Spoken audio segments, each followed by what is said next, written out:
the High Wycombe site is actually incredibly spectacular. There are steep hills on either side of the town centre, and if you're up above looking down into the valley, it is the most spectacular sight. Down to the River Wye, which now is just reduced to the status of a stream. An amazing sight, not least on a sort of misty winter's morning, but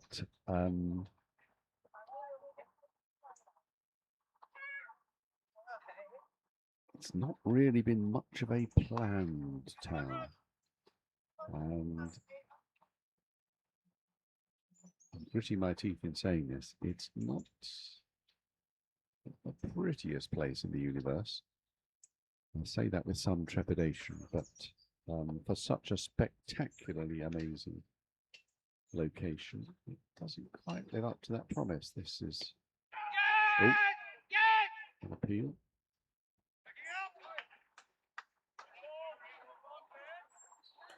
I mean, that's a feature, really. I think that might be the first appeal we've had today, first or second. Not even been appealing. Dave T facing.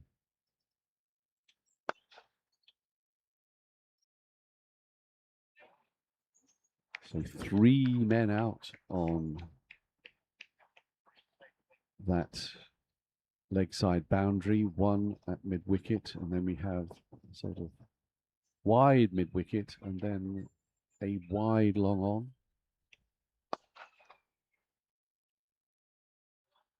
There's the wide long on. Oh, oh, oh.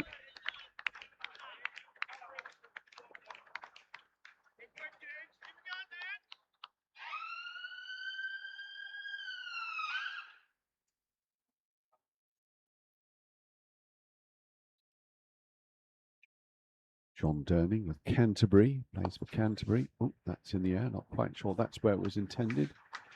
But it still goes away for 4 because that is a short boundary over there. And John is an interesting character because he actually stopped playing completely for 30 years. He called it a hibernation.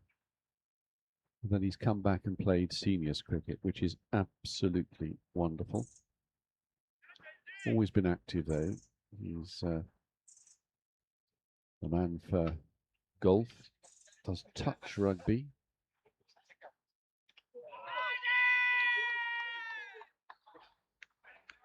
Also does yoga and Pilates.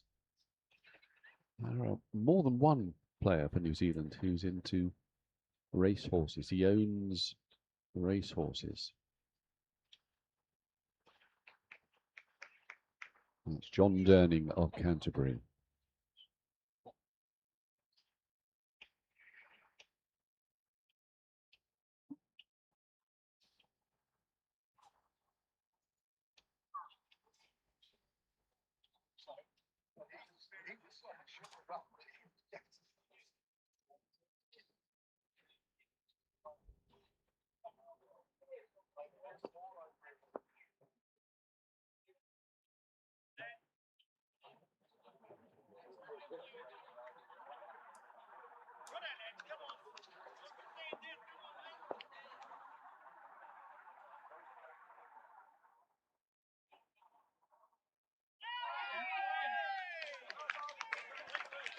And Simon Battersby goes.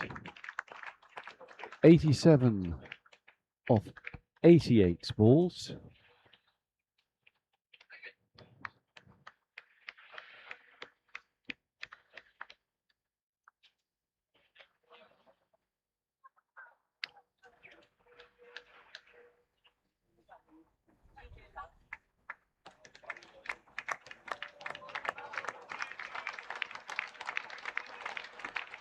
And the applause ringing around the ground for Simon Battersby. Stumped by Tony Penny off the bowling of Stan Woolliscroft. Deceived by that loop. And the England first wicket. Partnership comes to an end. 171 for 1.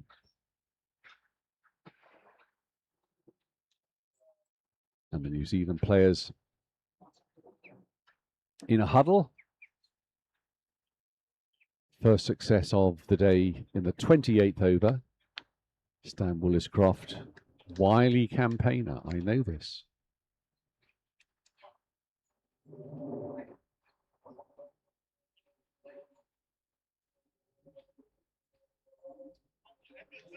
And one of the two Evanses in the England side comes out to join Dave T, who's on 74.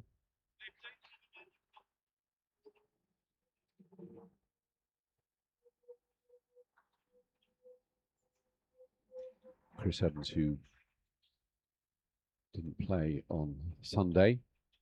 There's an amount of rotation in the England side.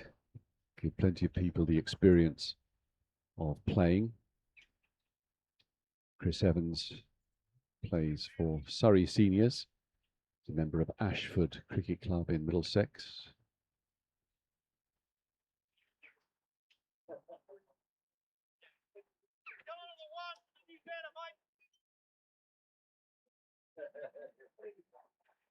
Actually, it says Ashford brackets Middlesex Cricket Club, which is now in Surrey. This is very confusing.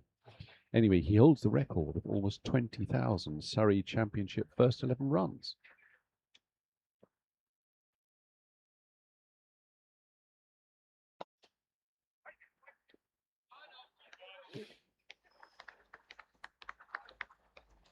He also travelled down under last winter with that unforgettable trip.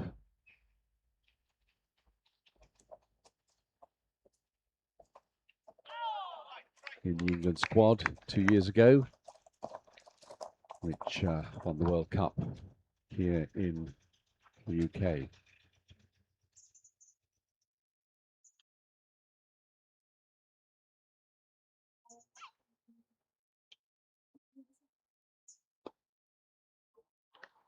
So left-hand, right-hand combination now.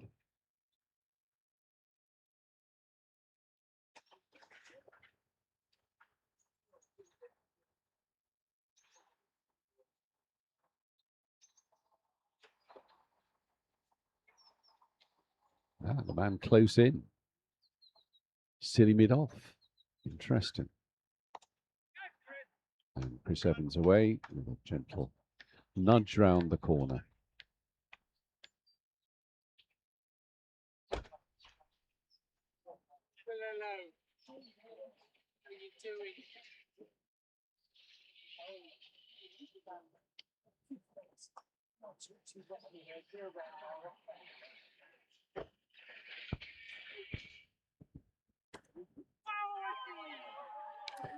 Well, Stan Williscroft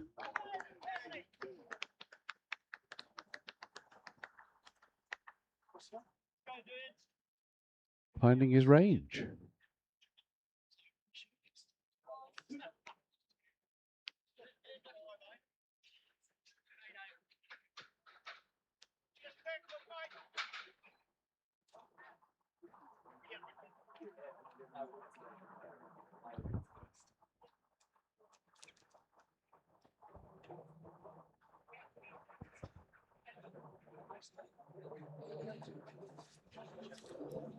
openthebowling@gmail.com.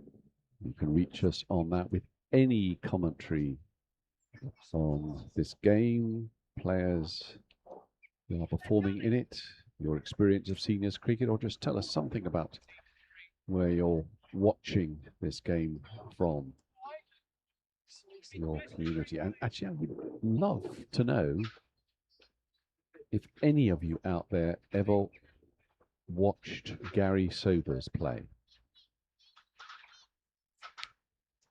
Because at lunchtime, we have a recorded interview with Duncan Hamilton, who this summer had published his biography of Sir Garfield Sobers, and a wonderful read it is. And of course, sadly, it came out at what you might call an appropriate moment, a sadly appropriate moment, as Gary Sobers, of course, died a short while back.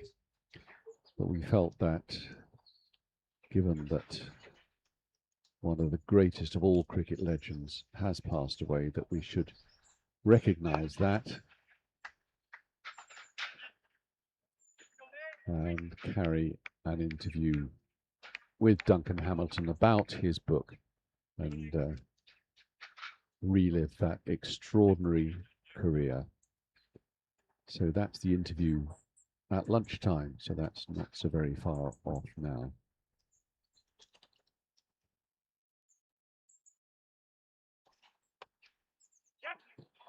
Did you see Gary Sobers play? I saw him just the once.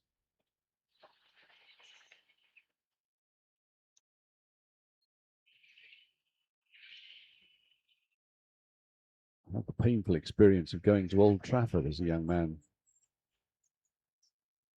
and watching West Indies pile up so many runs on the first day of a test match that Gary Sobers didn't get in. But I did finally see him at Lord's in 1970.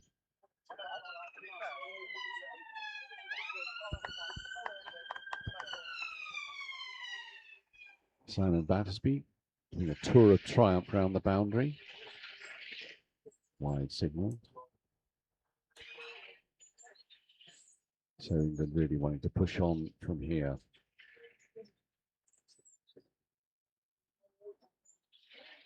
Got the players, the batting depth to do it.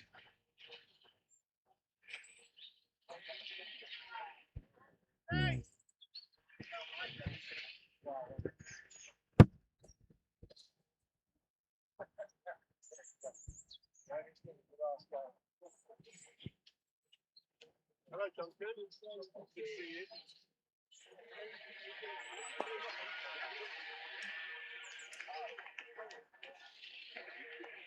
you. Everybody here is rushing up to say hello to somebody called Duncan who's just arrived in his car.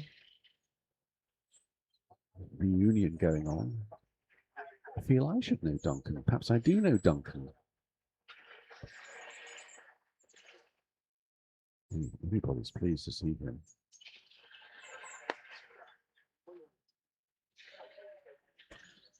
So the grass past the boundary down here is being used as overflow car park. So there's a decent crowd in.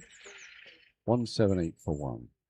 Chris Evans just finding his way into the game. 4 off 7. Dave T 76 off 81. 16 overs remaining in the innings. The time here in the UK just coming up to 5-2. And Stan Woolliscroft will continue from the Pizza Hut end, can we call it? It's a hut with pizza written on it, which is not the same as, you know, Pizza Hut.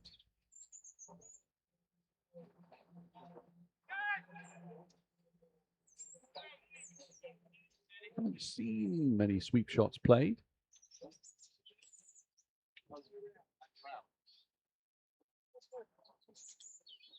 Still cloud cover overhead, but not as dark as it has been.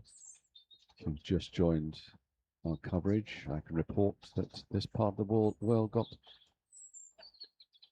2 little downpours this morning, which was astonishing. That's a good stop. That's a good stop. That's Paul Fakuri, our operatic tenor. He looks terribly sprightly. Played first-class cricket for Otago. Very solid batter, as we saw on Sunday. 180 for 1, England.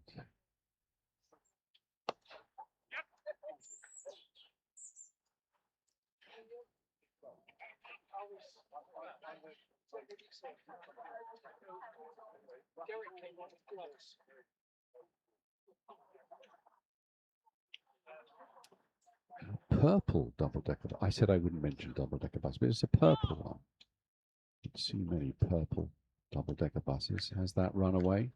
I think it has. And that takes Dave T into the 80s. 81 of 83 deliveries, so not far off reaching parity with balls faced.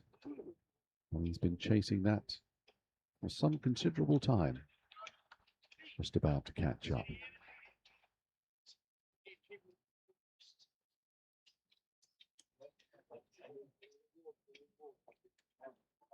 Nice, delicate. Late cut, late-ish cut. Dave T. Moving on.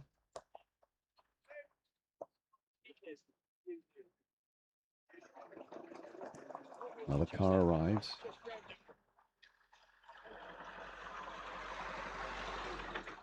Oh. Is there space? Yeah, I can report it's not somebody called Duncan. It's a young woman. Oh. Just being told you can't park here.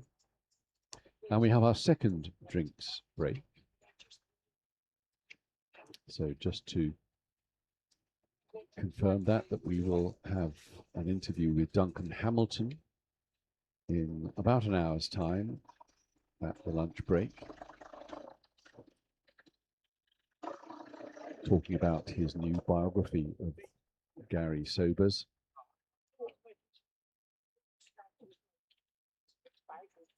And I would love to hear from you if you ever watched Gary Sobers in any context.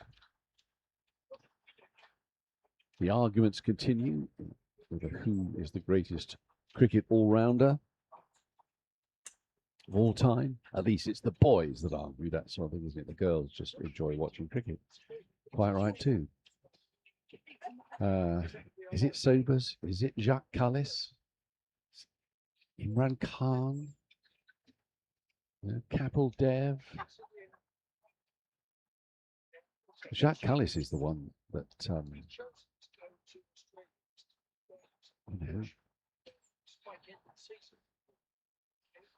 you don't automatically think of him as an all-rounder for some reason. You think of him as that wonderful, wonderful batter. But my goodness, his bowling record also with the highest pedigree. So look, you can join that argument if you wish on the email address openthebowling@gmail.com.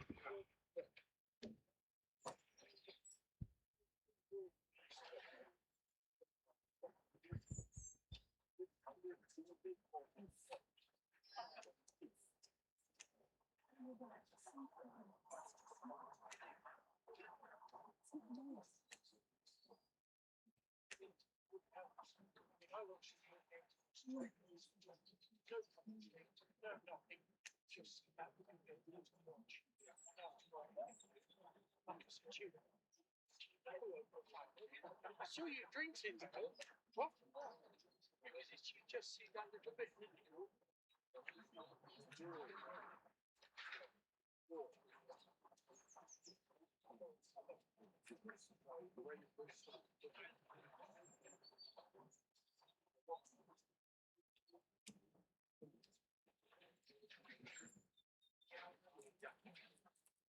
So we're just having a little discussion about the cake. You understand how important that is? Yes, I know you do. I feel I should have put out an appeal on Sunday for people to send us cakes in the mail for today. You know, that's what they do on Test Match Special, isn't it? They have cakes galore sent in by spinsters from Surrey.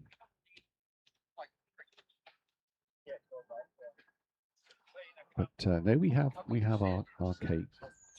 We're just discussing just how good it actually was.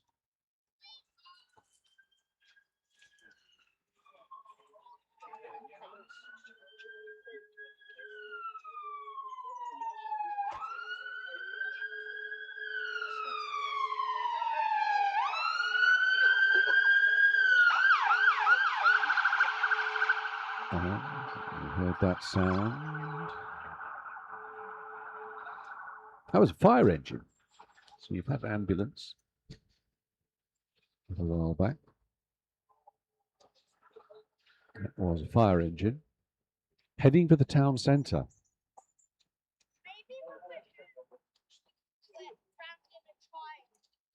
So I wonder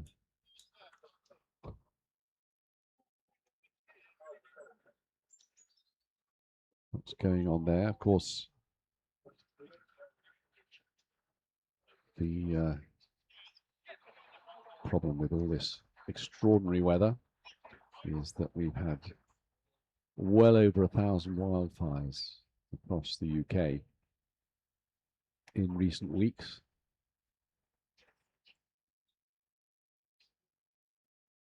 And some very precious countryside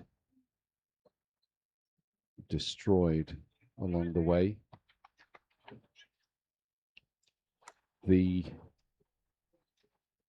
One of the most extraordinary situations, some of you listening, I'm sure, will know of the New Forest down towards the south coast here in the UK. Historic woodland, wild horses, seem to remember. And a car driver passing through the forest area, his car caught fire and the flame spread almost instantly to the woodland.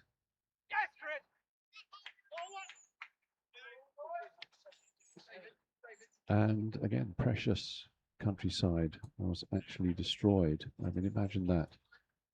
What would be the odds on that happening? A car setting itself on fire.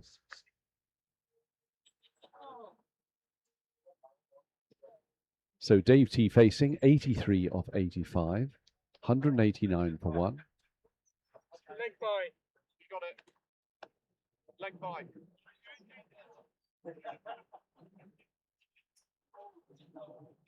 John Durning continuing.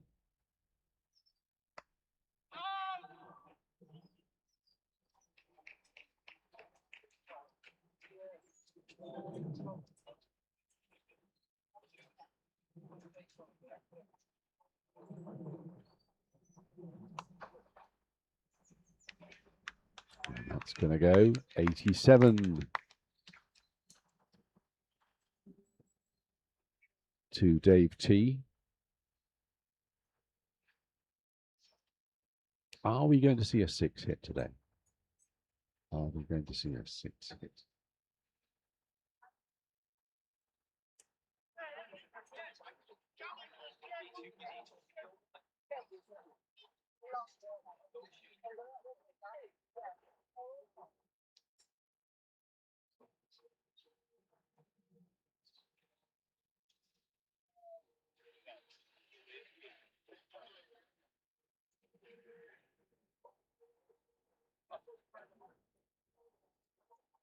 Adjustments in the field.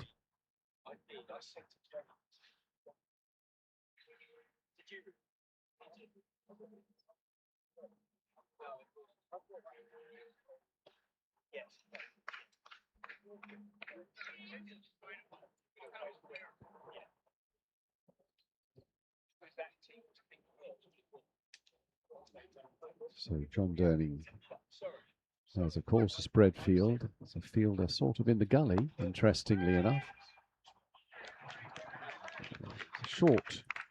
Short-ish square leg, he fielded that, but a fielder almost directly behind him on the boundary. And a short, fine leg. And then 3 men on the long on, long off boundary area, mid-off. But why I'm telling you this when it's the end of the over, I'm not quite sure. But there you go. We'll return to that field the next over, perhaps. Openthebowling@gmail.com. That's the email address to send your messages to. And I would love it if somebody had a memory of Gary Sobers.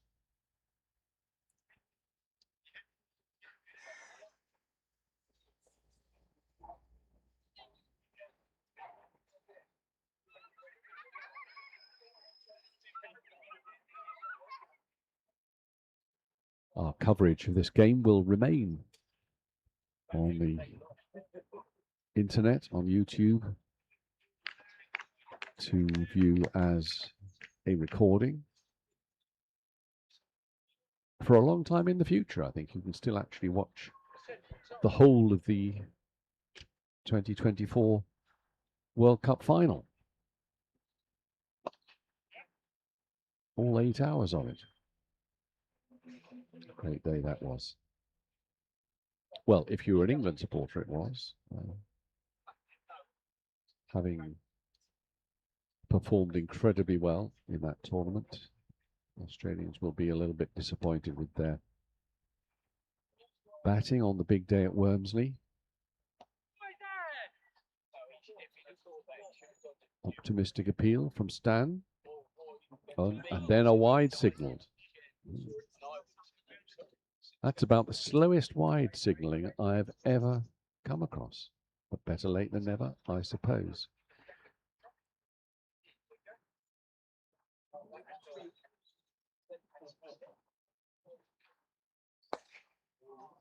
And is that the first 6 of the day? First 6 of the last 2 games. I don't know whether the first game there was a 6. We're not sure. But anyway, that clattered into somewhere on the pavilion. And that looks more like an edge. So that takes Dave T on to 94. He's now ahead of balls faced. Chris Evans to face. He's still finding his way in. 7 off 13. I should just tell you a little bit about Wormsley, the Paul Getty ground, no distance from here. Another appeal. Ground created by Sir Paul Getty in the 1990s. Knew nothing about cricket, but he got to know, of all people, Mick Jagger at a time when he, Paul Getty, was living in an apartment in London. And the story goes, and I think this is correct, that Mick Jagger came round one day to socialise. Incidentally, the England total has gone past 200, 201 for 1. Mick came round to socialise and after a short while said, would you mind if you switch the television on so that we can watch the cricket?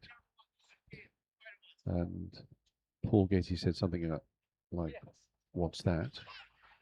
And was then introduced to cricket, so that when he bought the extraordinary Wormsley estate in Buckinghamshire for squillions, he decided he would create his own cricket pitch. And the whole cricket area is one of the most beautiful settings for cricket anywhere in the world. And you get the chance to watch cricket there, you absolutely must. It may cost you nothing to go in and watch a game. The most it will cost you is something like £10. All sorts of cricket has been played there over the years. Some of the world's greatest players have played there, but also village teams, women's teams.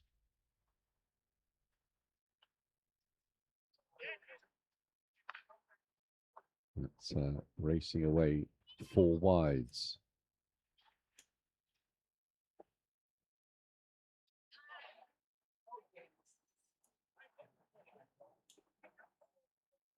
And I'm told that there was a 6 in the first game. Chris Tarrant with the lusty blow. And birds flying over us here. No cake left, I'm afraid.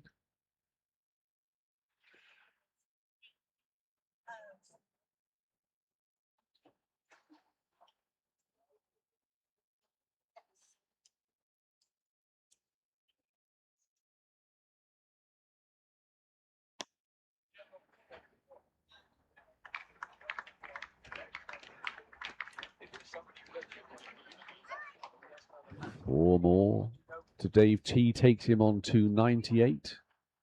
of 93.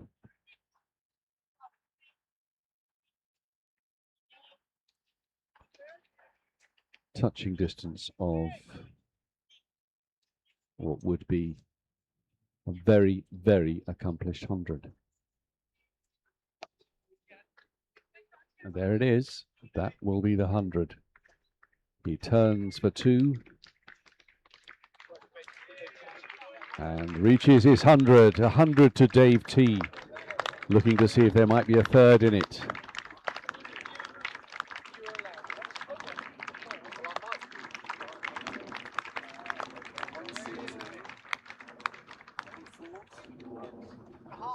Holy Trinity.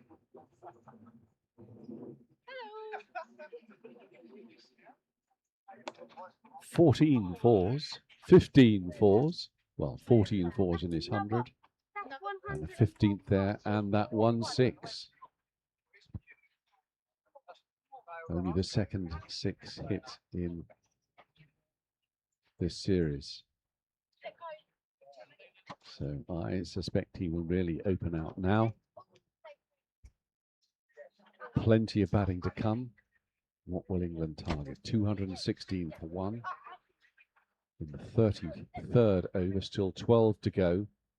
And they will certainly be looking at 300 now, you would have thought. And Tony Penny, the wicketkeeper, huge sneeze. I don't know if you heard that on our effects, Mike. Is that the first time in the history of cricket that a wicketkeeper's sneeze has been mentioned in the commentary? I think probably it is. People around me are nodding their heads. I mean, I want that registered in next year's Wisdom. You could have heard that sneeze in London.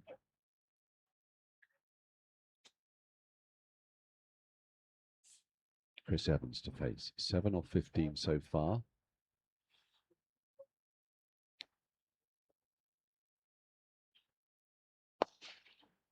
Bang. That, as they say, stays hit. 4. I think that's Chris Evans' first 4, is it? Takes him on to 11. And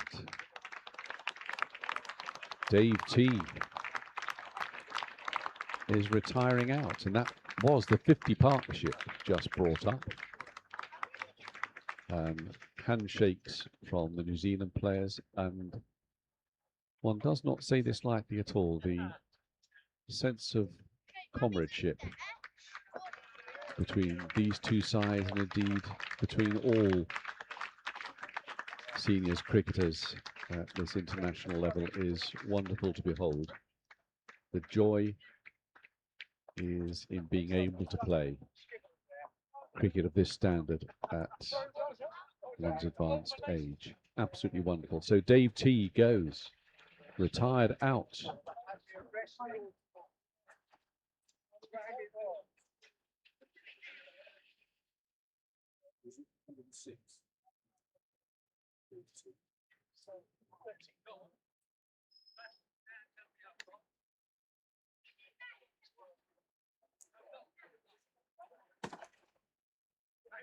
$105 retired out.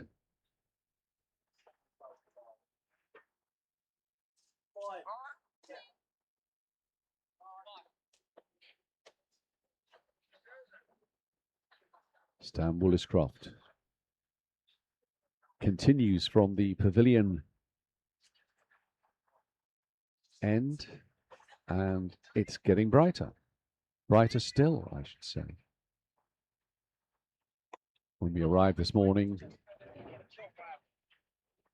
I should say this is Neil Calvert batting at number 4 for England.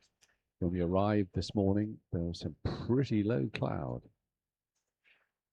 As I say, there was rain here, just a couple of showers. And Neil Calvert off the mark before. He also batted exceptionally well. And that's another 6. That is a short boundary down there. So the third 6 of the tournament. As they say, you can wait forever for a London bus and then 2 come along at once. Why would I say that? It's a cliche.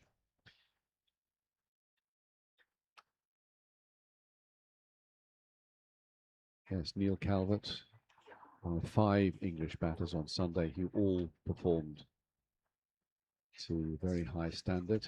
It looks like Neil now wants to get on with things. 227 for 2, with still 11 to go after this over. So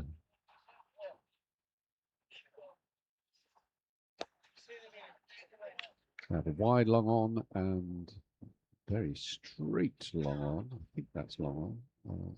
Long off, mid on. Deep mid wicket. Deep square leg. In the air. Almost a catch. That was 2 sort of fairly close, pointish. We'll also have a cover. And it looks like nobody defending the 3rd man boundary, but I can't quite see around a couple of gentlemen who are in the way, one of whom is Duncan, the aforementioned Duncan.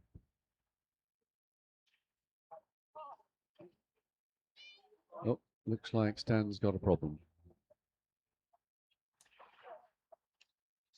I do hope he's okay.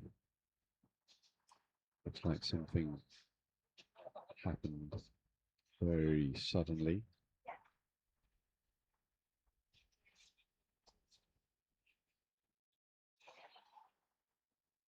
Consulting the umpire, I do hope Stan's all right.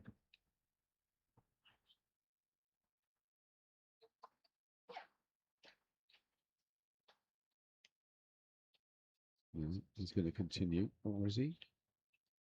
No, he's taken his cap.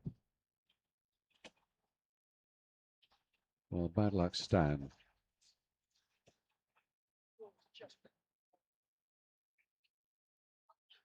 As I understand it, Stan doesn't actually bat any longer, but loves to bowl.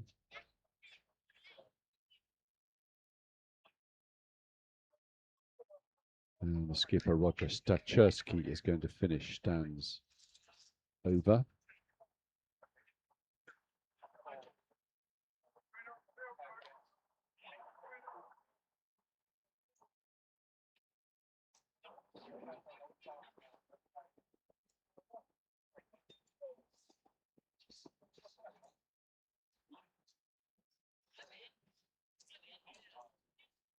Reassessing his field.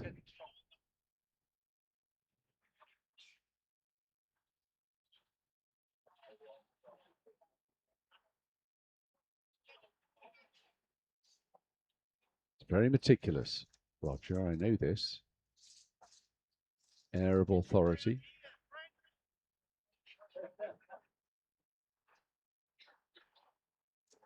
And there's a balance of in and out. Got that short boundary to defend on Neil Calvert's leg side. So he's got a deep backward square. Deep mid wicket. Long on.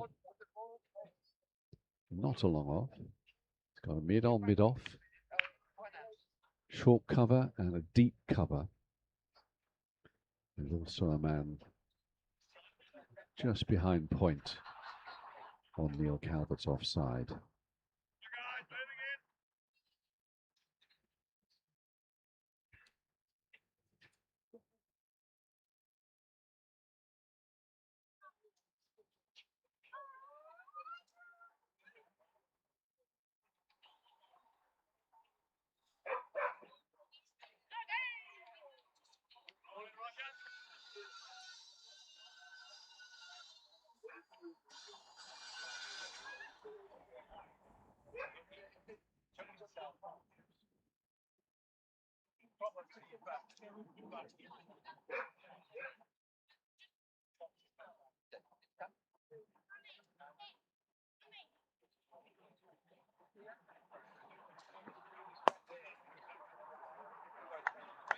I think that's going for 4. Won't catch that. Lovely shot from Neil Calvert, picking up where he left off on Sunday. And that's the end of the over. It's just dawned on me that there are 2 players on the England side who share a name with some vaguely well-known radio presenters. We have Chris Tarrant, also a television presenter, and of course Chris Evans, who is now batting. Any advance on those two?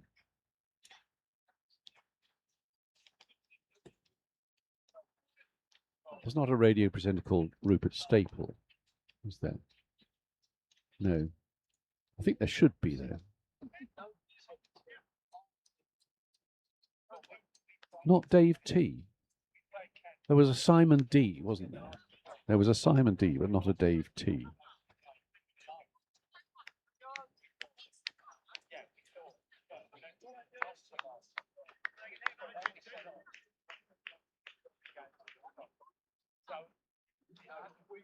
So John Durning continuing. Chris Evans facing. Now the stroked deliciously. Square cut for 4. Again, you didn't hear the sound off the bat, which often says a lot. Mind you, I do like a rich, fruity sound off the bat as well.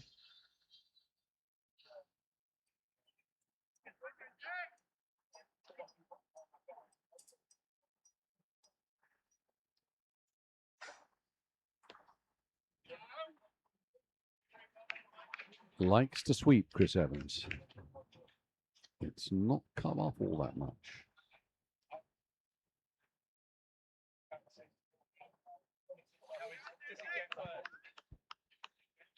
Not wearing a helmet.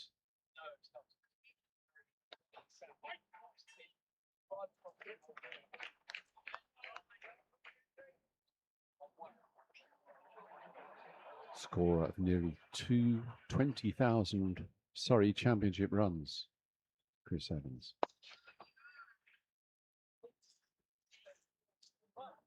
Just the one there.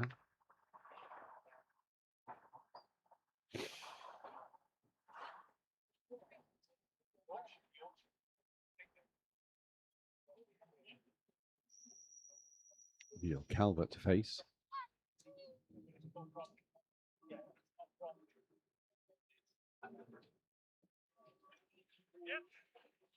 And that will also, I don't think that will be stopped.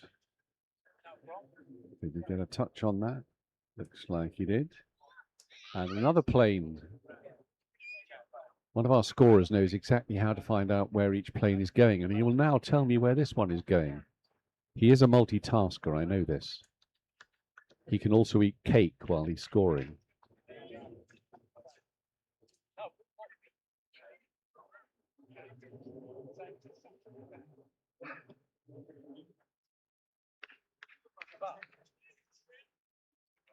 No information on that, but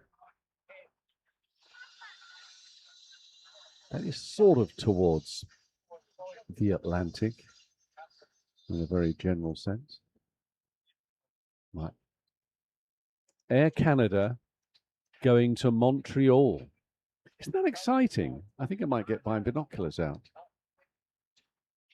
My wife thinks I'm crazy when I eat breakfast on the patio with a pair of binoculars in hand. I just like to think where all these planes may be going, wishing I was there with them.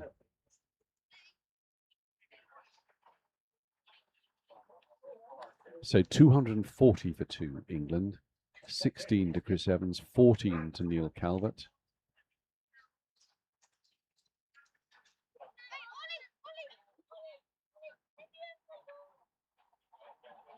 And Roger Stacherski continuing. 10 overs to go.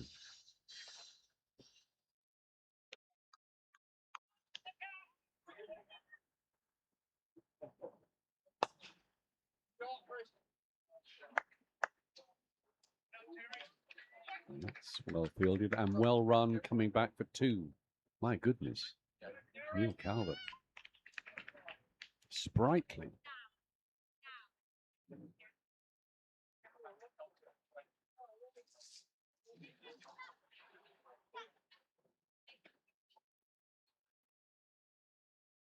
Interesting shot.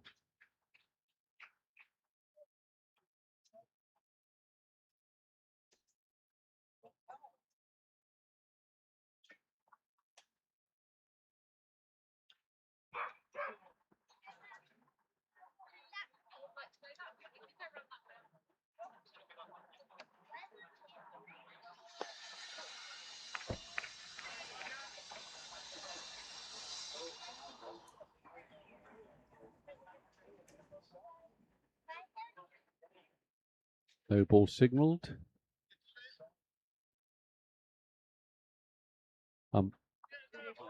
Signal.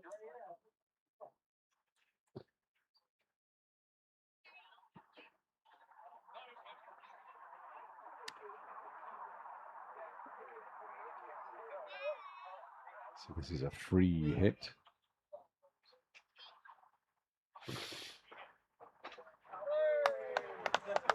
And finally, all sorts of confusion. That's gone. Oh, look at that. Look at that.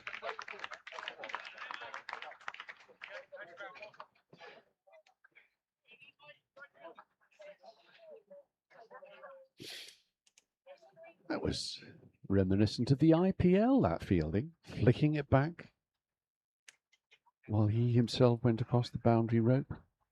Very exciting. Don't know what happened there, but will that run away? I think it will. Touch on it. Buys. Even if you are watching a recording of this transmission, it would be absolutely wonderful if you sent any memories you have of watching Gary Sobers to openthebowling@gmail.com. openthebowling@gmail.com, or put them on the messages under the YouTube screen. It'd be lovely to have those memories. It may be that your memories of watching him play on television, which is how many of us will mostly have seen him.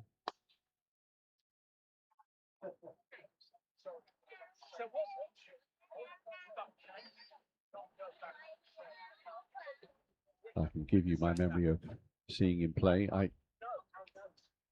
As a youngster, I went to a number of test matches. I was allowed by my parents to go on the train to Manchester, to Old Trafford.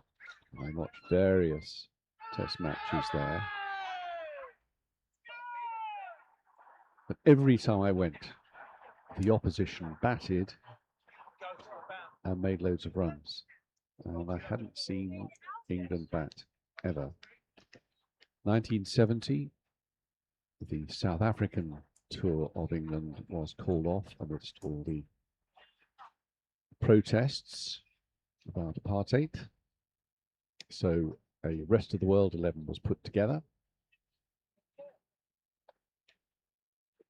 It's the 250 up for England.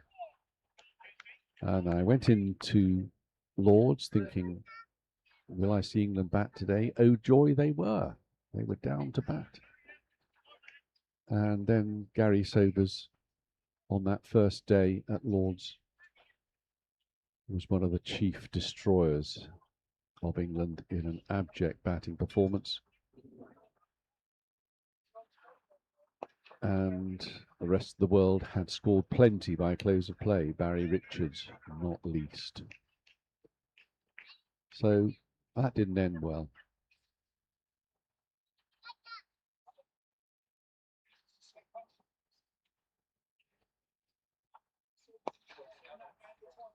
Next time I saw England bat at Lord's was Bob Massey's match, 1972, wasn't it? When he destroyed England, taking 16 wickets, so that didn't end well.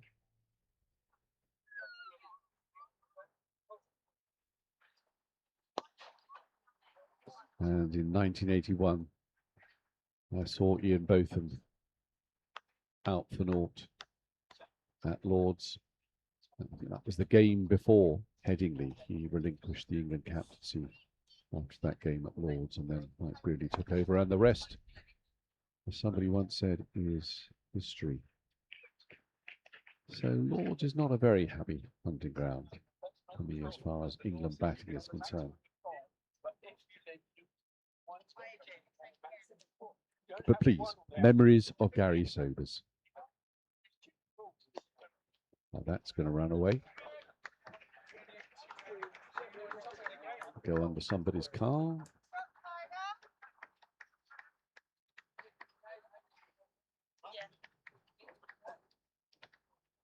So 258 for 2. Now England already a decent total, and still plenty of overs in hand. 8 after this to really build on this. So 300, I suggested, might be the target, and that looks within reach now. If you've just joined us, John Evans, the England captain, won the toss, decided to bat. Roger Stachurski told me he would have done exactly the same, get runs on the board. I've got one consideration, if the weather is at all warm, is that you want your batters to be fresh rather than having spent 3 hours out in the heat. We had a 100 partnership for the first wicket. Simon Battersby out in the 80s. Dave T continued to a century before retiring out. And we currently have Neil Calvert and Chris Evans at the wicket.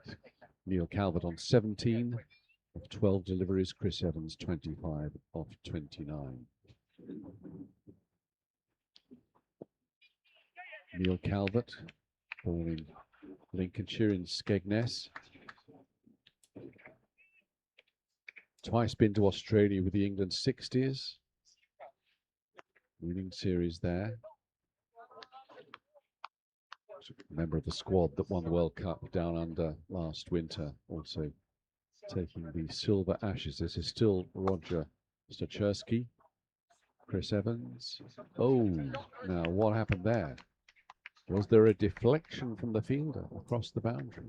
4 more to Chris Evans. And Neil is another one who enjoys lots of pursuits: golf, travelling, gardening, cycling, walking, and nice touch, meeting old and new cricket friends. Amen to that.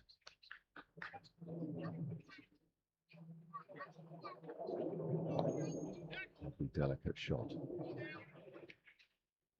Ooh, close run thing. One of the greatest pleasures of the last couple of years has been, for me, has been forging contact with somebody I used to play with in the mid-1970s. So 50 years on, we have the odd lunch together and talk about old times, and of course, moan about cricket today, as you do.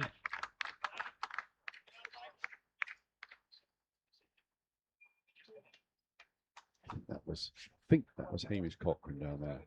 Yes, it is Hamish Cochrane. We'll see him bat a little bit later on. My goodness, when he hits, it stays hit.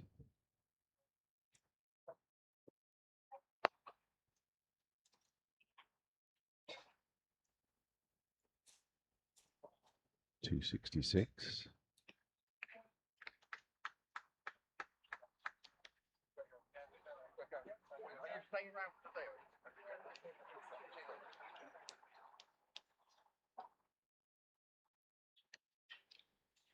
Walking past, scorer.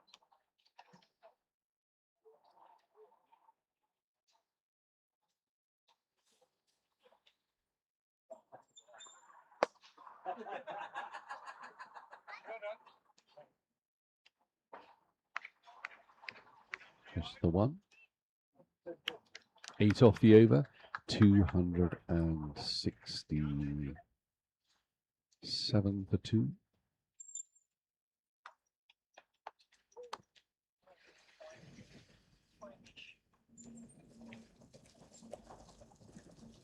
And I talked about the comradeship which inhabits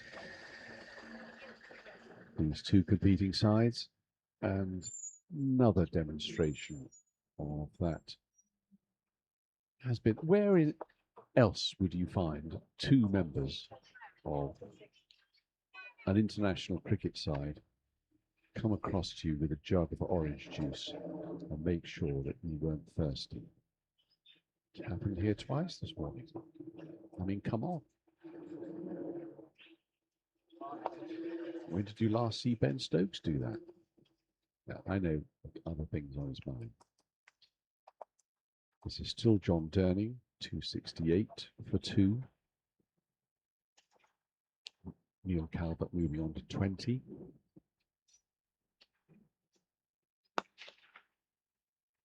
That won't be stopped, I don't think. Full toss. And Chris Evans moves ahead of his balls face, 35. That's 50 partnership in no time at all from these two. Chris Evans moves ahead of the number of balls that he's faced. 35 off 33. 272 for 2. Where's that gone? Just the one.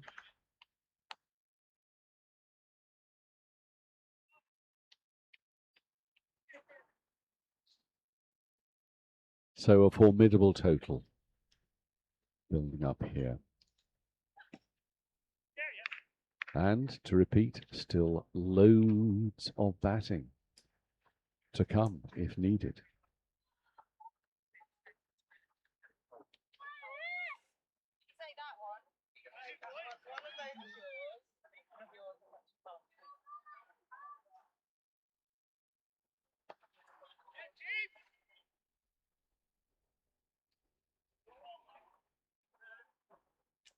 One of the rare occasions when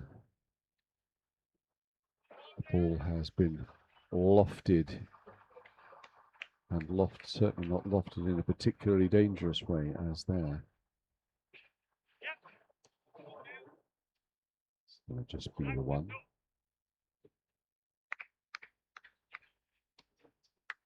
End of the 39th, 275 for 2, 276 for 2.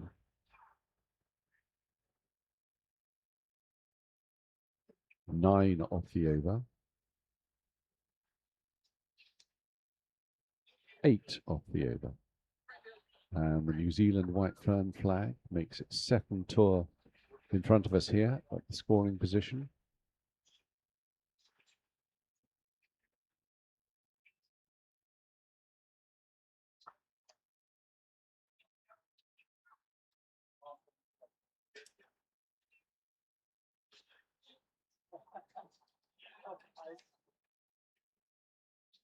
This partnership now 55. Roger Stacherski takes his hat off.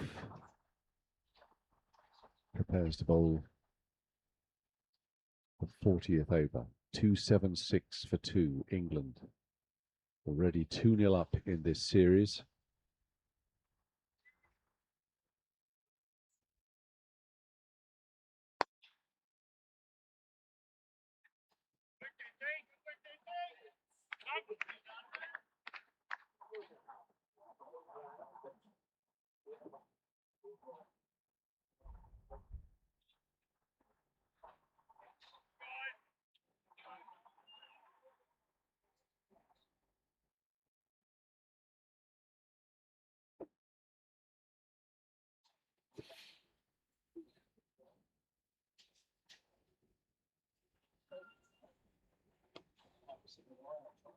That's going to go, is it?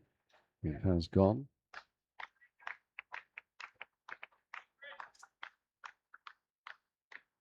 The skipper trying to tease Chris Evans there.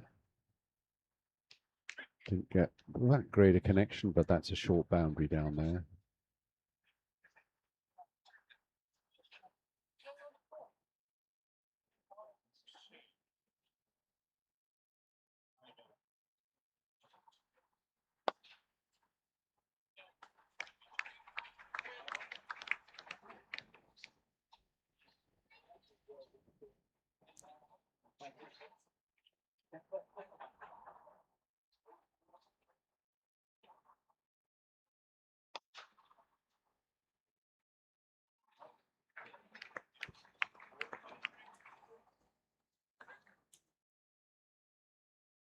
And I think they're New Zealand supporters, the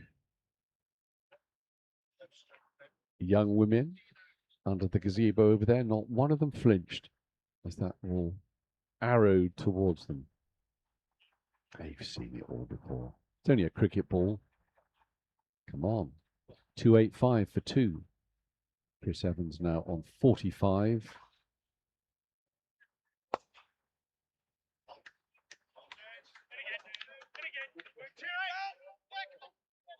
And that's good running.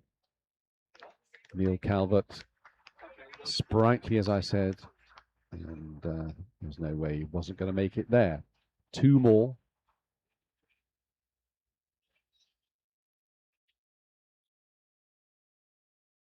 Last ball of the 40th.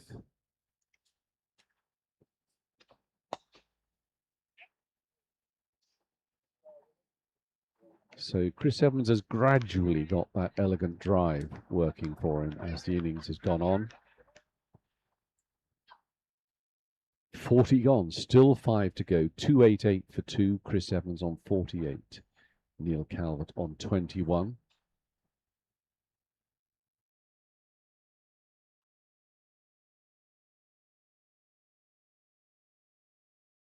Neil Calvert starting off like a rocket, but Chris Evans has been the dominant partner in this partnership. Last week at 221.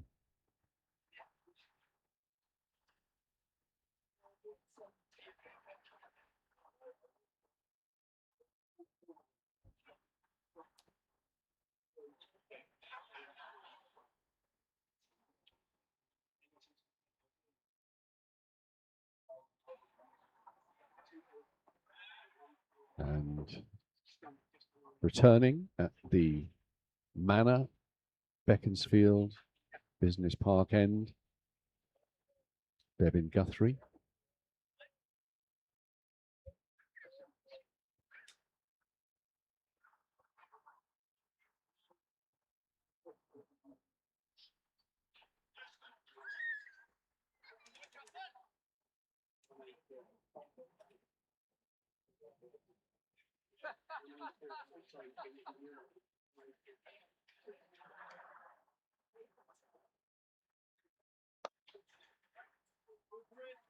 Neat little shot. Just the one. 49 now to Chris Evans.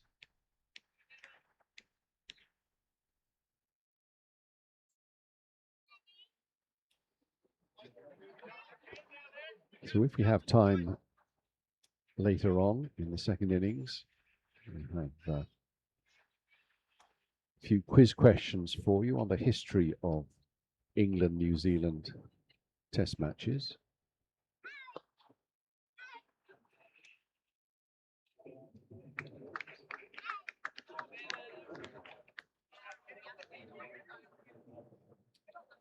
Some not so difficult, some a bit more difficult, all I hope interesting.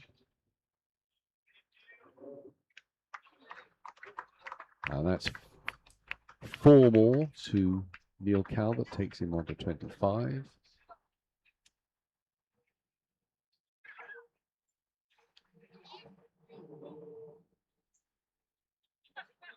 Another plane heads off.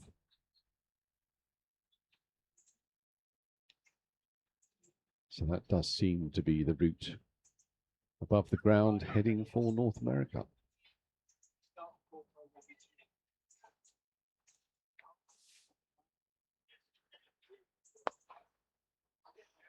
Well manufactured shot. Oh, well,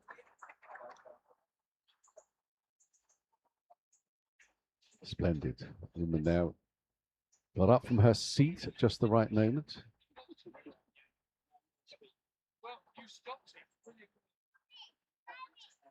Ball, in fact, hit the seat next to her, which is unoccupied at the moment. And she duly fielded and hurled it back. So 4 more to Neil Calvert. England on the threshold of 300.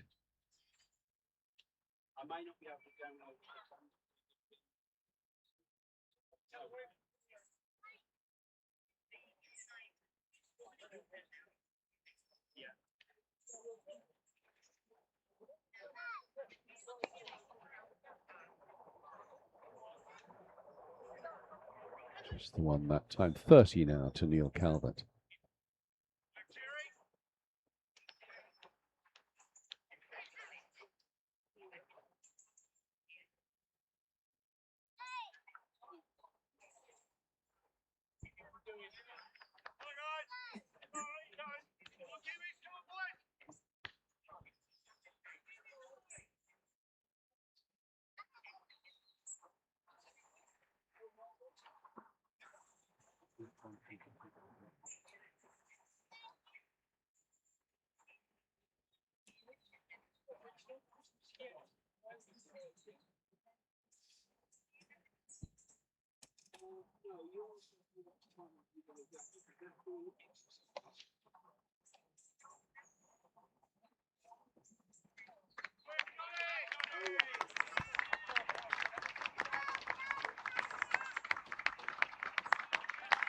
Keen bit of fielding there. Down on the boundary. 2 more.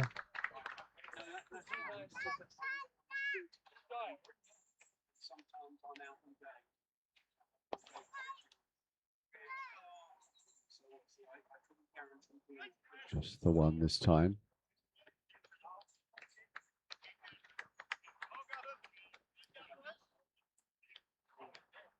.41 gone. And just a reminder, we have fascinating interview coming up very shortly at the interval,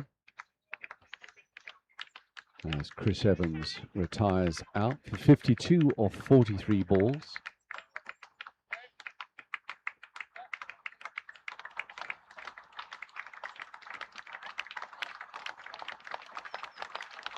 Made a slowish start, but absolutely provided the acceleration required. 302 for 3 now.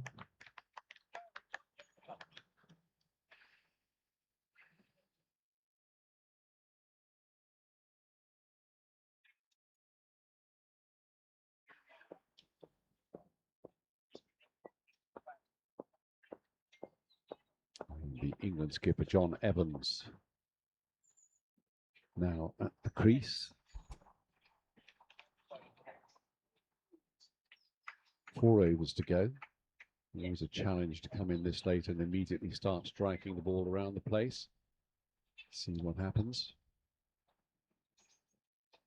John.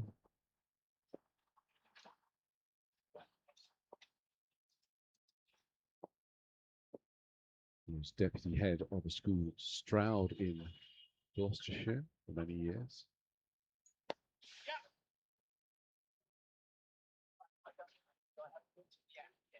Played for his team in Gloucestershire, Froster, at the village knockout final at Lord's in days gone by. Captained England at Wormsley 2 years ago in that World Cup final against Australia. England getting home comfortably, and of course the winning captain in Australia and New Zealand this last winter. Meanwhile, Neil Calvert's still there on 30 of 23 deliveries. So still Roger Stacherski.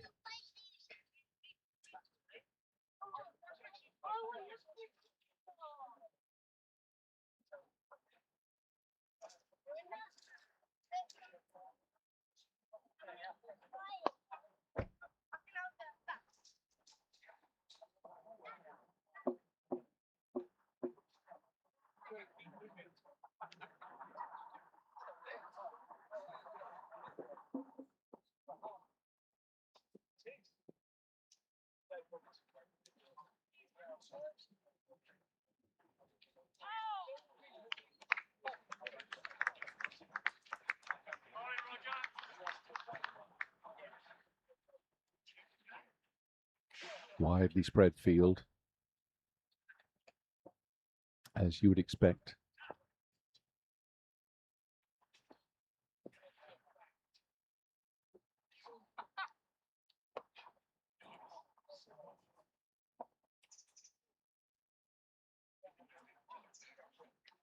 It's a shot that John Evans likes to play. The dab, square or behind square. It's got a good late cut.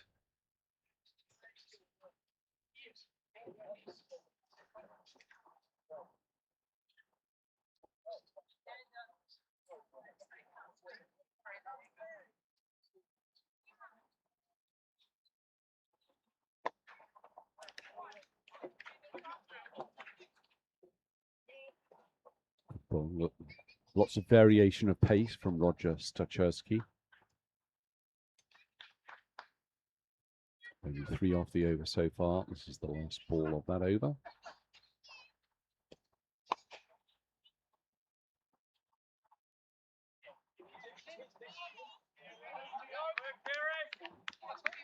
John Evans hustling back for 2. So 5 off the over. 3 to go. 307 for 3 England.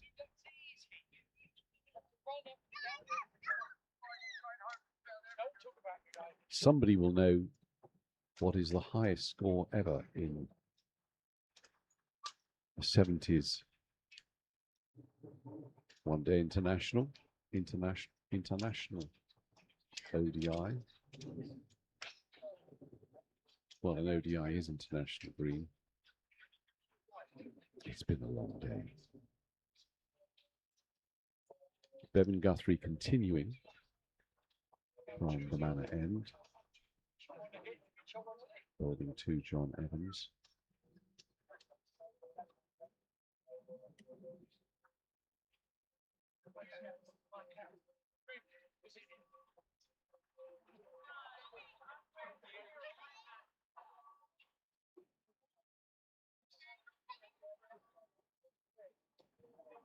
Still the field being set with much meticulousness, if that's a word.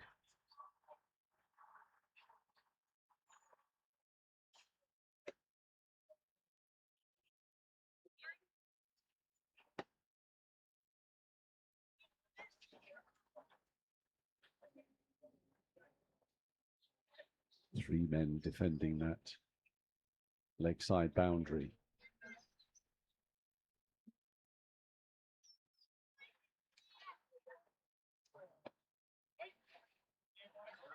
Run off that.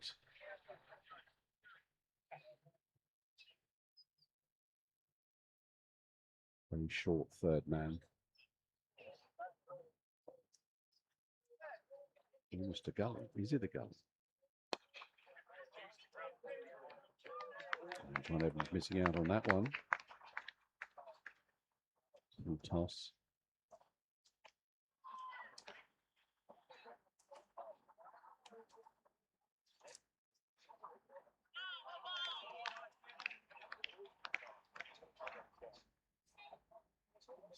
A Yorker. John Evans not pleased with himself. 3 dot balls in this over.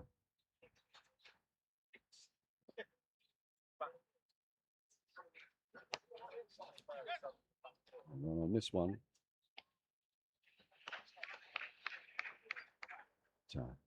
as ever, he's nippy, Neil Calvert. That's what he is. He's nippy.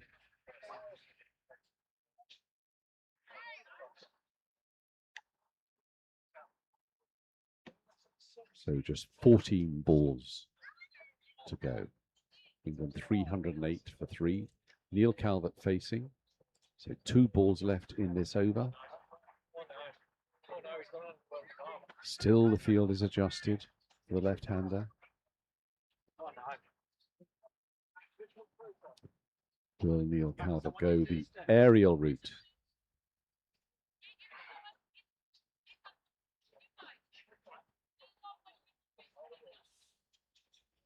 Still 3 defending that boundary on the offside. Bang. There's that gone.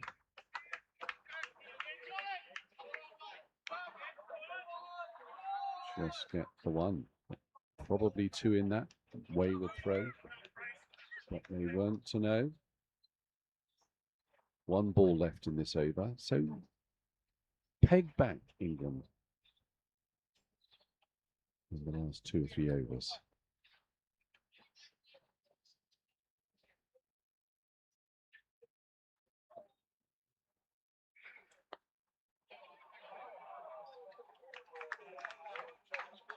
And 4 to John Evans, well placed.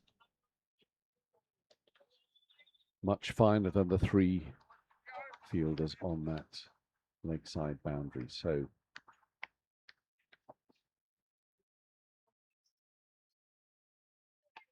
a 4 to round off the over. I don't know if you can see the screen over there. Every time there's a 6 or a 4, we get a big display informing us of the same. So John Evans moving on to 7. Neil Calvert to face Roger Stacherski to bowl the penultimate over. And just coming up to 3 o'clock UK time, as predicted at least 2 hours ago. 313 for 3 England.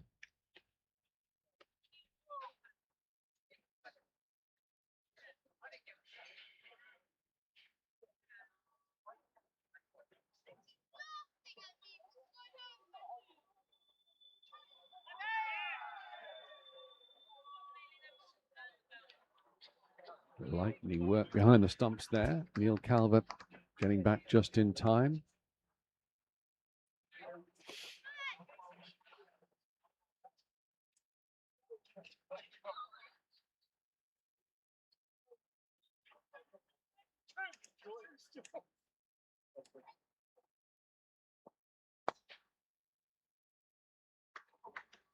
That's 4. A bit of a thick outside edge, but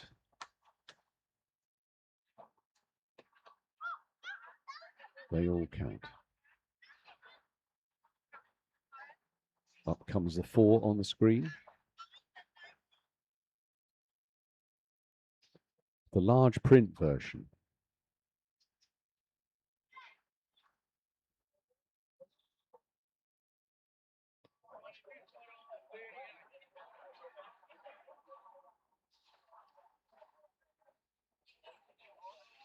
A couple of youngsters practicing in the nets over there. Not exactly wearing cricket gear, but well, so what?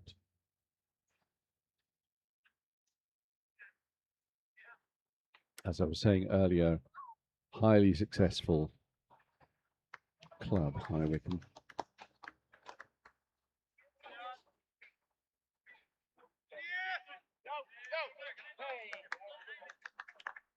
Play at the highest level of club cricket.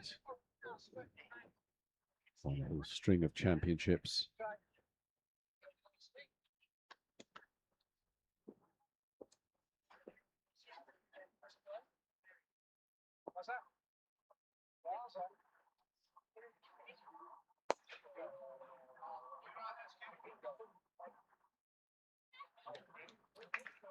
And despite the 2 fielders out there deep, that still gets through. John Evans with his second 4 moves on to 11. 2 balls to go in this over, so 8 balls in total remaining.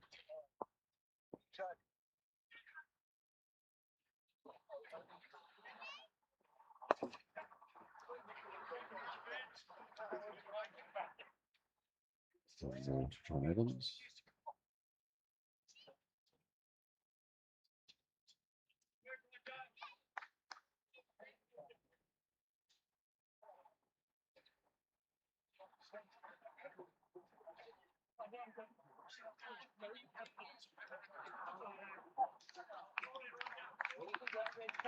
Well, Tony Penny's done a very impressive job behind the stumps.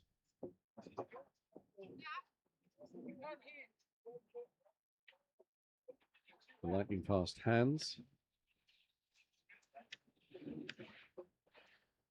6 balls to go. 3-2-3 for 3.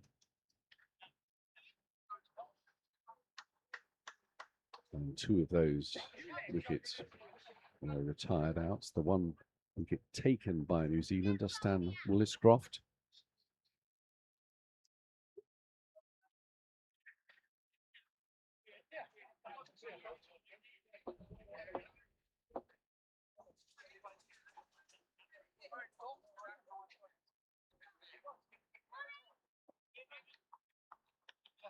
And Bevan Guthrie to bowl the last over.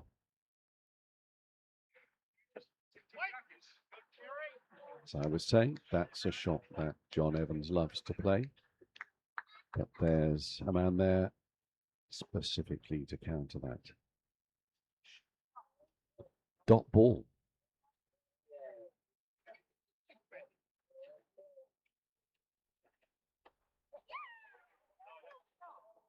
Dot ball.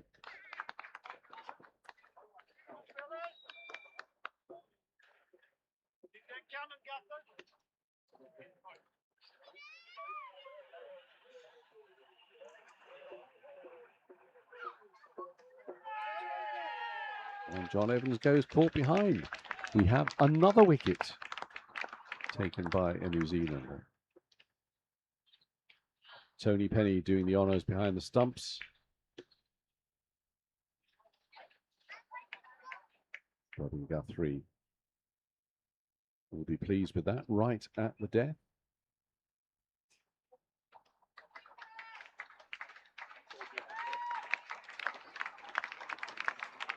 And John Evans, the England captain, goes for 12. 3-2-3-4-4. 3 balls left. Who'd want to come in at this moment?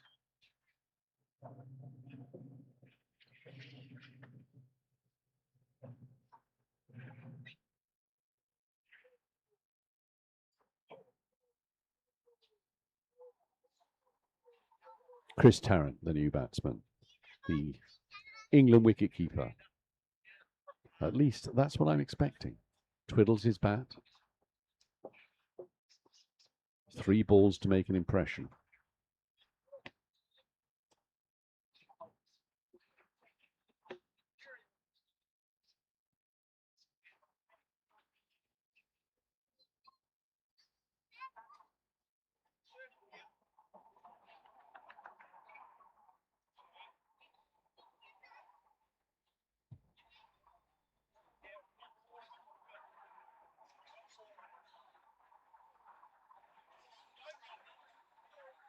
Still the field being adjusted.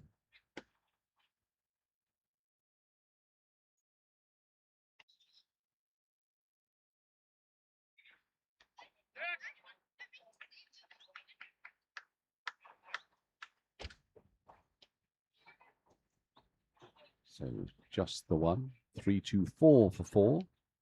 2 balls to go.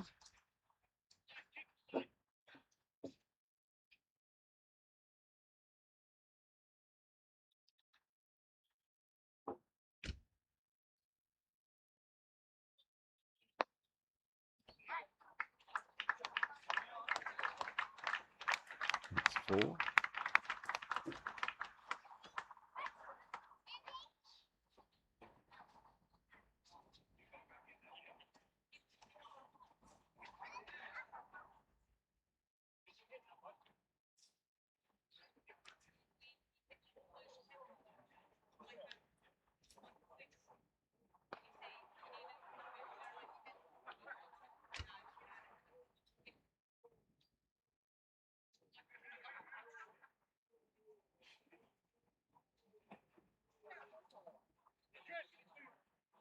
Still the field is adjusted.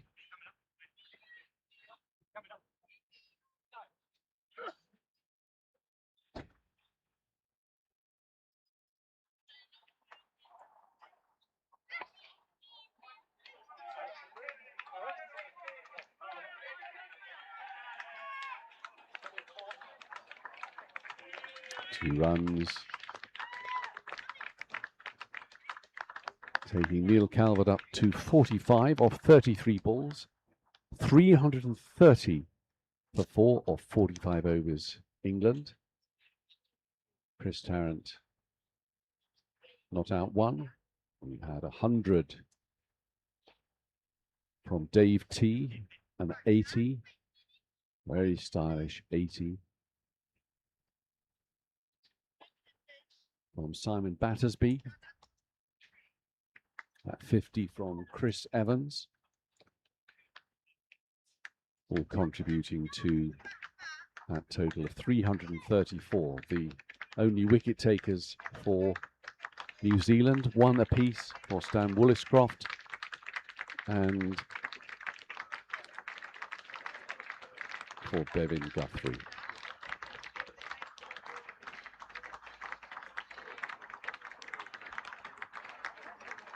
So a very late lunch here. And as flagged, we now have a fascinating interview. The entire cricketing world, of course, mourned the death not so very long ago of Sir Garfield Sobers, Gary Sobers. And as if in a premonition, a new biography of Gary Sobers emerged just a few weeks ago. The latest amazing cricket book by the award-winning Duncan Hamilton. And I was delighted a few days ago to chat with him about his book. And that's the interview you're about to hear now. Well, Duncan, this is obviously a labour of love as far as you're concerned, and it takes us right back to your early years of cricket watching in Nottingham, when you just fell in love with Gary Sobers, the cricketer. Now, we're roughly speaking the same age. When I was your age as a youngster, I just wanted England to win. I didn't want to hero worship members of the opposition. So what is it about Gary Sobers that transcended that in the young Duncan Hamilton and said, he is my absolute hero? Oh, it was just basically he just had this fabulous kind of aura about him. I mean, when I saw him for the first time, he absolutely glowed. I mean, I've been lucky over my life because I was a sports reporter for a kind of great many years. And so I've met most of the people, I would say, of the past 50 or 60 years, obviously from the kind of generation before mine too, both kind of cricket and football and a little bit of boxing. But nobody's been like Sobers. I mean, he could walk into a room and he could light it up just by standing still. I mean, the kind of glow which I keep on talking about, it was detectable from the moon. It was just a sheer presence of him. And as I said, he didn't have to do anything. He just had to stand there. And so, can you imagine what it must have been like when he actually started to bat or bowl or field? I mean, watching him field was absolutely fantastic because he was a great and very brave close-in catcher, and he was a wonderful slip catcher. Yeah. So there's something about the look of him, nonetheless, as he bats and as he bowls. And I know these things are very difficult to describe, but what was that magic beyond the basic statement that he had a presence? Well, I think you can see it possibly on the cover of my book because the photograph that they chose for it, I mean, he looks cooler than Miles Davis. And he's got his shirt open almost to his navel and he's kind of striding out. And he was a good looking guy, but he was just a dude, really. And I mean, that was obviously a 1960s picture where, of course, things were really changing in the 1960s. And he had a lot of competition, really, but he just had this kind of thing about him. I mean, he could have been a model. I mean, there is absolutely no doubt in my mind he could have been a model. And a stylist as a batsman and a bowler. I mean, that's the thing. There was only one Gary Sobers. You would know instantly who was bowling and who was batting. Oh, absolutely. I mean, he could bowl anything. He could bowl fast. He could bowl seam. He could bowl swing. He could bowl both leg and off spin. And his batting was just exquisite. I mean, I think what I most liked about him was that his kind of attitude was that he didn't want to bore anybody when he was at the crease, that he was there to entertain. He was there to win a game, but he kept kind of cricket in its kind of proper sort of place. I suppose, in some ways, he was a very old-fashioned sportsman. I mean, he would have really prospered probably with someone like Leary Constantine during the kind of 20s and 30s, where people did want, real kind of excitement. And of course, the county championship, the English county championship during the 1960s, was about as appealing as watching somebody bleed a radiator dry. And so when he came into it, and the other overseas players came into it in 1968, it was like sheet lightning. Yeah. Yeah, I mean, you talking like that reminds me. I think it's Neville Cardus, the famous cricket writer, who fell in love with Victor Trumper, and I think there's a wonderful statement of his where he says he went to watch Trumper play against England, Old Trafford, probably, and he Mm, prayed that Victor Trumper would get 100 while he was mm. watching, but that Australia would be all out for 147.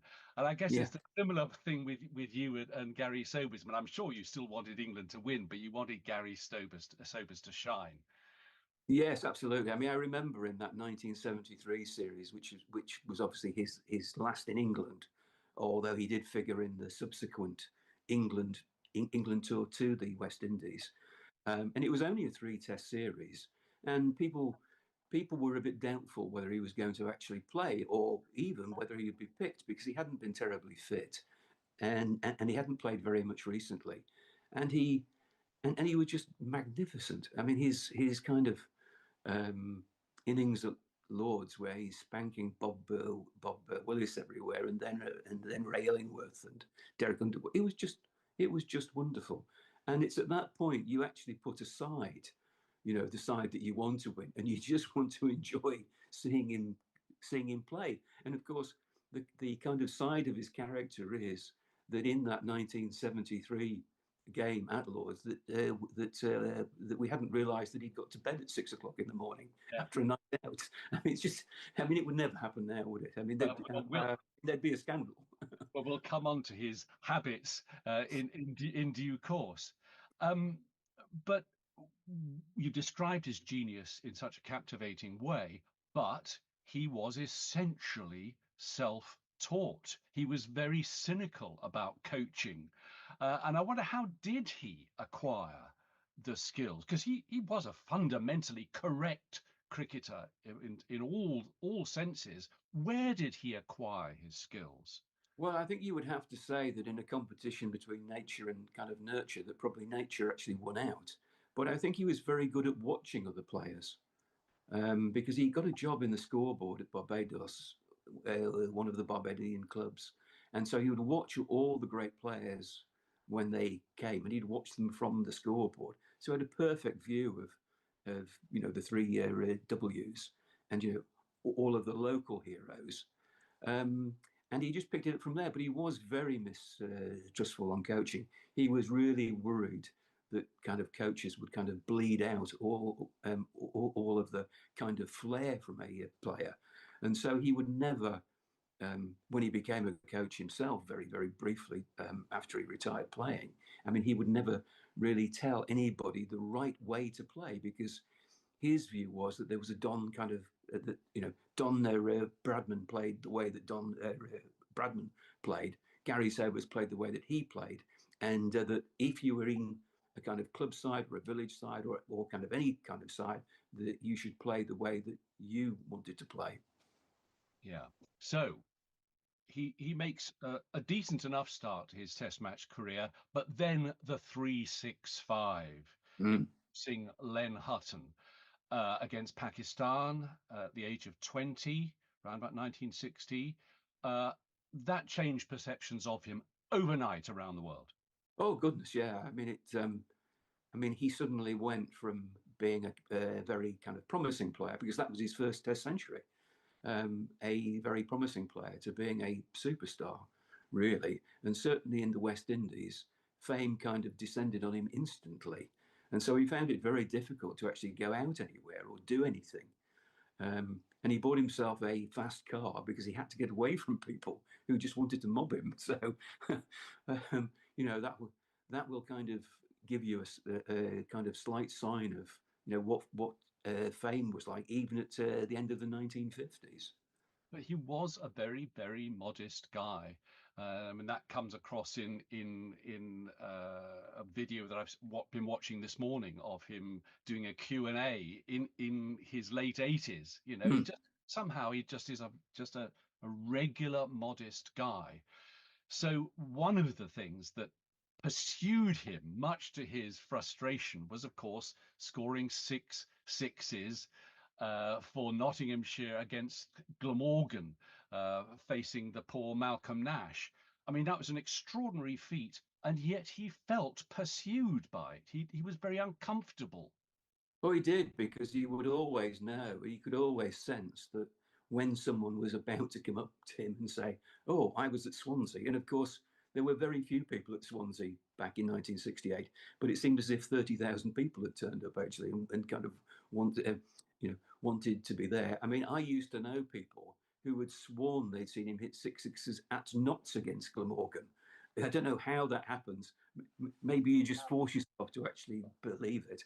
But yet again, I mean, he was so kind of casual about that, really, in the sense that, and I say in the book that because he was very fond of the kind of racing fraternity, and he'd actually dropped himself down in the orders. But I think he was batting 7, and there was some racing on the kind of BBC that afternoon. So he just nipped out to go down to the local bookmakers, and he made three bets, and it was his lucky day because he won all 3 races incredibly. I mean, and then of course he got back and he was a bit worried because he thought that Knott's scoring rate was a bit slow, so he thought he would just go in and have a quick kind of hit, and of course out came the 6 sixes. But it did. I mean, it kind of chased him kind of down. There's a great line about Ethel Merman, and she used to fret. The first line of her obit would always say, "Ethel Merman, the woman who sang 'There's no business like show business.'" And of course, when she died, it kind of her obits did. But with obviously Gary reading his obits during the past fortnight, he was such a complete all-round cricketer. He touched so many lives, either because of his batting or his bowling, that he was simply celebrated as the greatest all-round cricketer that there's ever been. Well, the wonderful thing about, well, there are many wonderful things about that 6 story, but I love the idea that Malcolm Nash, the poor unfortunate bowler, nonetheless was pleased to be yoked to Gary Sobers, his hero, forever after. I love that. Absolutely. Yeah, I mean, there's this great, and there is a photograph of them together too, because the BBC, fortunately, by some absolute miracle, were there to record it. Although at the time it was only seen in BBC Wales, but afterwards, he and Malcolm Nash were waiting to do their BBC interview, and they were both smoking a cigarette. There's a picture of them both smoking their cigarettes, and Malcolm Nash wasn't actually devastated because he loved Sobers. He played against him. I think it may have been in a Cavaliers game about 2 or 3 years earlier, which was also broadcast on BBC Wales, and he'd seen him take a fabulous catch, and it just made his season. And so the 6 sixes always being mentioned alongside Gary Sobers was absolutely utopia for him, which sounds the most peculiar thing to say, doesn't it?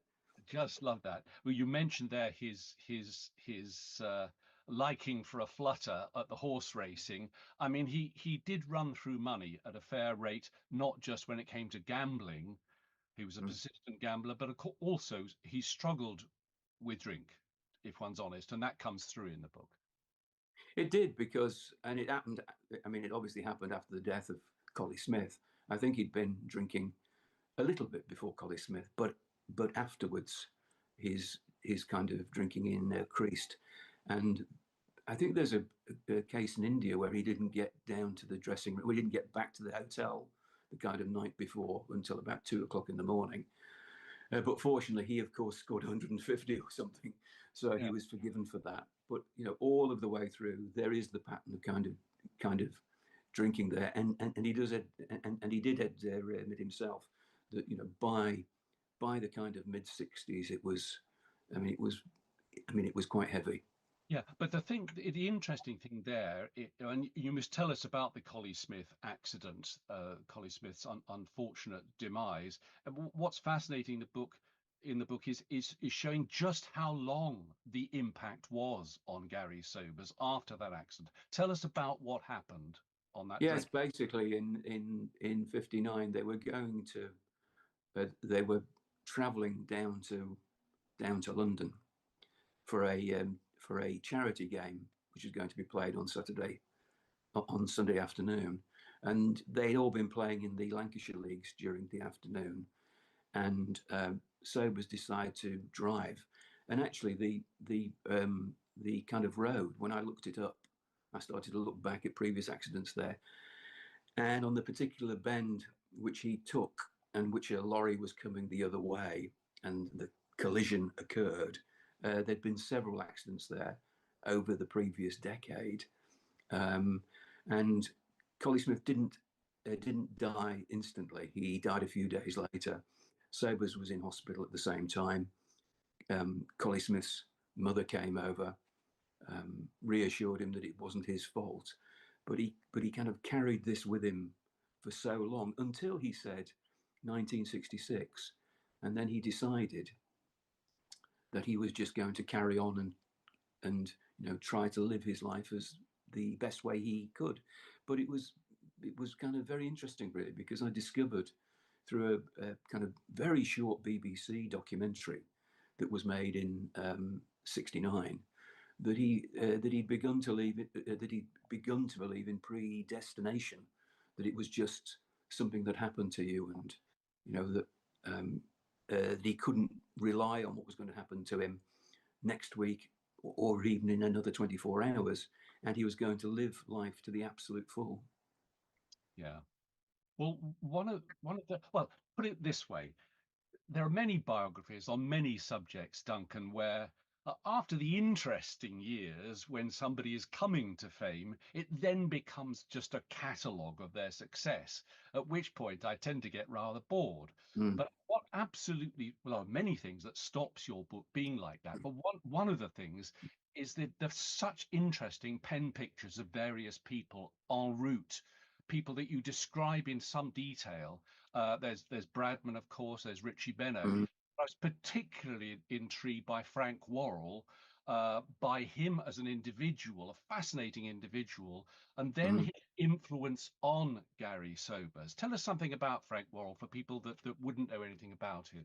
Yeah, I mean, Frank Worrell was really the first kind of black captain of the West Indies, the kind of permanent black captain of the West Indies. And of course, he took the team to that marvellous series in '61 to Australia, which included the Tide kind of test, which is and before that series, because the last few test series had been so poor in Australia, Bradman was particularly kind of worried because he thought that they were losing the public, really. And the kind of West Indies, through Frank Worrell and through Richie Benno, just produced this marvelous kind of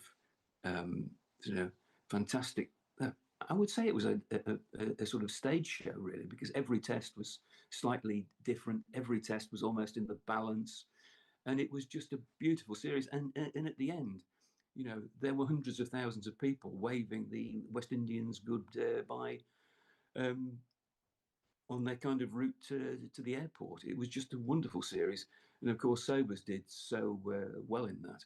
But Worrell was rather like a father figure to him, really, and he was responsible for bringing him to England because he played for Radcliffe.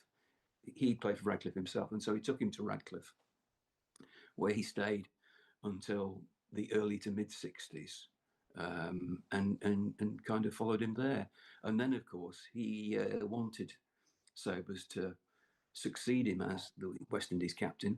Sobers wasn't keen to kind of do that. I think the interesting thing is that if Collie Smith had lived, Collie Smith would have been the West Indies captain. And I think Sobers would have been very happy with that because it would have enabled him simply to kind of concentrate on his own game. Yeah, but Worrell comes across as such an intelligent, such a perceptive guy, somebody who really did think through the game in great detail, a man manager. Oh, I think he was more than a man manager, actually, because he was a politician too. And he had such a kind of dignity about him. There's a wonderful photograph in my book that was taken by Jane Bowen of The Observer when someone had gone to interview Worrell, and she just captures him perfectly in kind of profile, and he looks stately. Roman, even, I suppose, a kind of senator. And I suppose that's the way I would describe him. Yeah. Well, look, I'm going to put you on the spot. He's your hero, Duncan, and you can choose any Gary Sobers innings from the many that you describe in the book. Which would be the one that you would treasure forevermore? I was very envious the other day because I got a lovely review in the Sunday Times, and the reviewer said that the innings that he had seen and most remembered was the one at Lord's in 1973, and I would love to have seen that. And especially once you hear the backstory, it becomes even more incredible. But I do remember watching it at home in TV and not moving because, and of course, there's at some point where he actually has to leave the field, and he has some rum, and then he comes back onto the field and carries on sort of punishing the bowling again. It's just a tremendous innings, really is. If I'm allowed to choose, I think probably it would be that 254 in Australia for the rest of the world against Dennis Lilly and co. That sounds like an extraordinary innings, doesn't it? I will. Well, I mean, there's some marvelous film of that, and there's one shot which he plays against Dennis Lilly, and Dennis Lilly hasn't finished his follow through, and the ball's already hit the boundary, and you can hear it hit the boundary, and there's the film that I'm thinking of is a little documentary that Bradman narrates, and he talks you through this innings, and he says he's never seen an innings like it. And you've got to remember that when kind of Bradman says that, then he saw McCabe's innings at Trent Bridge and countless sort of others which he thought were magnificent. But this Sobers innings was just out of this world. Yeah, we haven't talked much. We must draw to a close now. We haven't talked much about Sobers the bowler. I confess I got a little bit of a grudge against Gary Sobers because I went to watch, again, it was a rest of the world against England game at Lord's in 1970 when the England tour to South Africa had been cancelled. And I'd been to a number of test matches before that, and always the opposition had batted. I wanted to see England bat. So I turn up to Lord's on that morning, and oh joy, England are batting. And of course, what happened? Gary Sobers in particular ran through the English batting in no time at all. But wonderful bowler, and as you said right at the start, astonishing that he was so accomplished in all the different facets of bowling, fast and slow. Oh goodness! I mean, I've seen him bowl everything. When he was at Notts, I mean, he would bowl basically what the pitch required him to bowl. So you would see him kind of loping in, and he would bowl at both ends. I mean, there's a great story about when he was playing for South Australia in the Sheffield Shield, and his captain forgot he'd just bowled the kind of previous over and wanted him to bowl the next one. And there were times certainly there where he was just bowling spin. He would bowl spin for a while. Then later in the same innings, he kind of might take the new ball, and so he'd bowl either swing or seam or just fast. And he used to do that at Notts. I mean, he was just, which kind of Gary Sobers would you see on a kind of Saturday afternoon? Just whichever kind of Gary Sobers he wanted to provide for you, basically. Yeah.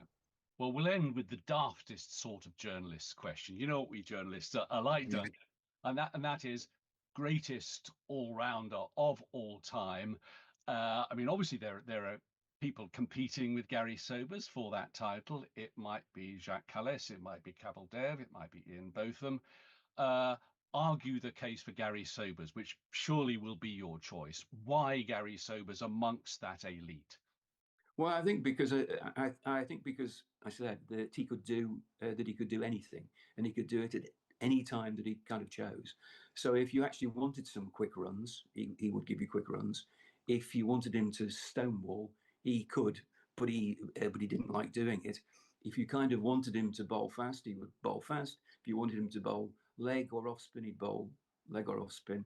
And the thing is that he always changed games, and I think more than anything else, his kind of view was that, yes, as I said before, that he wanted to win, but he wanted the spectator to go home. and say, goodness, I've had a good day watching Sobers today. And, you know, that's why he's my favourite. Yeah. Well, look, Duncan, we could talk forever about this extraordinary individual. We're speaking in just a few days after Sir Gary's death, and of course, mourned throughout the cricketing world, and that means professional cricketers and ordinary cricket lovers like you and me. And it's wonderful that people can reach out for your book as a way of reliving or learning for the first time about this extraordinary individual. So the name of the book, The Man Who Walked Out of the Sun, great title, A Lifetime of Summers with Gary Sobers, and that's published by Abacus. Thank you so much for it, Duncan. Absolute pleasure. Various of your books have won awards in the past, and I'm sure this will as well. Duncan Hamilton, thank you so much. Thank you very much.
Who walks out of the sun?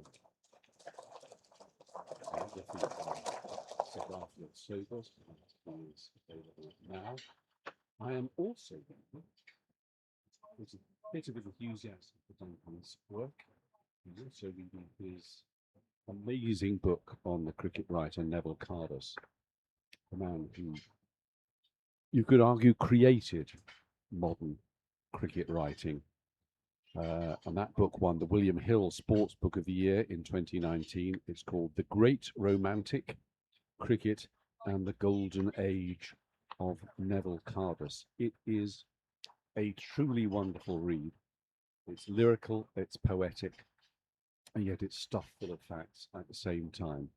So huge thanks to Duncan for the interview, and huge thanks to him for all the work he's done to continue stunning cricket writing into the modern age.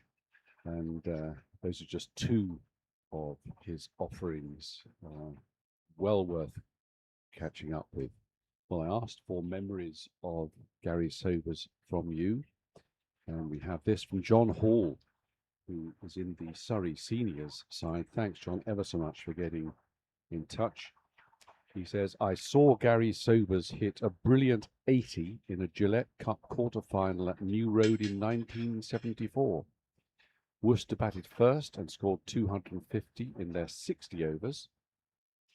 60 overs as pertained then. I was playing in a tour game and couldn't go to watch on the first day. However, the match was interrupted by rain and carried over to a second day with knots on 70 odd for 5. It looked like game over, And the only reason to go was that Gary was not out overnight. We bit the bullet and went along in the hope that he would entertain us. We weren't disappointed. He hit a magnificent 84, including several huge sixes to take Notts to within 20 runs of the Worcester total. It's still vivid in the memory. But not a win by the sound of things. Other players in the same game, says John. New Zealander Glenn Turner, Basil D'Oliveira, Norman Gifford, and Derek Randall. Well, if you've just joined us, you have arrived at High Wycombe Cricket Club. High Wycombe, which is about halfway between London and Oxford, roughly speaking. If you've not been following the games so far in this series, you may be surprised to see the outfield here looking like a desert. Well, this is what they all look like in the south of England this year. There's a hosepipe ban in this part of the world, but I don't think it would make a huge amount of difference to a large area of grass like this. Anyway, if hoses could be used. It's very overcast today, not cold, but not anything like as hot as it has been. We had the first drop of serious rain, sort of serious, last night for the first time in months. We had one torrential downpour about 3 o'clock in the morning, which woke me up. But it lasted 5 minutes. But oh my goodness, it was terrific to hear it. And then another bit of a downpour 3 or 4 hours later. So nothing to write home about, but more rain is forecast. The south of England in particular, very much needing rain at the moment. My brother was on a train going up to Edinburgh from the Liverpool area yesterday. He said it was remarkable how every mile the countryside got greener and greener. So they've not had it quite so bad up there in the far north of England and into Scotland, but overall a very serious situation.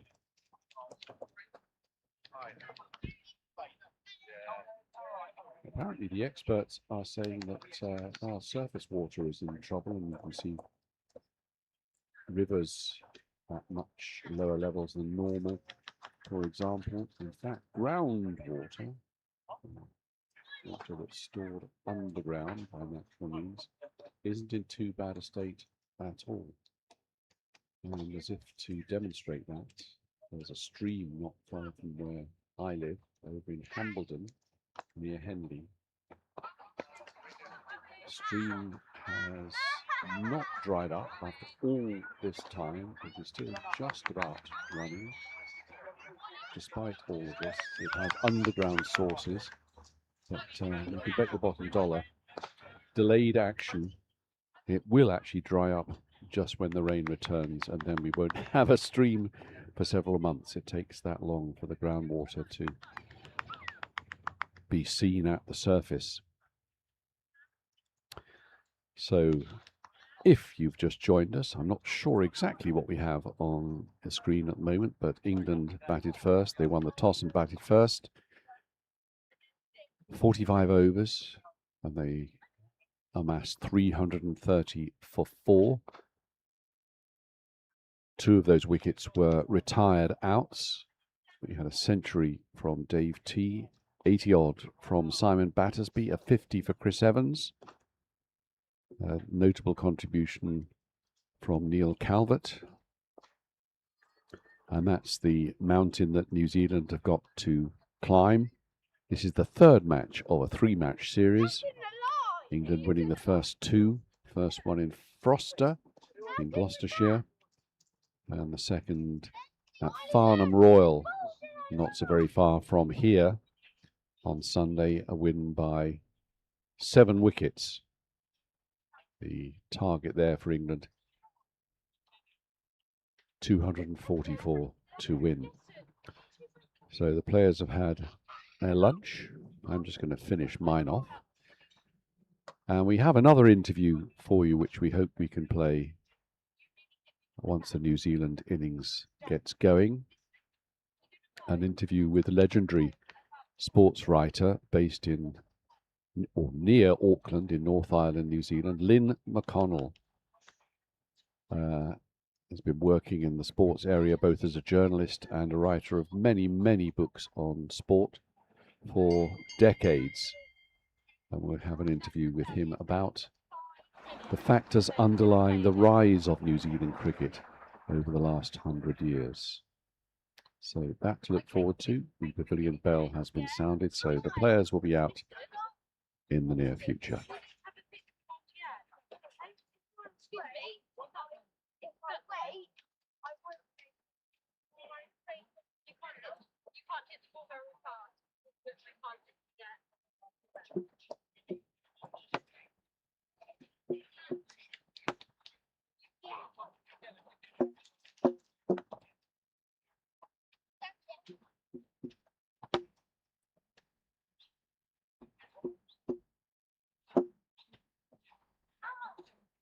I'm doing it without. Ollie, give Mummy both of them.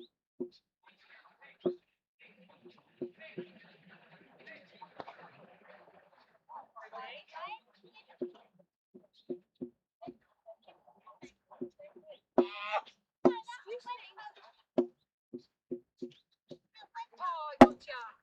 Ready? Oh, gotcha. I hear it. You just take. Just take them. Give them.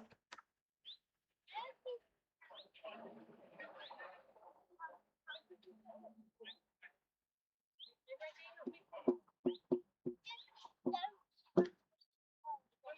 Yeah.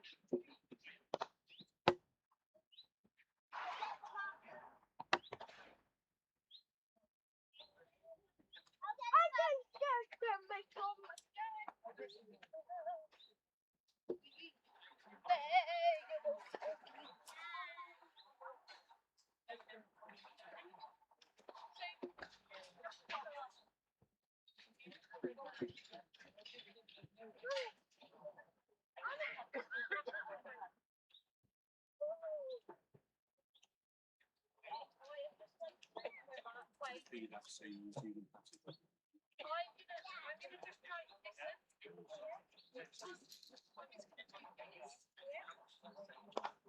Why do you think? Yeah, because I'm just gonna drive my car out. No, I'm gonna go in like 20 minutes. So rather than driving across, I'll just go now. Okay. It's just we've cut a lot of council now before. So that's why I'm gonna move it now, and then I'm gonna block it. She's just going to bring her car out and she'll pop across there.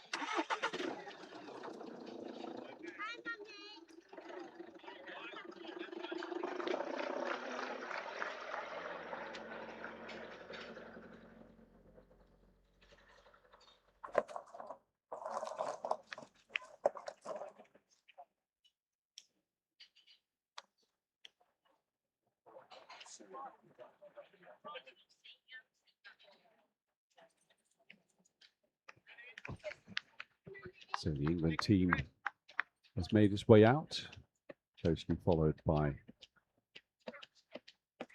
New Zealand opening batters. Paul Fakuri, who will face Tony Penny, his partner, and they put on 100 on Sunday at Farnham Royal. Paul Fakuri, experienced first-class cricketer for Otago.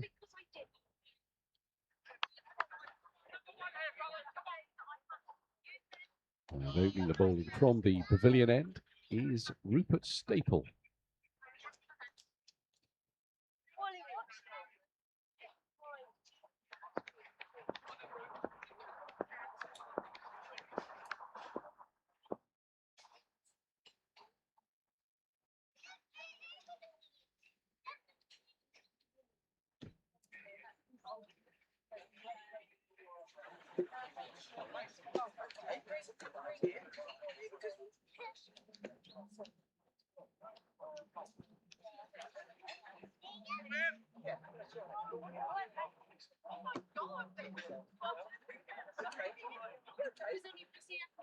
Yeah, that's right.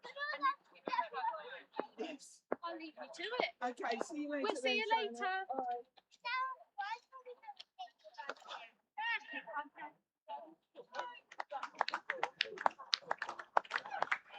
There we are, that short boundary.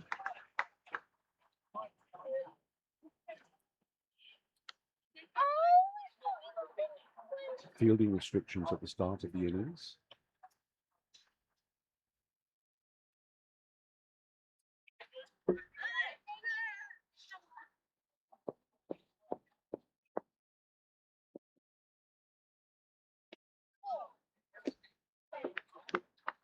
Signalled.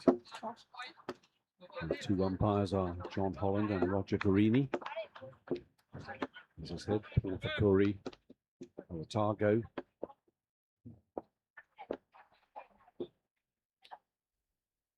Experienced 60s and 70s cricketer. Top run scorer for New Zealand. And in the 70s World Cups. Combined average of over 85. He runs a ventilation business over there in New Zealand. That's Paul Fakuri. With his fellow at bats, Tony Penny. We saw him very efficiently keeping wicket earlier. Played in 2 Masters World Cups. His grandfather claimed to have been coached by W.G. Grace before emigrating from Somerset. I do like that. Tony's a former international rugby player in Hong Kong. And in professional terms, he is an engineer, a fellow of Engineering New Zealand. And he's another one who likes his racehorses. He's a breeder and racer of thoroughbred horses. That's Tony Penny.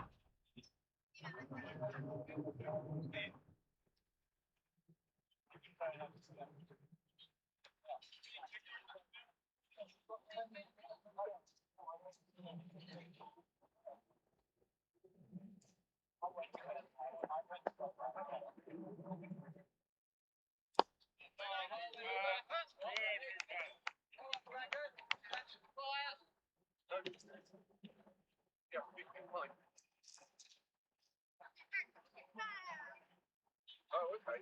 Yeah.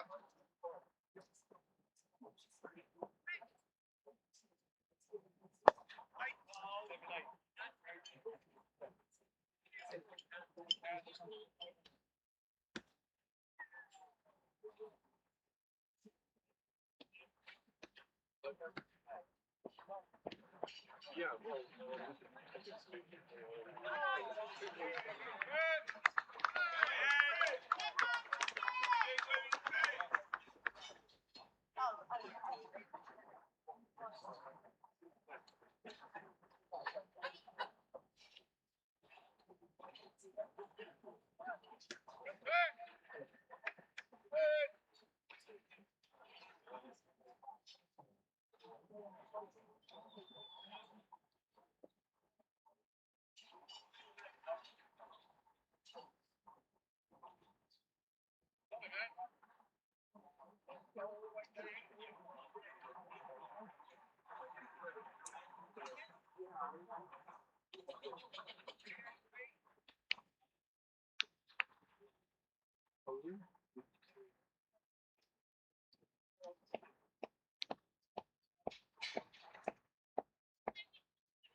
Opening the bowling from the Manor End, Peter Hayes of Worcestershire.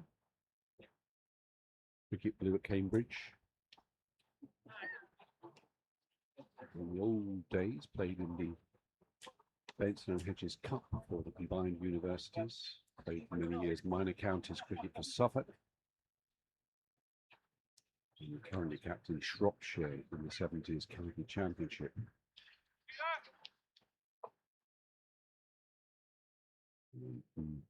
Was the victorious England Silver Ashes and World Cup squad this last winter.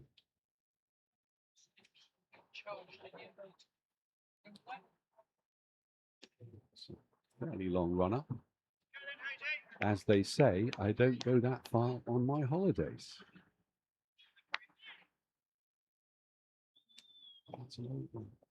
Here he comes, Peter Hayes.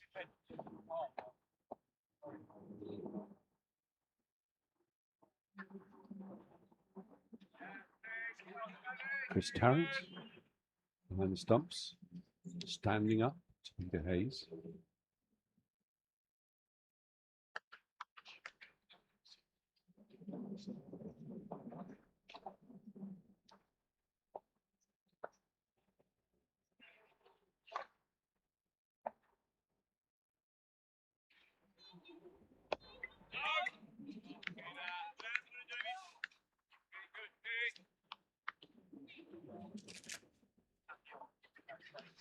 Wherever in the world you are viewing and listening from, we'd love to hear from you. We have a dedicated email address, openthebowling@gmail.com, openthebowling@gmail.com. We're here to gather in whatever you would like to say. You may like to send messages to a player, tell us something about the place where you live, your association with seniors cricket. It would be lovely to have more memories of watching Gary Sobers play live if possible, but there may be memories of particular innings that you saw on television. My goodness, I saw a few.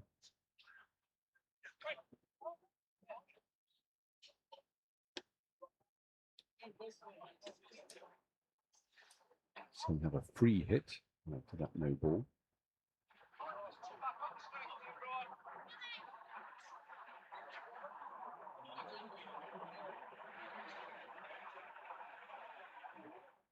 Tony Penny will face it. Paul Fakuri at the other end with the 0 on his back.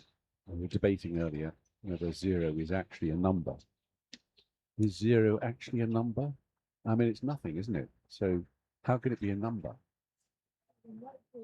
I would love it if a mathematics professor from Oxford or Harvard got in touch and put me right on this. There must be one listening.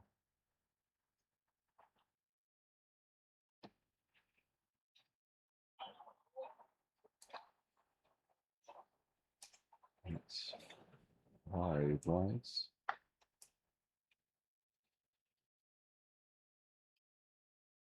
Peter Hayes, hands on head. Oh, that's not one for the CV, that is it, really?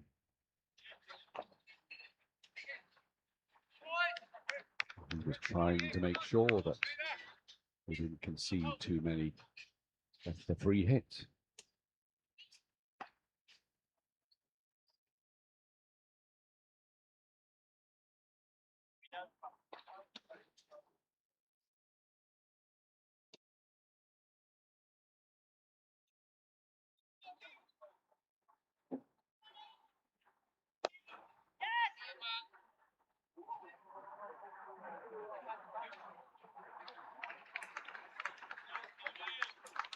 Four more. Diverted over the boundary.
Well, a fascinating over.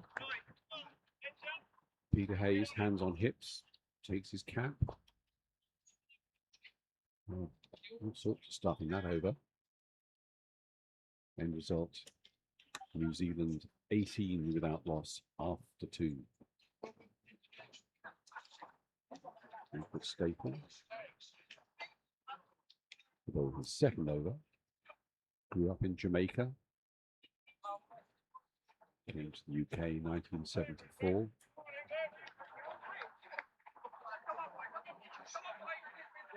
Played football, was a boxer, was a heavyweight champion. Well, I believe that, looking at him. He also attended the famous Alf Gover Cricket School.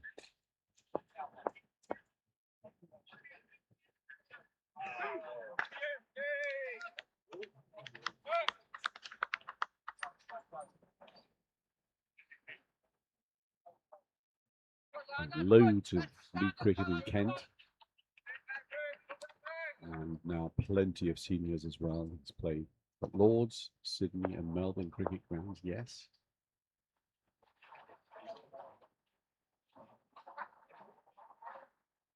And appropriately, given the opposition here today, his bowling hero is Richard Hadley.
So just 2 off the over, 20 without loss.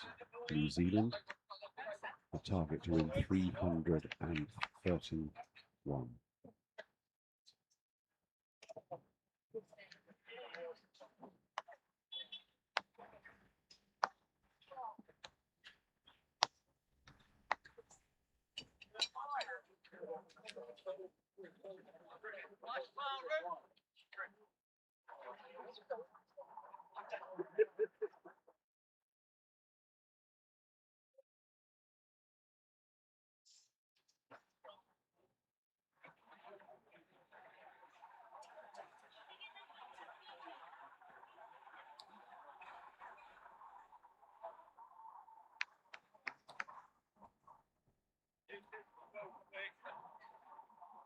Well, there's a red kite above us who clearly has taken. There are 2 of them now. Cricket-loving red kites. There've been at least one of them has been circling most of the game. Feature of the air this part of the world.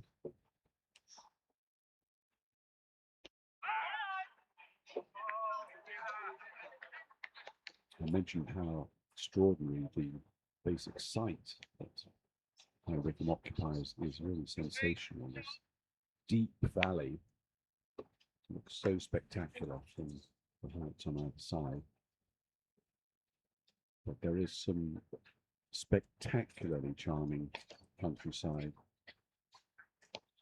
very close to High Wycombe. especially the so-called Hambledon Valley, stretching down towards the village of Hambledon. No, it's not the cricket in Hambledon. And beyond that is Henley. Indeed, the whole Chilterns line of hills have some absolutely gorgeous countryside.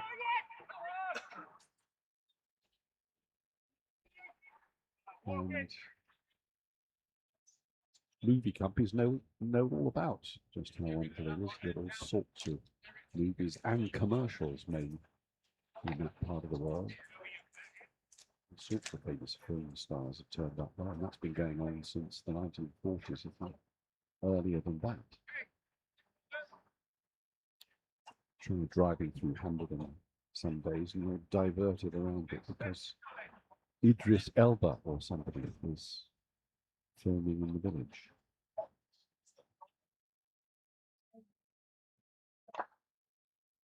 This is Peter Hayes again.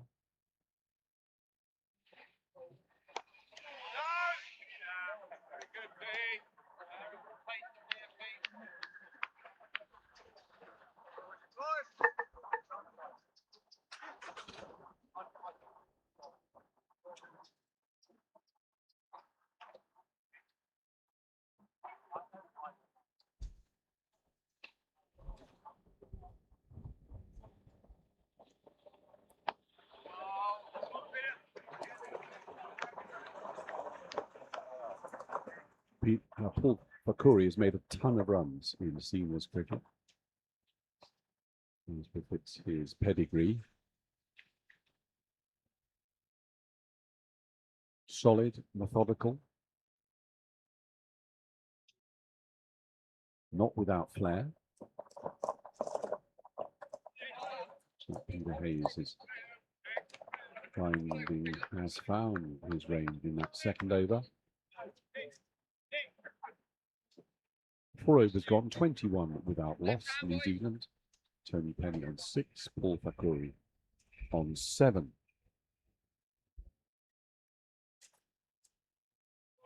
Total needed to win 331.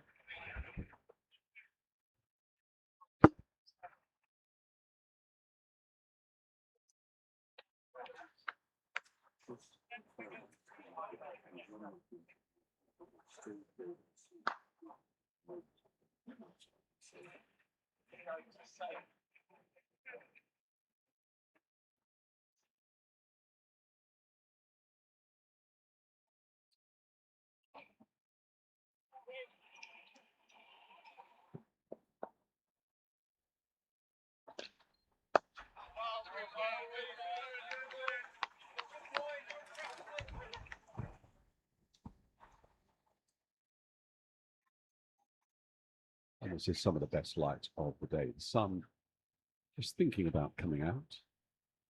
Perfect light for batting.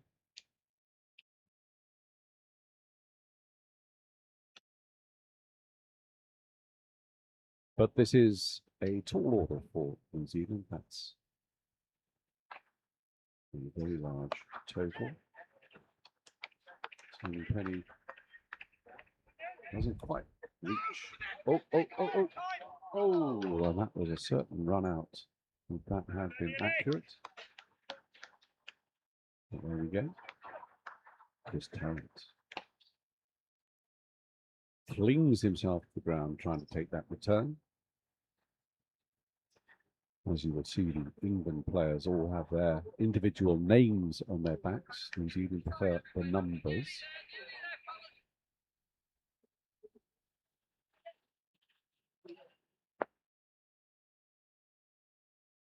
England, the current world champions, double world champions, as far as ODIs are concerned.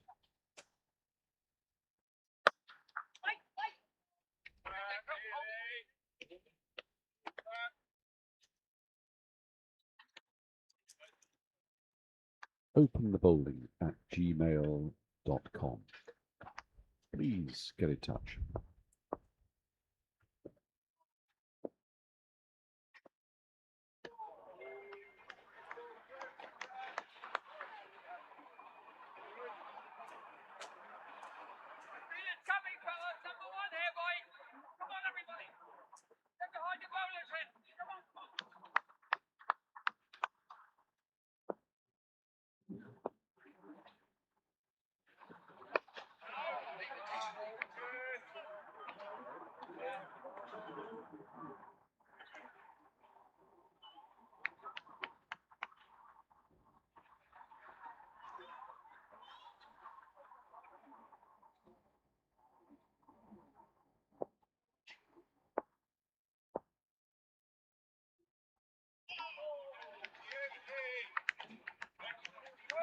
Just one off the over.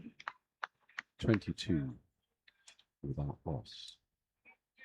One of the pleasures of welcoming the senior sides to these shores is that many of their wives, partners come along as well. And as I said much earlier, there's a group of them under a gazebo across there with the New Zealand flag fluttering or bunting with several New Zealand flags fluttering in the breeze above them.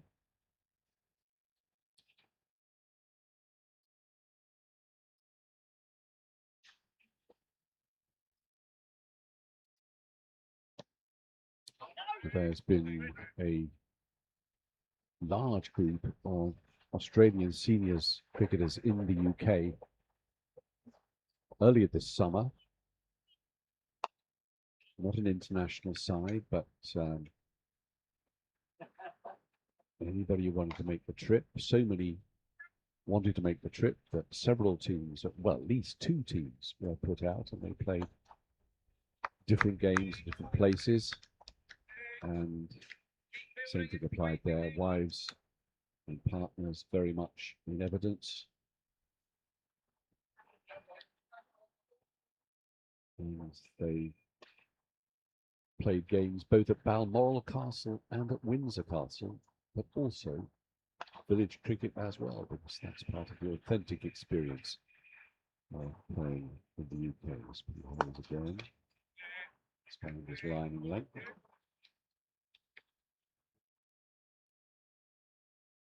And what applies to them applies also to all senior sides, that basically you have to find the financial wherewithal to cover the cost of travel and accommodation.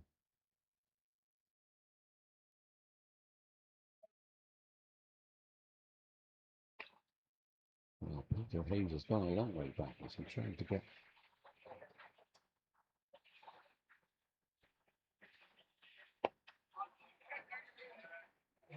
what the thinking is there. Off his long run up, he's practically at the boundary. It's the Michael Holding of the England side.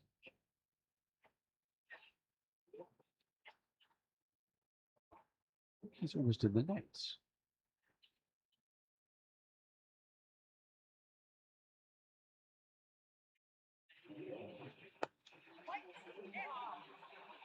That's the one now. And the genius behind the Australian seniors tours is one Derek Gray. All I know. He's watching this in the middle of the night. And what a genius he is. These Australian cricketers have been absolutely all over the place around the world. Well, it's assuming there are people who can play cricket with.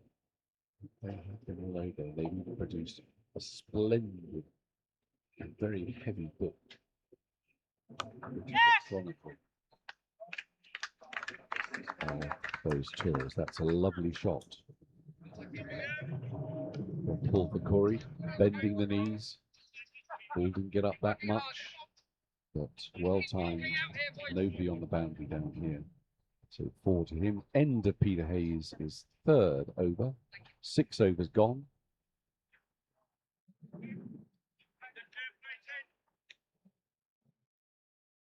That's New Zealand 27 without loss.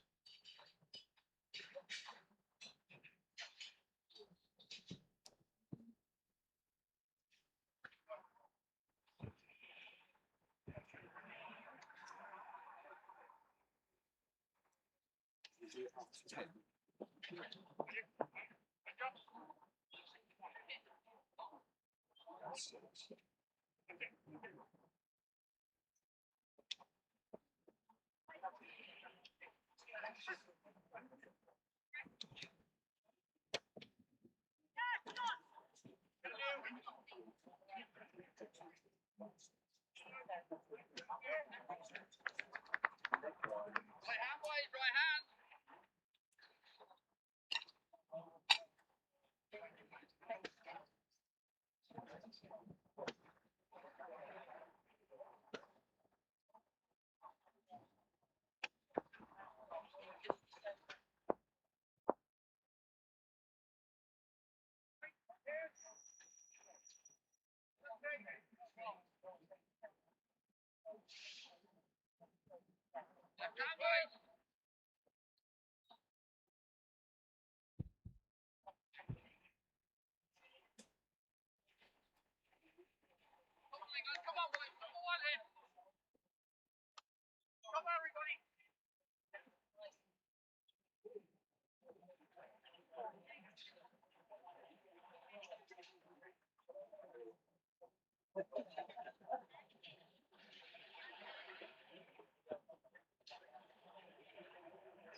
Up comes the huge 4 on the screen over there. You probably see that from space. I bet there are cricket fans up in space at this very moment. There must be somebody up there looking down on this game, egging on New Zealand. Both batsmen on 12. 33 without loss now. Remember, these two put on century partnership on Sunday in the second game of the series.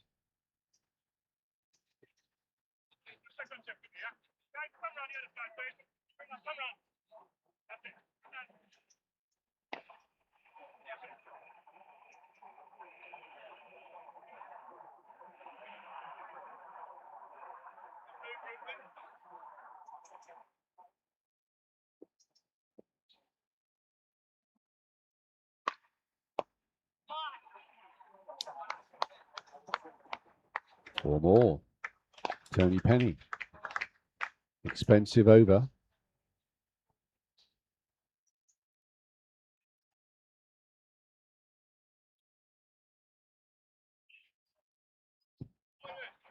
Open the bowling at gmail.com. Please do get in touch.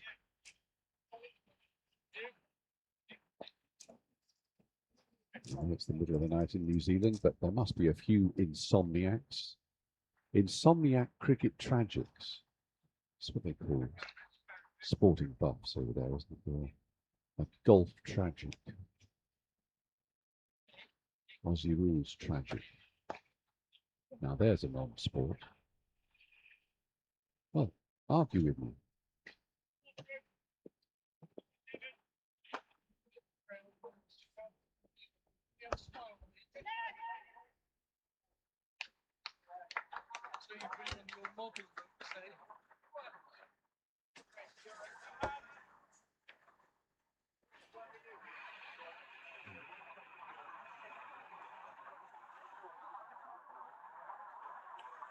So the target now under 300.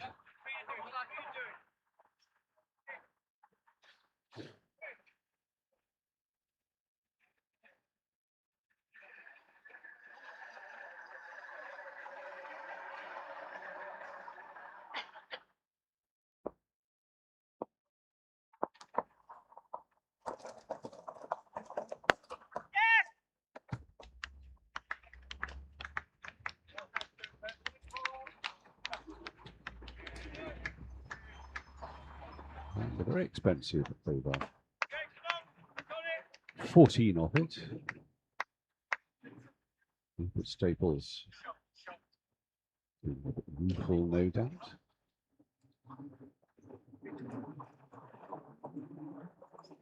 This is a cracking start. 42 without loss. 97, so they're running at 6 and over. They need to be running at more than that, but the foundation is there. I was walking past one of my bookshelves this morning and came across a volume I've not looked at for an age. It's a collection of magazine articles published in 1911. Magazine articles in Young England, an illustrated magazine for boys throughout the English-speaking world.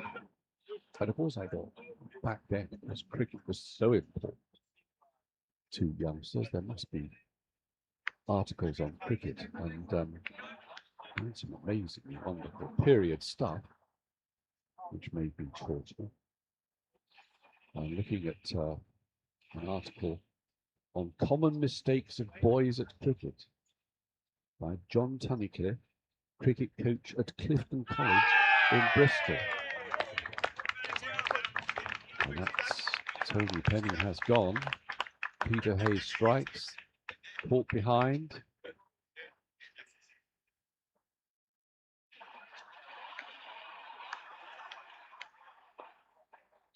So no century partnership today. But Tony Penny has delighted us with his cricket, both his batting and his very efficient wicket keeping. He goes for 17 off 24 balls, score 42 for 1. And here's another batter who performed well on Sunday, Barnum Royal, Hamish Cochrane, wearing 49.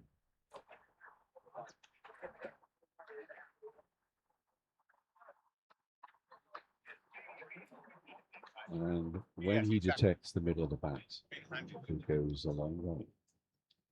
Paul Pipori offering a word of advice.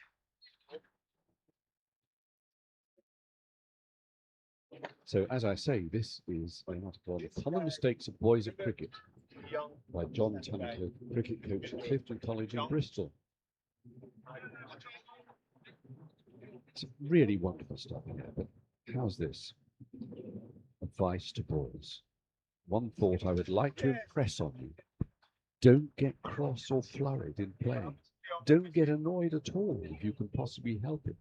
Keep your temper well under control. Keep your tongue ever in check.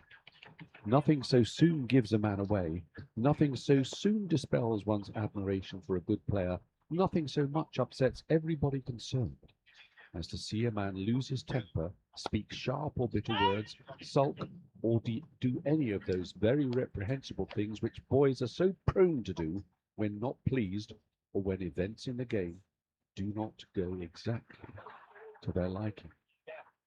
And he goes on, then don't make that very common mistake of so many boys of questioning the umpire's decision, of trying to argue about it, even during the progress of the match itself. This is not only a bad mistake for any boy to make, it is foolish and always lowering to one's dignity. Even if the umpire is really wrong, accept his decision manfully and quietly. All men may make mistakes in judgment sometimes, and umpires may well be credited with making as few real mistakes as most men in any judicial position. Isn't that wonderful? Wonderful advice. I'm going to take it from now on. I'm not going to get cross when either playing or watching cricket.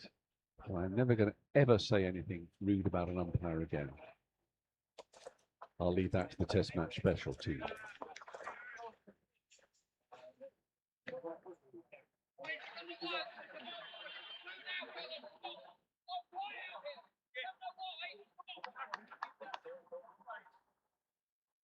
So still very overcast here. Although not as bad as when we arrived this morning.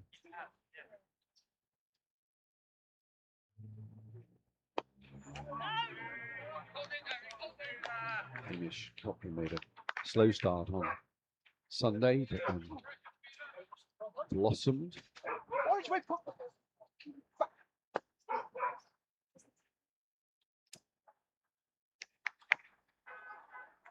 When you drove on the pitch,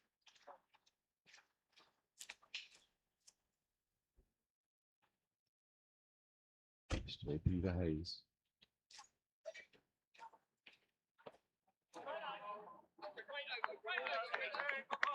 And the 8th over, successful over for Peter Hayes. That was a wicket maiden. Haven't seen any of those today so far. If memory serves, 42 for 1 New Zealand, chasing 331 to win. 43 on 16 of 20 balls.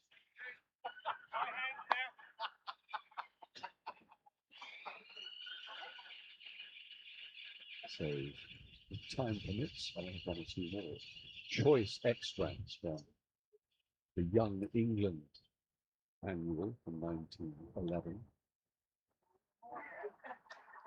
Plenty of stuff about empire, of course.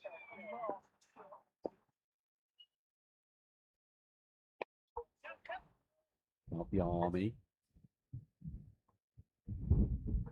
Sorts of things that young boys should be trained to think.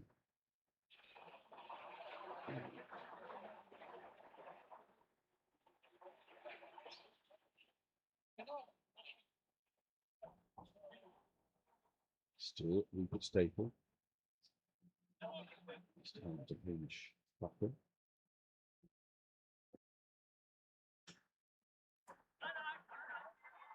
To get up for now.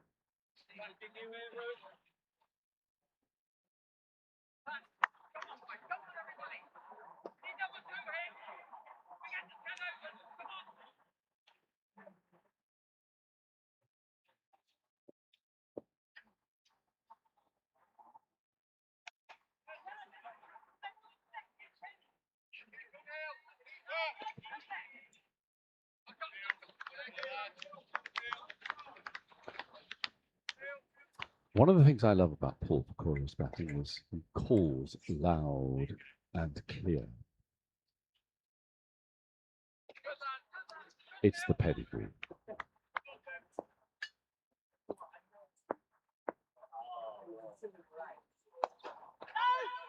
There you are. I don't know if you could hear that. That's the operatic training.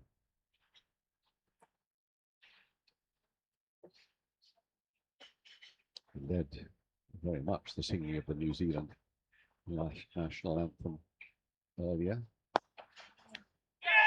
And he's gone. Paul Fakuri goes. Caught very nonchalantly by Dave T.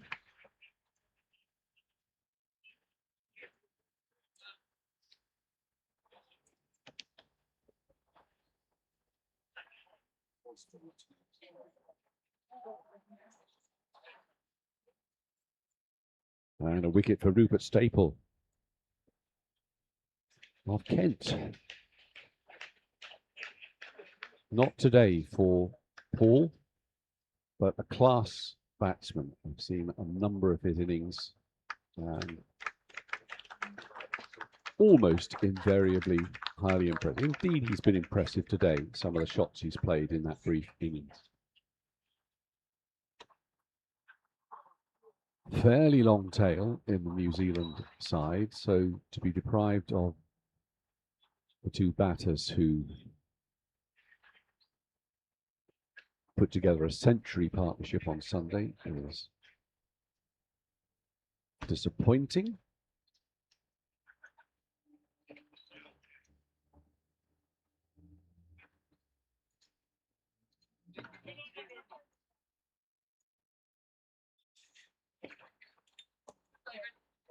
And replacing Paul Fakuri is Bevan Guthrie, the vice captain of the New Zealand side.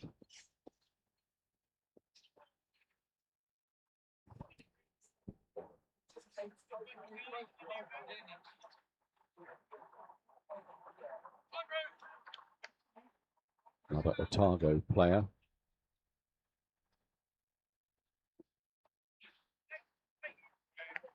Two slips could stop that. And Chris Evans. End of the ninth over. 44 for 2 New Zealand. And Bevan Guthrie has been playing cricket for the last 63 years, never with a break. Another one who's been playing plenty of seniors cricket, including 2 over 70s World Cup squads. Another one with lots of, it is what it's like down in that part of the world. Another one with multiple sports, badminton, golf, first class rugby for Otago. I think I mentioned this earlier. Rugby referee, cricket umpire, and probably tap dancers as well. Wouldn't be surprised. So Peter Hayes continues from the manor end, and Hamish Cochrane to face.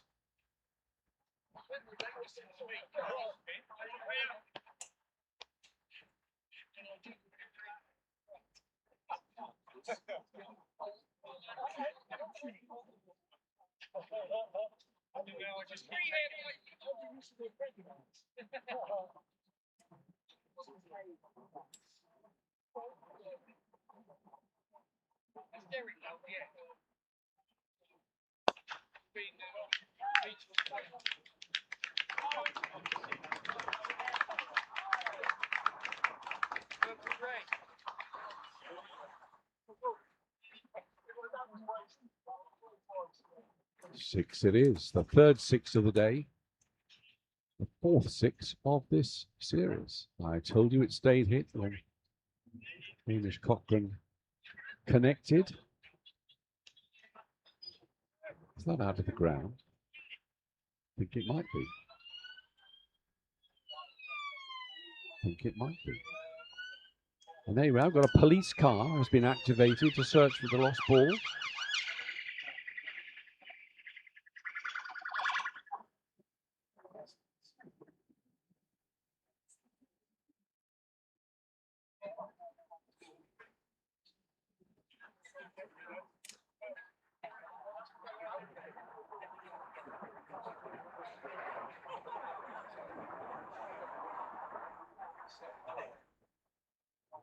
It feels a bit like rain all of a sudden. Ball found. It's a startled shopper on the other side of the London Road, perhaps. Decent of him or her to throw the ball back, you know.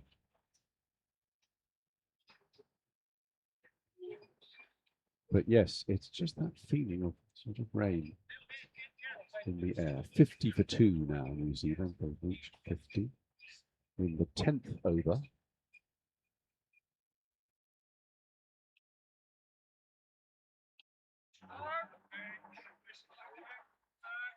He's adjusting his length. Not want that to happen again. Prolific run scorer, Hamish. She's not a stylist,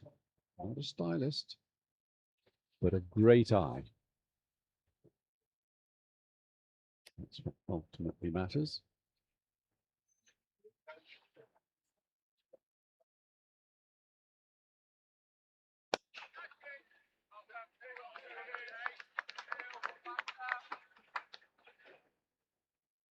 Peter Hayes struggling to get up. Good stop. Might need a bit of WD-40 under this over.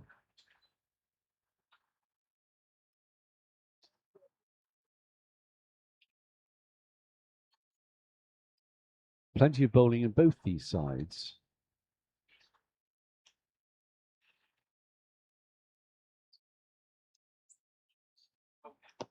We'll have more pace bowling, courtesy of Terry Edwards, for example.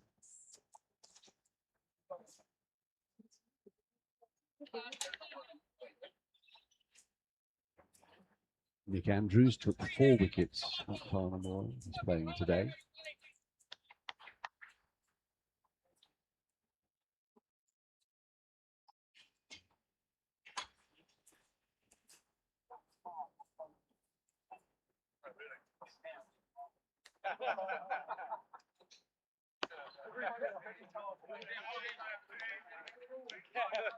So Peter Hayes coming back well there. Just that 6 off the over. For what it's worth, New Zealand not up with the asking rate.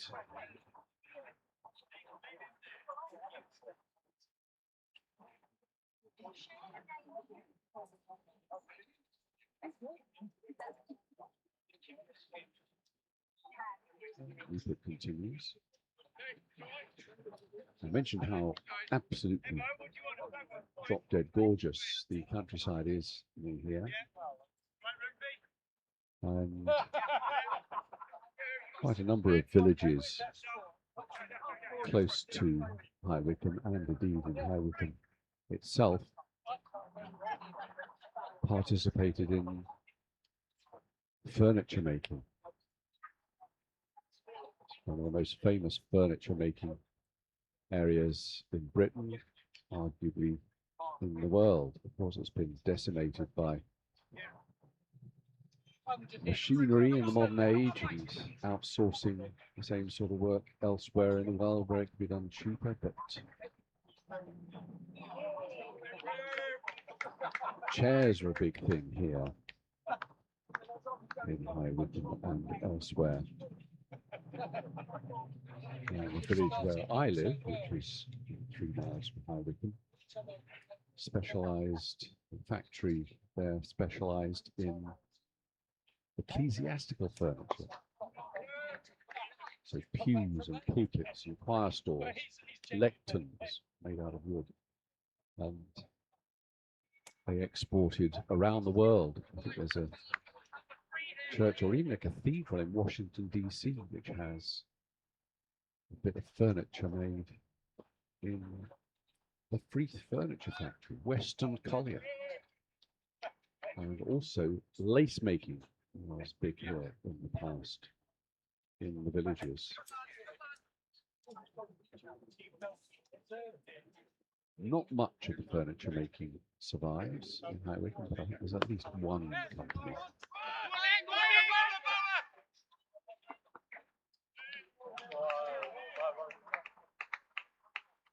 So that's 4 over rows.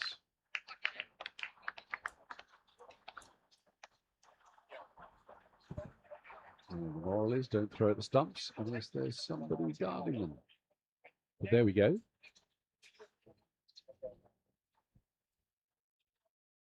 Five runs all told.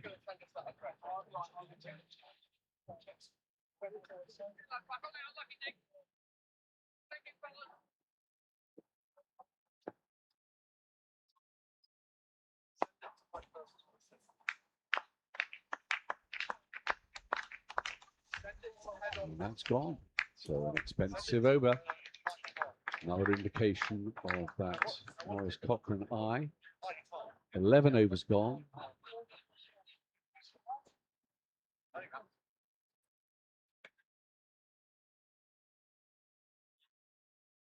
And as long as Hamish is there, there's hope. Long way to go. But it's a strange game.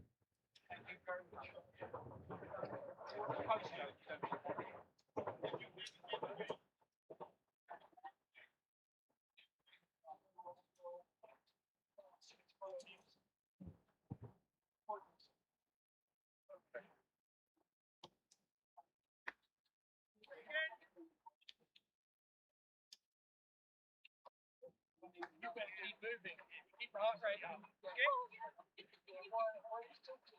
4 balls. Got low. 4 balls. Yeah. No, we need brand new ones. Drop the stuff. Not for throwing around. Not throwing around. Right, okay. Thanks.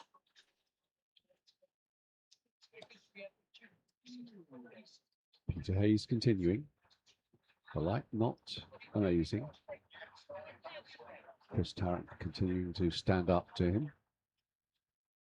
It's very much the fashion of the moment, isn't it? How to keep a batter like Joe Neat quiet when he's facing pace bowling while the wicketkeeper stands up. Got a bat in his ground.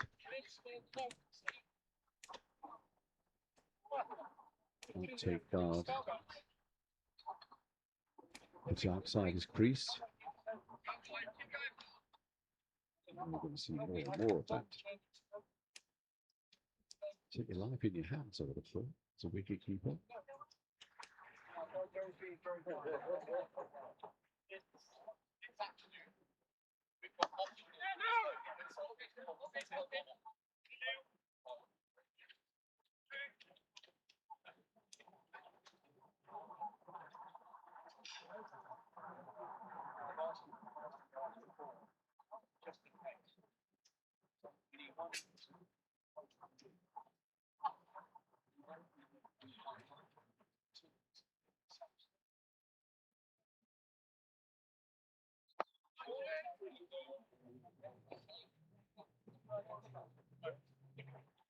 Bit of a skew. But one to Bobby Guthrie. It's into 6 in the middle of the 12th over. Drinks, breaks, 15 and 30. Another plane takes off from Heathrow. I think they're underneath the flight path for North America. Tracked planes going into Montreal and Dallas.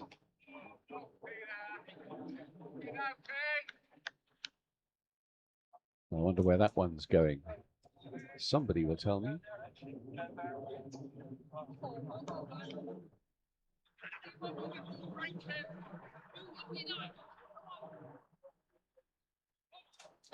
Austin, Texas.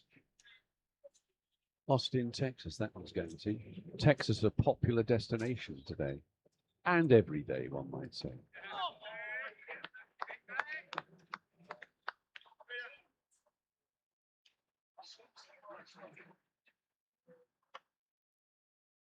So we've had this appalling drought here in the UK over this summer. And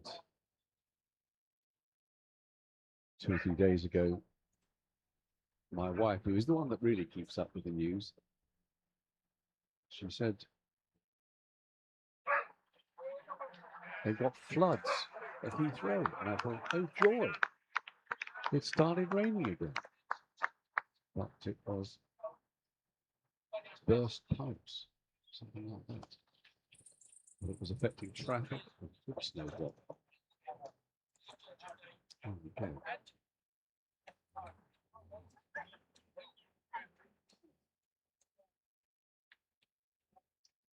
One of the busiest airports in the world.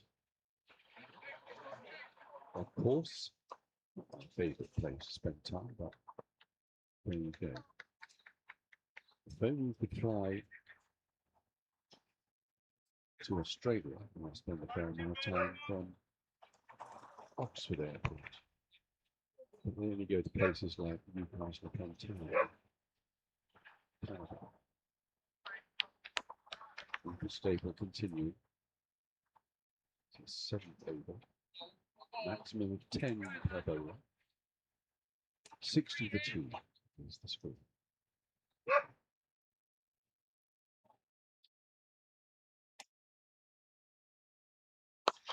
That shot. Terry up his fields. See him in due course.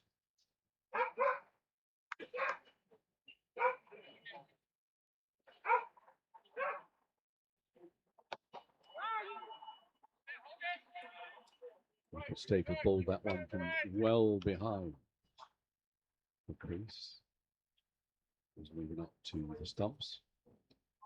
Natural slowing, but turns around quickly, trying to disrupt the batsman's attention. Another dot ball. Trying to do something different.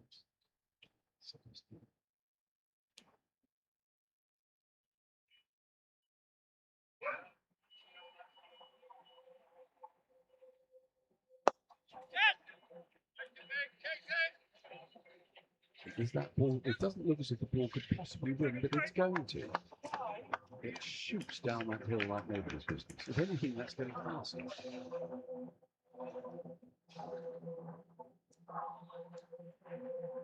So some of you will have heard the interview with Duncan Hamilton and Gary Sobers, who of course will bowl in all sorts of styles.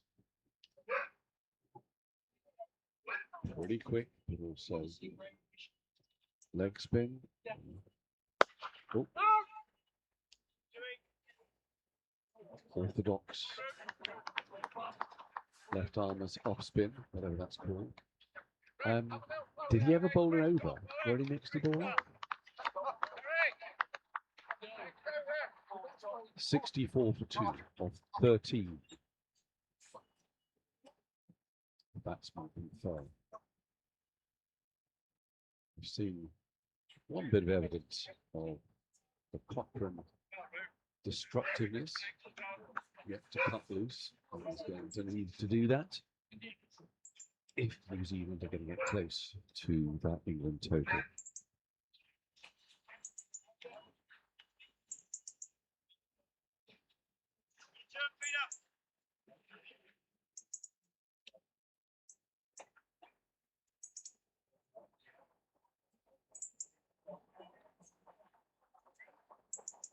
$267. Still to get. The Hayes continues. Bang. There it goes.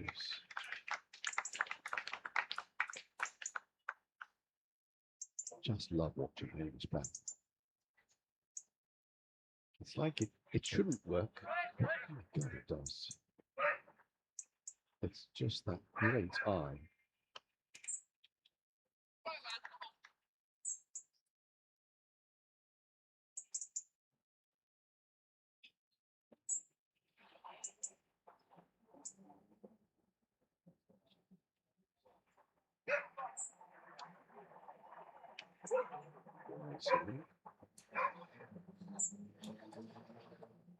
Hayes glowers.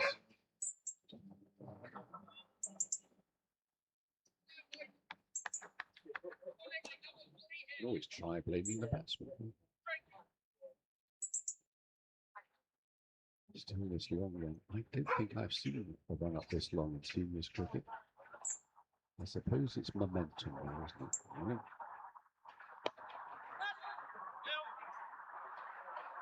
Just the one.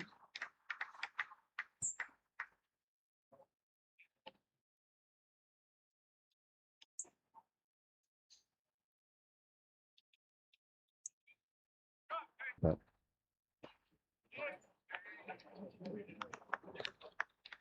they're just stacked. So 14 gone, 17 for 2. New Zealand, and still has that feeling of rain in the air. Have my umbrella close by, just in case.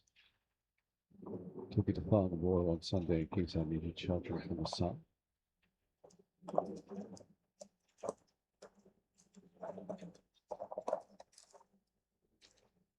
Still a cars keep on arriving.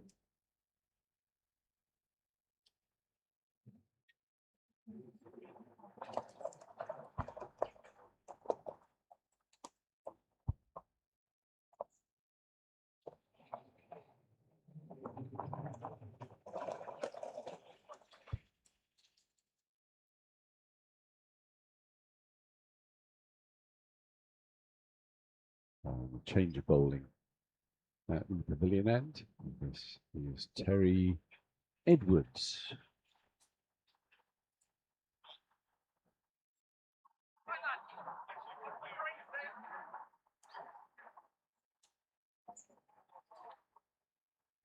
Kent, maths teacher.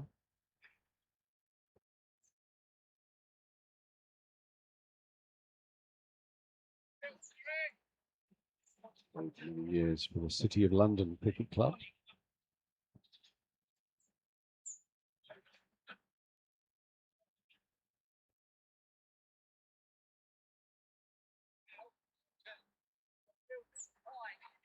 Another member of the successful squad that went down under over the winter.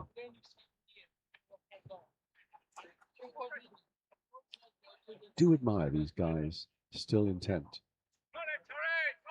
on running in hard and bowling as quick as they can at the advanced age that they are. And I'm not being rude because I'm 100% in this age group myself.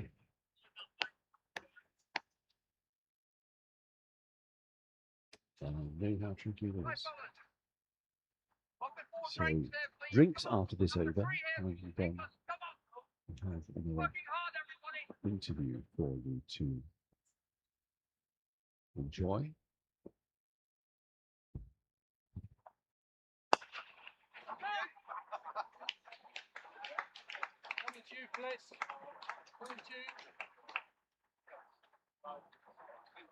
Pass the ball back, please.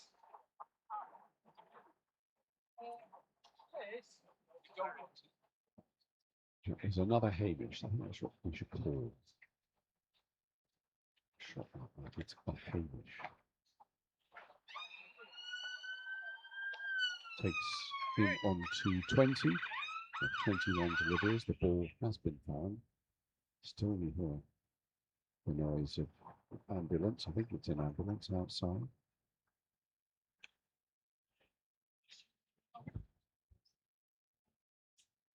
Field quite spread now. We have long on, long off, a little bit in from the boundary.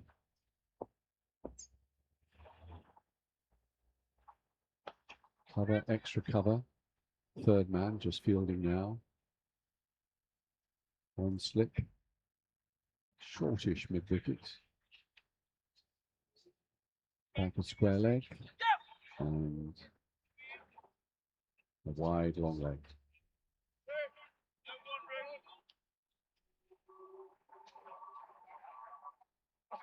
Field though changing for Bevan Guthrie.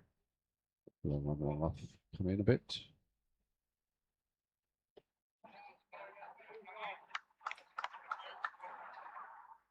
Bevan Guthrie shoulders on.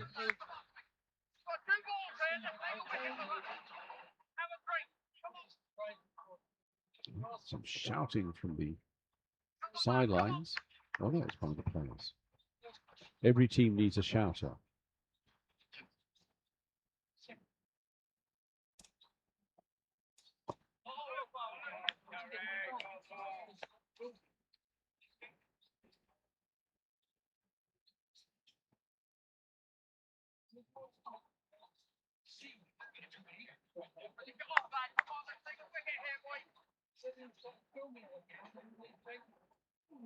I think I'm going to go see. And you all have to go.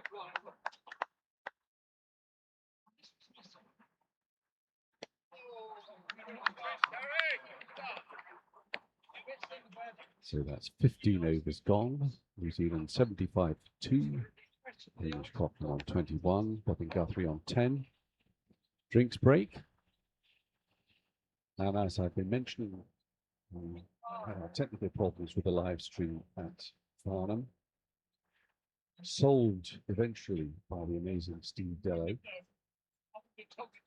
in collaboration with his wife's smartphone. But we weren't able to bring in the recorded interviews that we prepared. And so let's hear one of them now. You'll still be able to watch the game on your screen. But I thought it might be good to have a little bit of the history of New Zealand Test cricket. These days, we're used to the idea that New Zealand Test sides are a real force. Think of the men's side winning the Test Championship 2 or 3 years back. England have painfully been aware of the standard. In very recent times, New Zealand winning a 3-match series here in England earlier on this summer. And it was just a question of finding a historian, a cricket historian in New Zealand to talk us through that history. Well, let's take a look back now at the rise of New Zealand as an international cricketing force. And I'm delighted to say that I'm joined from North Island in New Zealand by Lynn McConnell, who's got a long history of writing about sport as a journalist and as an author. And Lynn, thank you so much for joining us. Let's look back into this history. And I suppose to start with, I want to know about who were the cricketers when you were at school, the New Zealand cricketers who you really looked out for, or were there in those days cricketers that you looked out for? Yes, there were. We had the benefit of black and white television and late afternoon live coverage of games. So, but people that first made an impression on me were Murray Webb, a fast bowler. But I grew up in Southland, right at the bottom of the South Island. So we were associated with the Otago province. And Murray Webb was a very fast bowler, and he was wonderful to watch. Glenn Turner had just arrived on the scene, so I was interested in him because he wasn't much older than me, but it was how he was going to go once he'd gone to England. Bevan Congdon was around. Mark Burgess, they were players I enjoyed to watch. And of course, I grew up in the area where Jack Alabaster came from, so any chance of seeing him in action was always worthwhile too. Yeah, well, there's 2 or 3 names that I wasn't aware of there. But did you look further than that, outwards at world cricketers that really inspired you? As I got older, but being living where I was, there wasn't a lot of exposure to most of my cricket came through the little bit that was on television and on radio. We had a very good sports program on radio that ran on well, it's a bit like the BBC, I suppose, on a remote channel, covered it entirely in sport during the summer. It was called Sports Roundup, and you got live coverage from each of the first class games. They'd criss and cross, and you'd get all the action that occurred. So that was a pretty constant presence for me during the summer holidays. Was the transistor radio, listening to all these games. But as I got older, I became more aware of what was going on around the world, particularly with England, because England paid a lot of attention to New Zealand that other countries didn't. So Colin Cowdrey, players like that, they were all familiar with, read all about them, read their life stories, their biographies, and all those sorts of things. And then as we got more involved with Australia, a much more realisation of the cricketers over there.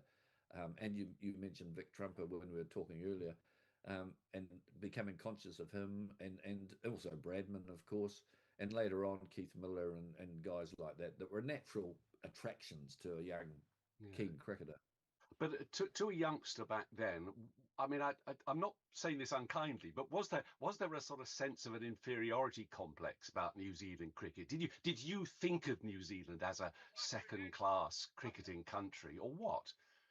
I think so, because we didn't play a lot of cricket. Excuse me. We at that stage, our Plunket Shield was one round between at that stage there were six associations, so it was just 5 games a year, plus perhaps a game against the touring side. So there wasn't a lot of cricket really, and you sort of wondered. You did grow up with a realization that we weren't performing that greatly. I remember my first conscious memory of New Zealand doing well at cricket was in 1968 when they beat India in Christchurch. Graham Dowling scored.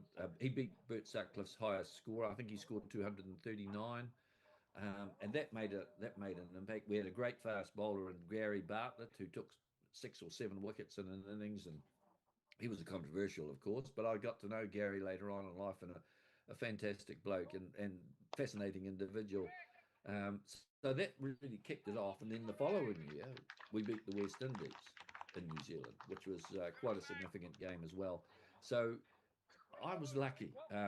Growing up, New Zealand cricket was starting to come through, and you you never felt favouritism or anything like that, but you did feel that on the right day, New Zealand teams could succeed. But Lynn, presumably back then there was an element. I mean, you were not talking about fully professional cricket at all, and I wonder if New Zealand, even Test players, were almost paying their own way to play Test cricket. Would that be an exaggeration? I don't think it was quite that bad, though. There was a lot of money raised to make the 1931 tour because of the Napier earthquake that year. Not long before they left, actually, and they had to raise some extra funds for that. But I think that there was an attitude.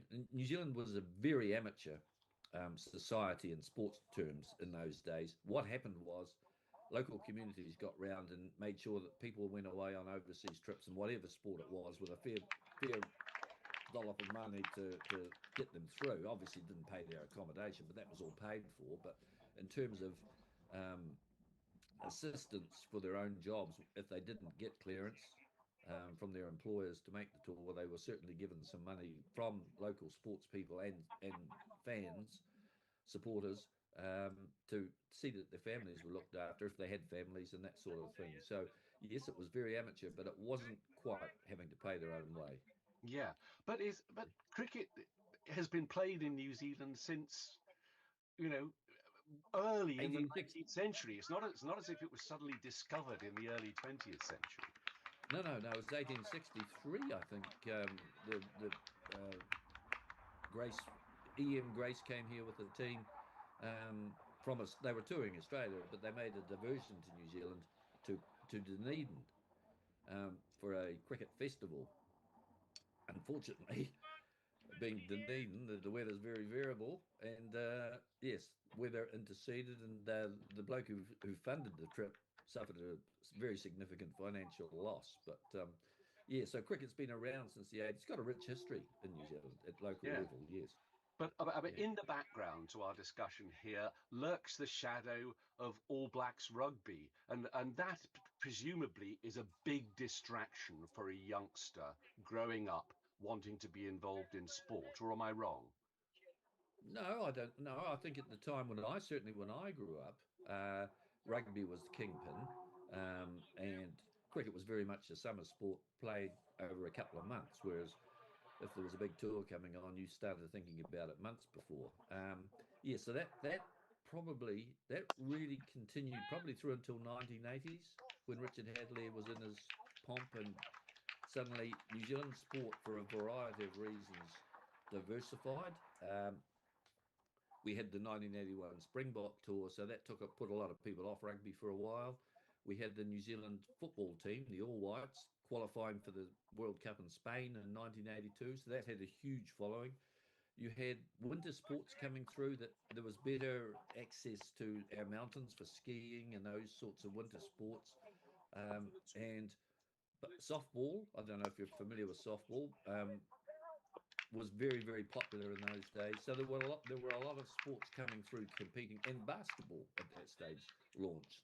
I mean, it had been around for years for men, but it became they created a national league, and this sort of thing started to evolve. Netball started to move out of the wilderness, if you like, and with the greater attention to coverage of women's sports, netball became very high profile and still is. And so we've had this diversification where cricket gained its place amongst several other sports that had been around for a while, but suddenly had a boost in impetus in terms of coverage. And Yeah. Well, television, I suppose, is part of that as well. yeah, so that's one. I mean, in these situations, there are always a variety of factors that contribute to the development of success. But you've mentioned several yeah, iconic New Zealand cricketing figures like Richard Hadley, Glenn Turner. Presumably, their success did have an influence on youngsters thinking about what sport to go into. Yeah, I think you can probably go back a wee bit earlier. I sort of looked at when and thinking about this talk, and it's great the luxury, and I'm sure as a researcher yourself, you know that the further back you can stand as time goes on, you get a better perspective of time and perspective. And I think round about the early 60s, John Reid sort of came into his own. He got a good coaching, a selection panel around him, and he stormed the country north and south before they went to South Africa in 1961. And he knew he'd been there in 53, 54, so he knew what was required, and he wanted a team to do the job, and he made sure he got it. He cajoled people into making themselves available, gave them a boost of confidence, and of course, they shared came from behind to share the series 2-all. It was a 5-test series, and that's where I think the real impetus started. Um, and we had been backed. There's a feeling that Australia didn't do a lot for New Zealand, but after World War II they did. We had several second 11 tours, and in the late 50s, early 60s, there was two or three of them. We had a Dennis Silks MCC team come over, and New Zealand actually beat them in the second test. So that, even though it wasn't a full test, it was an international. So that was the first time New Zealand did. Well, it's the second time actually, because I think there was a game in 06, 07 that they beat Pelham Warner's team, I think it was. But anyway, in regard to South Africa, so there was a lot more international. We were getting international teams every year coming through, so there was extra games for players, and with more games, more experience, um, guys were getting more play. And by the time Reid took the team to India and Pakistan and England in 1965, they developed this policy of selection, which brought in a lot of young players. So you had your Richard Collins, you had Victor Pollard, you had Barry Sinclair, Graham Dowling was there, even though he'd been in South Africa. So players like that were coming through, and they were Bruce Taylor was another one, of course, the all-rounder Bruce Taylor, and they were suddenly available for the next 10 years. So we had a continuity of young guys coming through who were supplemented then by Bob Kunis and and who else was there? Mark Burgess, people like that, and Headley Howarth started to come through and the tour to England. So I mentioned '65; they didn't have any success there, but those players got a lot of exposure.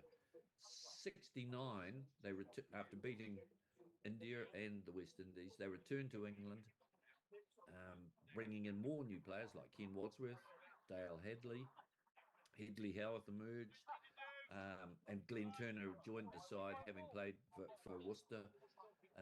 So there was this, and Bevan Congdon was another one. They came through at that stage, and on their way home, they stopped off at India and Pakistan and won a test in each country. So it was starting to happen, and then the But Australian. all this time, Lynn, the availability of money presumably is a factor. The development of better pay for an international cricketer, supporting the careers of these cricketers, is that a factor? Not at this stage. I think that comes later. It was still very amateur. Glenn Turner had a hell of a lot of problems with the New Zealand Cricket Council to be treated as a professional, and it's quite enlightening, the attitude of some of these administrators. And I take the example of Walter Hadley, who captained the team in 1949, just as an example of these uh, contradictory attitudes, if you like. He was chairman of the New Zealand Cricket Council when Turner was making these trips to and from, and being supposedly being paid to come back to New Zealand to play for Otago, and there was an arrangement reached, but he had hassles most years with getting payments and all this. And they were still very amateurish in their thinking. Now, I raised Walter Hadley a couple of years ago. His diary of the 1949 tour was published, Yeah. and in that, when the Prime Minister or the Minister of Finance of the Labour government in New Zealand was in England, he caught up with him. He was a big cricket fan, Walter Nash, and Hadley hit him up to get the sales tax removed for importing a British car into New Zealand. So he did that, and Hadley drove his drove his car off the boat when it arrived in New Zealand and took it to Christchurch without having to pay the sales tax that everybody else had to pay, which struck me. I read that and I thought, goodness gracious me! I mean, this is, yeah. So it's who you know, isn't it? But Lynn, is there something about the New Zealand approach to coaching, the New Zealand mentality when it comes to sporting activities, which marks, do you think, New Zealand off? And again, in the background is like the All Black mentality. Is there something that's distinctive about the way that New Zealanders think about sport and the way that they approach coaching and team spirit? Definitely, and there's no doubt about that because of our geographic situation. We're so far from everywhere. People that go overseas to advance their sporting careers have got a lot harder to fight than many people that live in those areas that are trying to establish them. So they go there with a deliberate attitude of concentrating on the job that they've got to do to succeed. That then gets passed on to others who come through, who they may liaise with, or when they come home, they tell people what they've got to do. And so this is actually inherent in New Zealand society right from the earliest days when teams toured. We were up against it. So you ask about the attitude. Yes, there is a definite attitude, and it's inherent across every sport. Well, there's talk. I mean, in another of the interviews for these games, these ODI games, England, New Zealand, in one of the other interviews that we've recorded, Mike Gatting talks about this team spirit of the New Zealand cricket team. But cricket is a game, basically, it's a balance between individuals and team. It's a bowler against a batsman. And you ask yourself, well, where does team spirit really make a difference? How does that make a difference? In the fielding. It's the fielding. And well, that's and having talked to the likes of Steve Rickson when he was coaching New Zealand and that sort of thing, and even to talking with Bobby Simpson at times, both of them said, and they were acolytes of each other, I suppose, but both of them said, give me the team and give me time in the field with them and we'll sort it out. They both went to fielding as the basis of developing this. And certainly Rickson did that with the New Zealand team that he had. And that's where the individual ability becomes the team ability, and there's pressure on to really perform on the field. And because you haven't got the firepower, say, that other teams have with greater population resources, you've got to make the most of everything. And if you can pin teams down in the field, it's as good as bowling, having a class bowler and that sort of thing. And that was very much an attitude.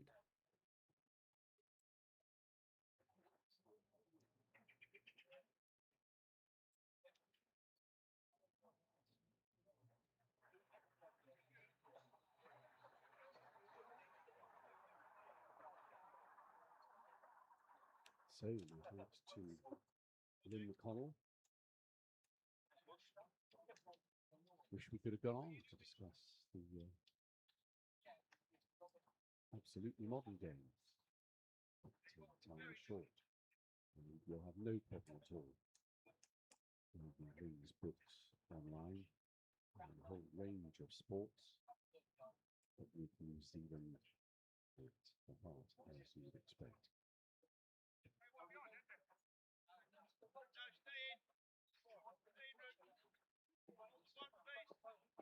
He was slightly cautious about doing the interview, as apparently there's a coughing disease going around New Zealand. And he was frightened that he would cough his way through the interview. There's just one hint of that.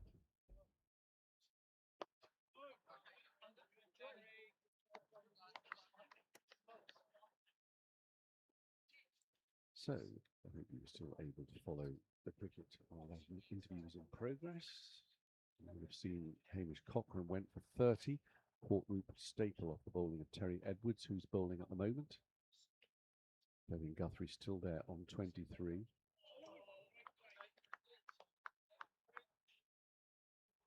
Natty work there from Chris Tarrant behind the stumps. The new batsman is Terry O'Loughlin of Canterbury.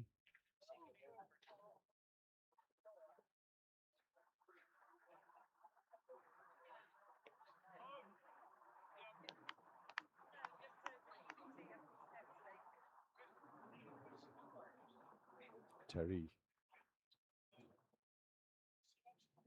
another who loves his rugby. No surprise there. Also been involved in administrating North Canterbury Rugby and a regular in senior sides. Terry O'Loughlin.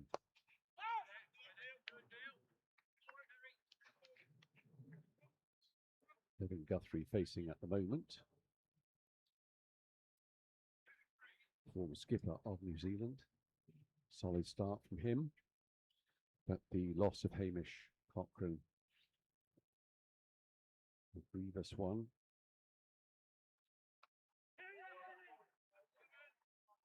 We saw a few glimpses of just how destructive he can be. But finally, that miscue caught near the boundary by Rupert Staple. But this is far from over now. There's the Duckworth-Lewis par score suggested ought to be 154 by now, but that's just numbers, just stats.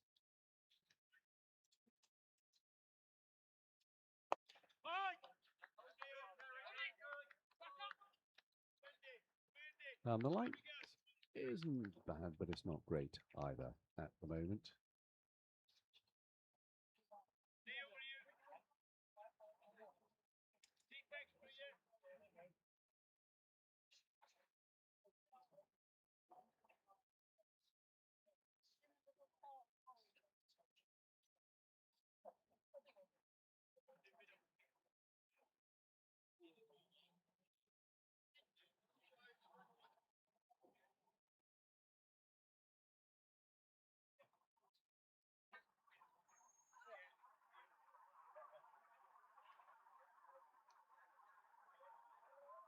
So it looks like Peter Hayes is continuing.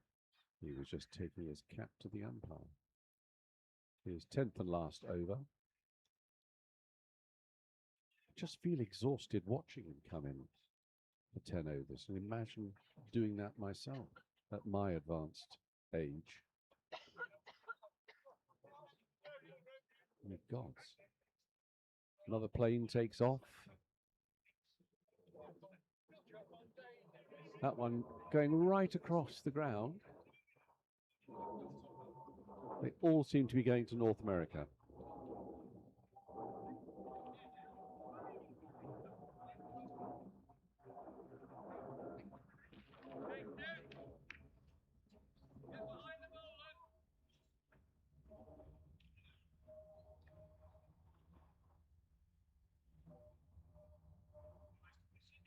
It's always fun coming back from foreign parts, landing at Heathrow.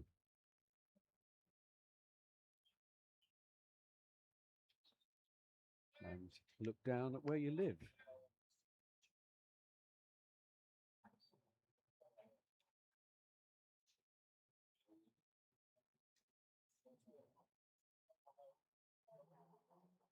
And that plane that you heard there was going to Los Angeles, to North America.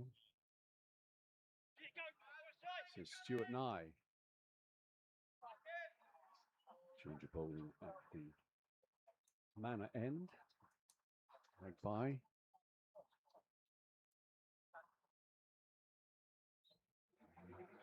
Stuart Nye, MBE.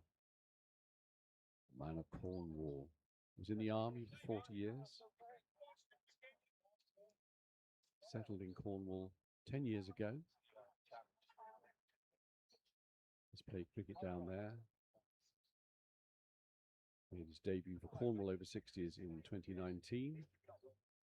He's a member of the team that won the National Vase competition in 2022. It's the longest biography of anybody in the England team.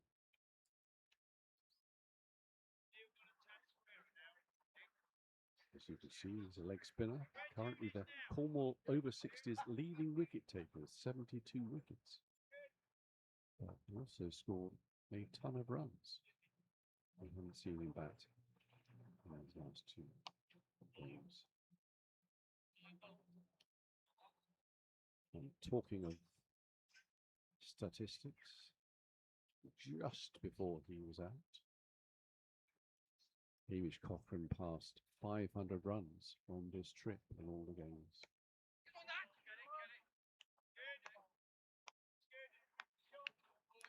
So congratulations to him. As I said, it somehow shouldn't work. But my goodness, he has a tremendous eye. Great fun watching him.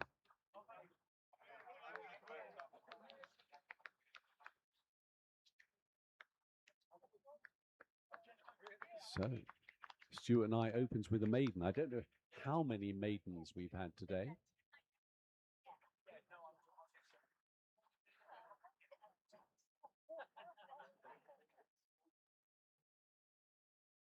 I'm going to guess we've had only 3 others.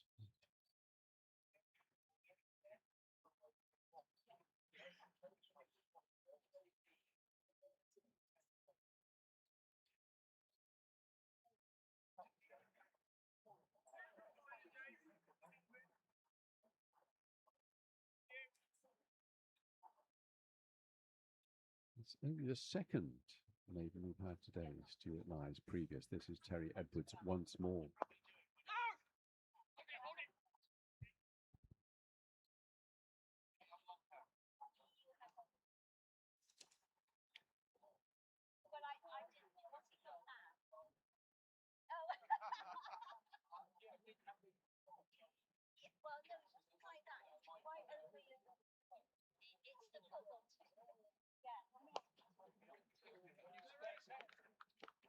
Bevan Guthrie facing.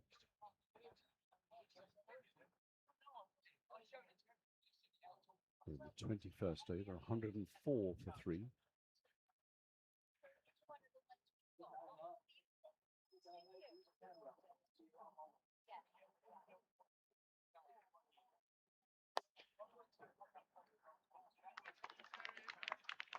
And the catch taken.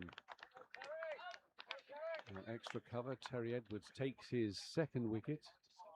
Devin Guthrie goes for 24.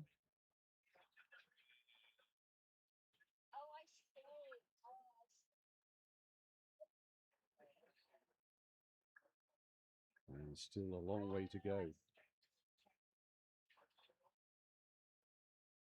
227 still to get.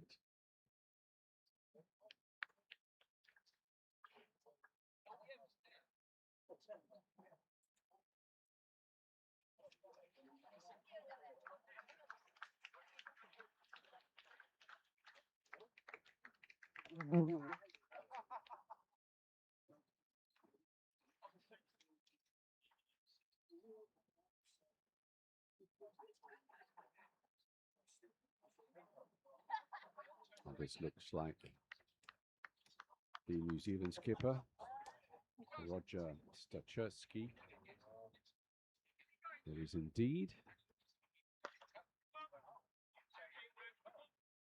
The par score, the bottom of the scoreboard over there, 185, whereas New Zealand currently on 104. But you never know.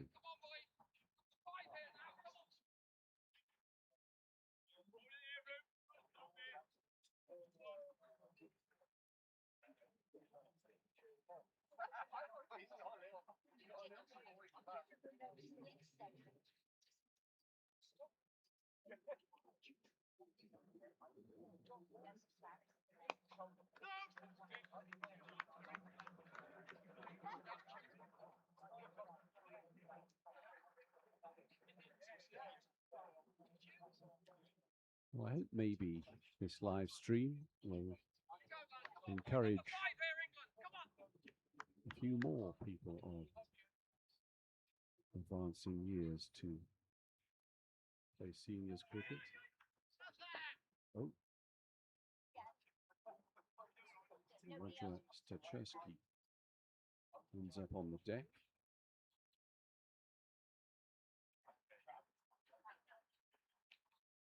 Beautiful stumping by Chris Tarrant.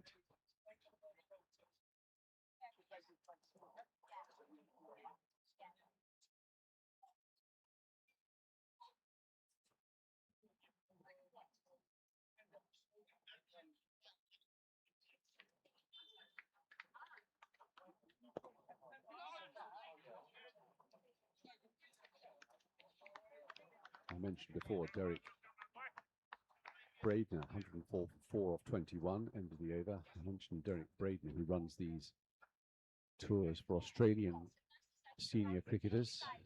And he said, Andrew, you come and play for us next time we're over in the UK.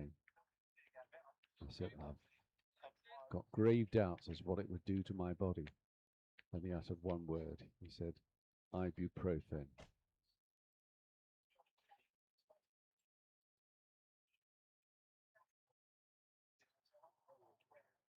So maybe not. My time is not yet up. You never know. Stuart Nye coming in again from the Manor End.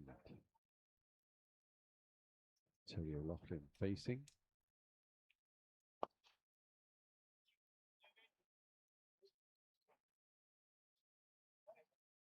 We've got backward square leg. We've got short long leg, do we call that? Short third man cover. Mid wicket. Mid off, deep mid on. And I suppose that's a long on, long off rather. Some way in from the boundary.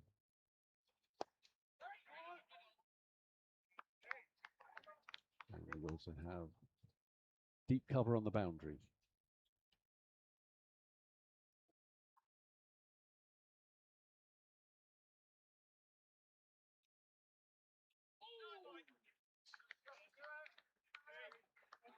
So the England team blessed with leg spin talents. Saw Marcus Young bowling on Sunday.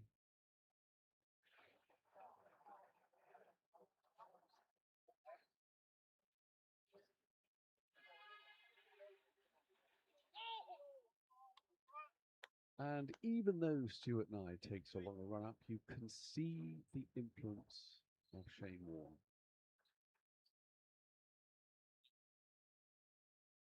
How many club cricketers and youngsters, seen a number of youngsters who bowl just like Shane Warne.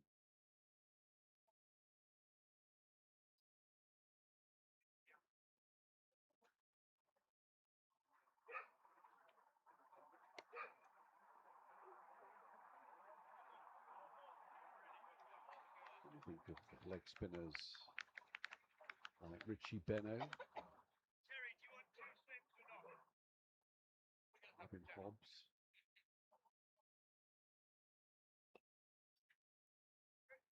Shane Warne made them look so fussy.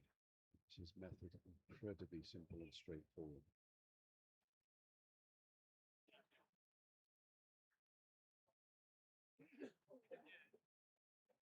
Bob Barber, England leg spinner, was mainly a batsman. He had a pretty fussy action as well. I think Bob Barber may still be alive, you know. He's one of my favourite cricketers back in those days. Let's look him up. Terry Edwards continuing from the pavilion end to Terry O'Loughlin.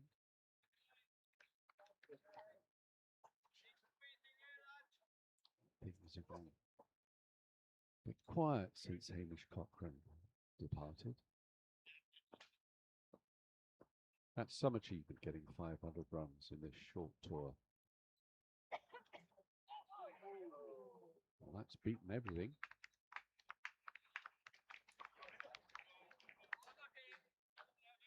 Looks like it was runs.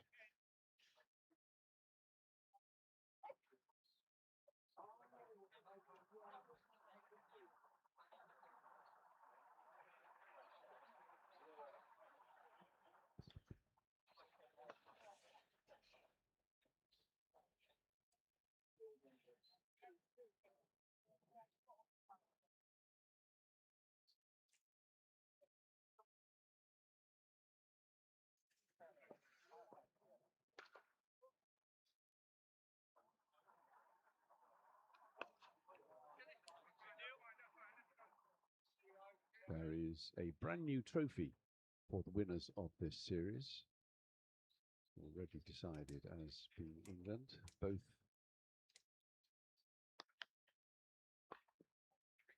teams, associations have contributed to the cost.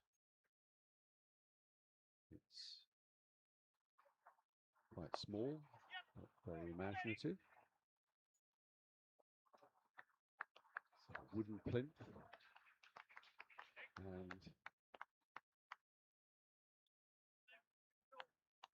white and black ferns made out of plastic perspex slot into the base. Look like two sails going in opposite directions. And that will be presented at the end of the game today.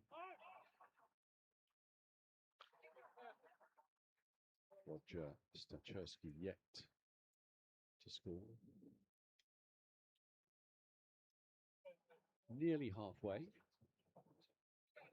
2 overs to go there. This time the plane is above the clouds.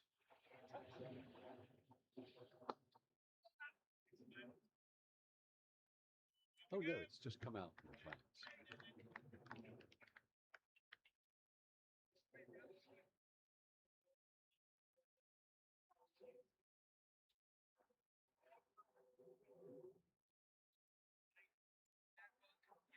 $110 for 4 off 23.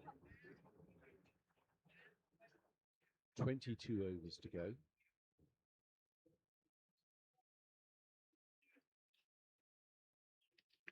And it will take something pretty special for New Zealand to win this from here. Our score now 193. That figure keeps on going up. Well, I mentioned earlier that I've got a few quiz questions for you. almost exclusively multiple choices. They tell us something about the history of test matches between New Zealand and England. You don't have to send your answers in.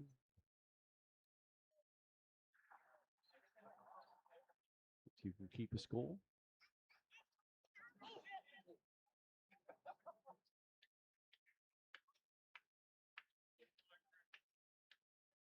It goes through for 4 runs. Chris Tarrant going all the way down there. And we start off with this question. In what year did England and New Zealand play their first official test match against each other? And it's one of 4 choices. 1927, 1930, 1932, or 1935. 1927, 1930, 1932, 1935. Quite a tight range. Now got 2 slips to Stuart and I. Like the googly. And the answer to that first question is 1930. That test taking place in Christchurch. And an associated next question.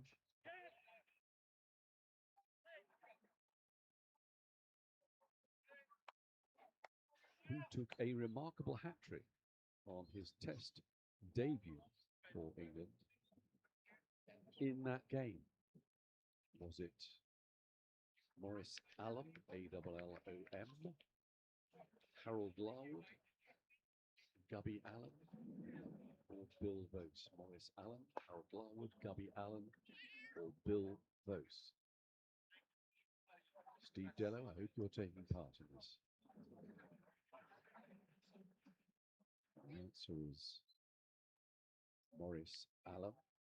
He took 4 wickets in 5 balls, and only 2 others have taken a hat-trick on test debut.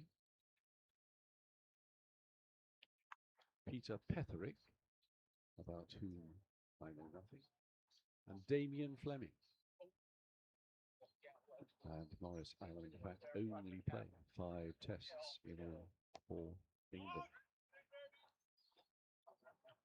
I think you down in New Zealand will get this next one, sort of thing you would expect to get in your pub quiz.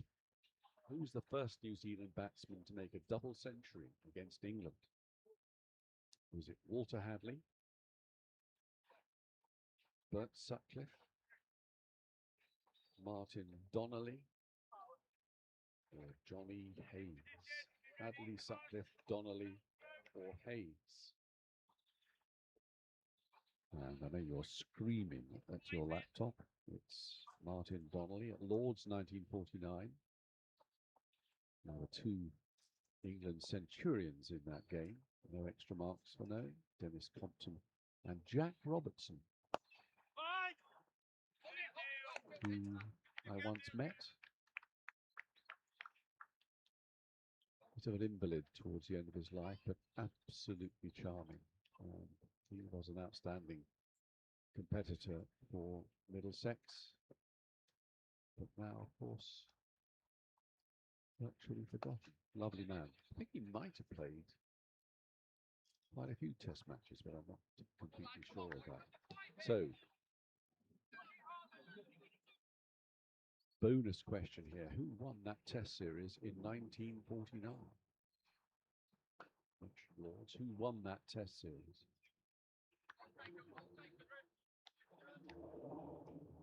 Who won it? And the answer is neither side. 4 draws. And it was, with the exceptional New Zealand touring sides, they lost only 1 of 35 first-class fixtures on that tour. Here's another one you'll get Down there on the other side of the world, in what year did New Zealand record their first ever Test victory over England? Was it 1974, 1976, 1978, or 1980?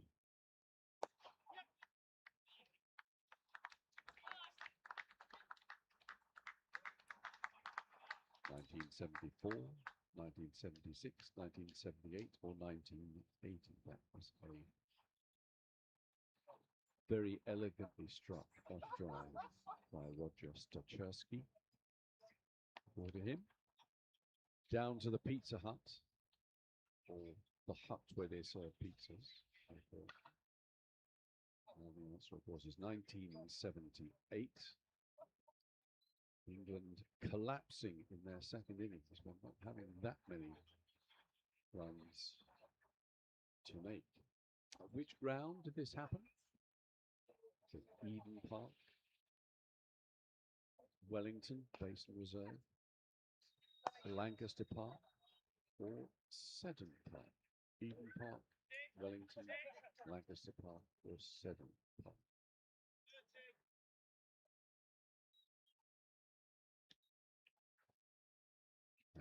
And indeed, it was Wellington. We have a free hit here by virtue of that new ball.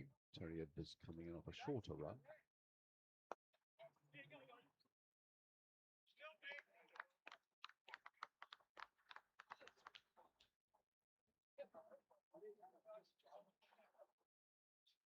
And staying with that game, the first ever New Zealand victory over England in a Test match, 1978, which New Zealand fast bowler took 6 for 26 in the second innings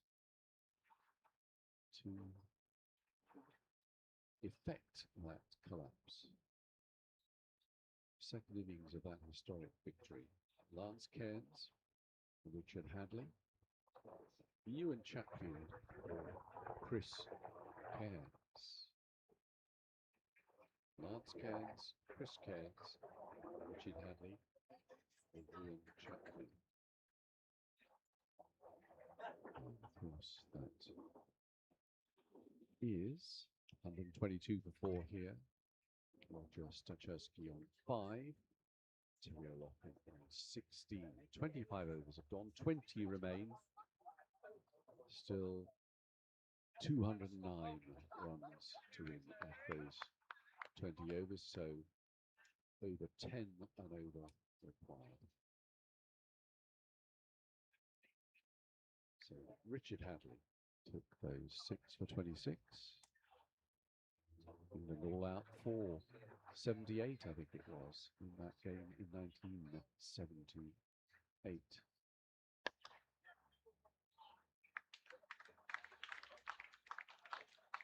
Roger settling in, 4 more to him, down to the cricket nets.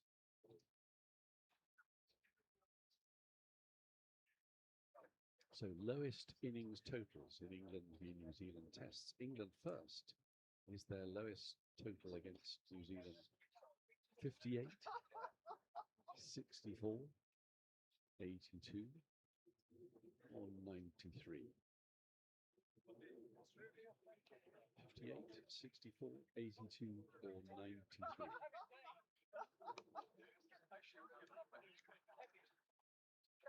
So it's 58.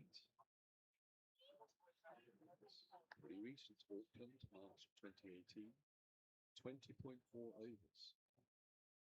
And the other scores I mentioned there are the next lowest scores that England against New Zealand. So at least 3 one there to Roger Stacherski.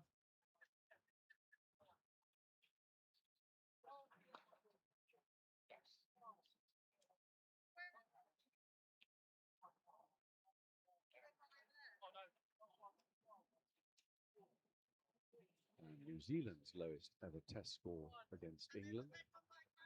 I think you might have heard Lynn McConnell make passing reference to it in that interview. Is it 26, 47, 65, or 67? 26, 47, 65, or 67.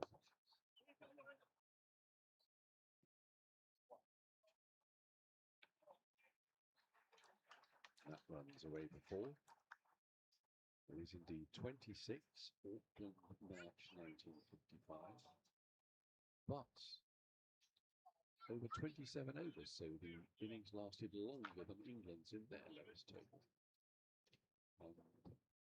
New Zealand had twice scored a total of 67, interestingly enough. We'll finish this section of the quiz with 2 questions that reference women's cricket.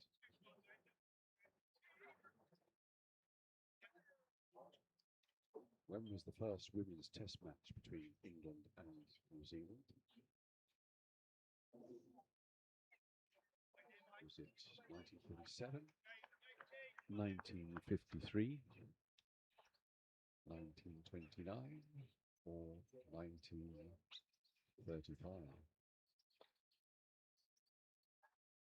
1947, 1953, 1929, or 1935? 131 for 4 here. 26 overs gone, 19 to go. And it was 1935. England won by an innings of 337 runs at Christchurch. And the top scorer for England had one of the most delightful names in all of cricket history. She was Betty Snowball. Betty Snowball, the name to conjure with.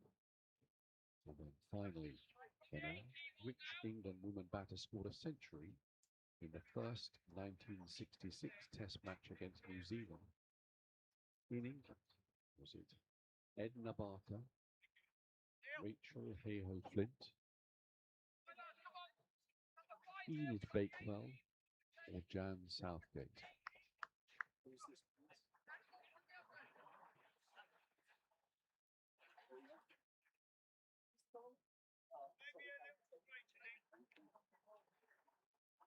Change of bowling at the pavilion end is Dave T, fresh from his century earlier on.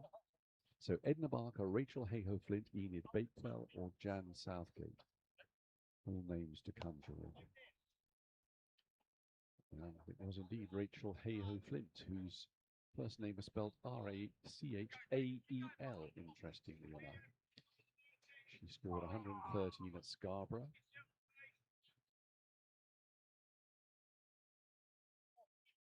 In that test match, she scored 356 runs all told in that series, averaging 71. But the 3-match series was all drawn. It was then a 1969 series in New Zealand, which England won 2-0. It's a great pity that women's cricket doesn't cover more than just the odd test match now and again. It's a great shame. And Rachel Hayhoe-Flint, one of the most delightful people you could ever choose to meet. I met her many times in Lord's Taverners contexts. She was a wonderful president, ladies president of, I think, of the Lady Taverners. Fantastic speaker. This warm and friendly person, as is her son Ben, who plays cricket himself. Played cricket in a game for Lord's Taverners the other day, and he was determined that his wonderful mother's cricketing legacy will not be forgotten. So that's 10 questions. Then if we have time, we'll come back to that later. In the 27th over, 137 for New Zealand.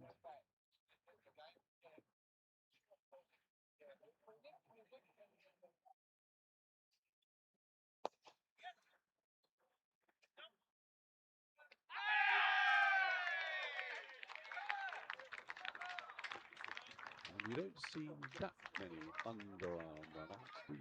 Roger Stachurski is cross with himself.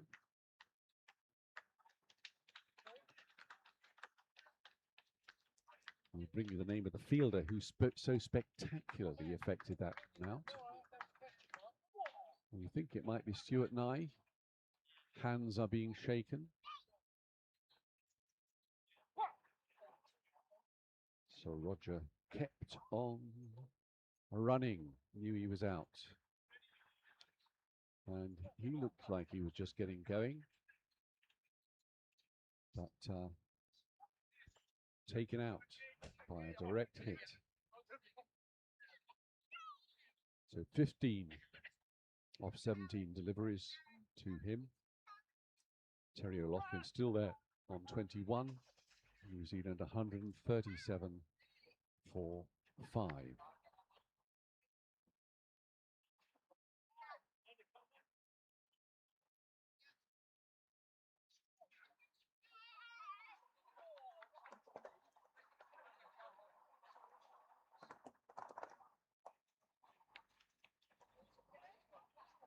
So the introduction of Dave T, effectively bringing about that wicket, as it were.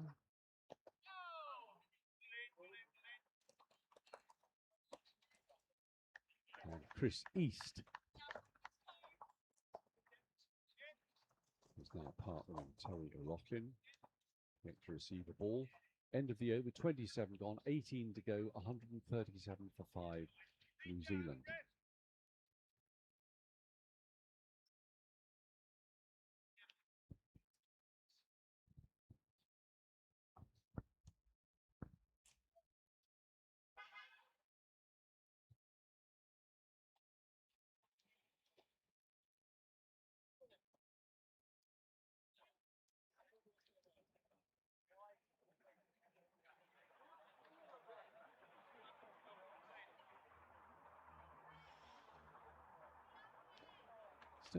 Still taking emails from wherever you're watching.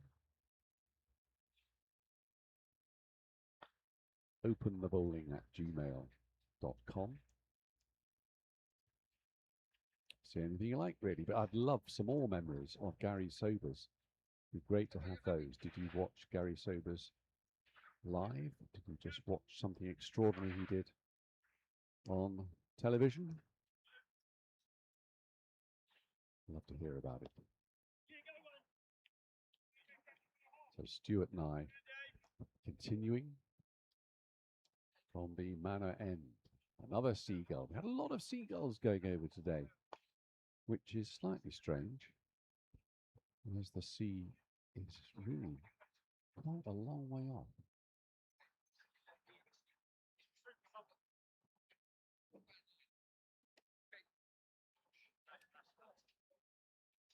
And we've been wondering at home just how many birds actually have died in this fearsome drought that we've been coping with this summer.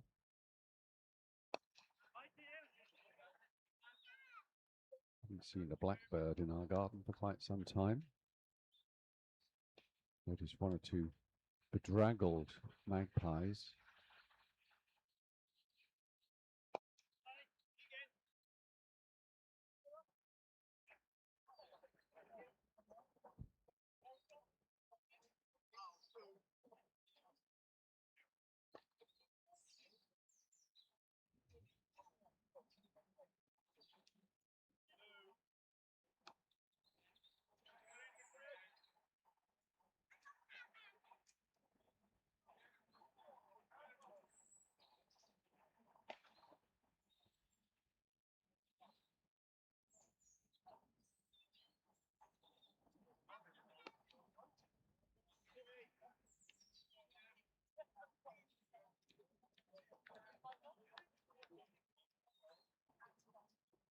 Par score now 226.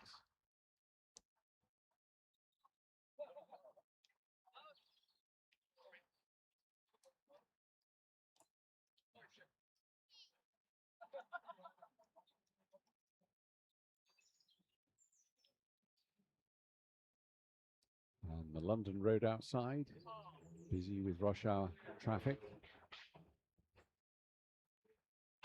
On the main roads out of High Wycombe.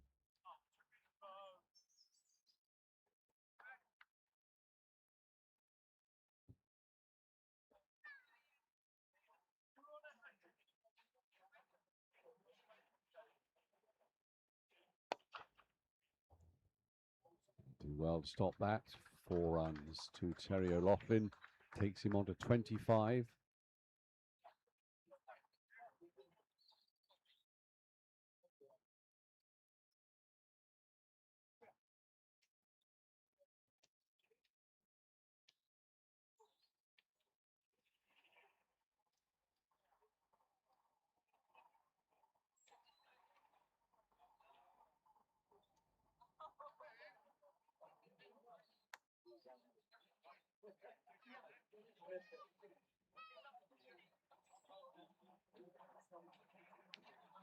Still 167 required to win off 17 overs.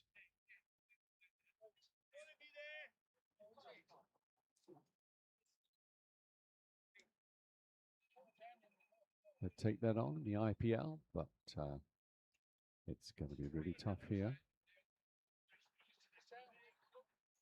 And Chris East to face his second ball. And Dave T continuing at the pavilion end.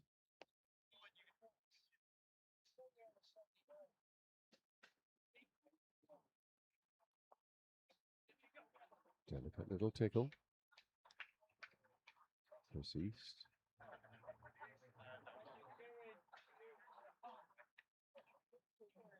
It's another single.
.29 gone, 145 for 5 New Zealand.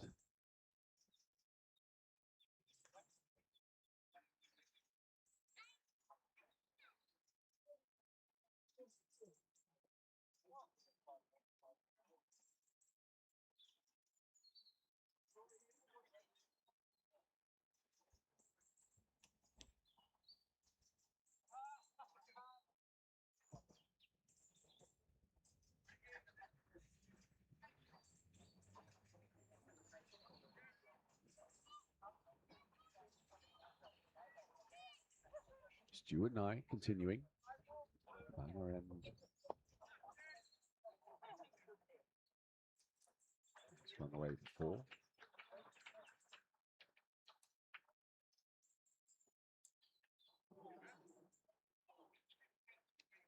Four to proceed, scoring off every ball so far.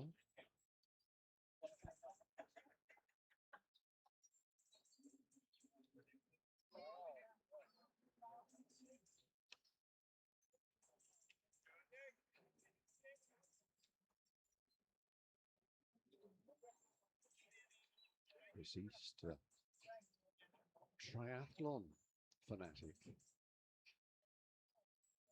Well, in the past. So over 70s cricket is a doddle. Also loves garden. So I wonder who's looking after his garden. Back up, I suppose. Doesn't necessarily matter so much in the winter.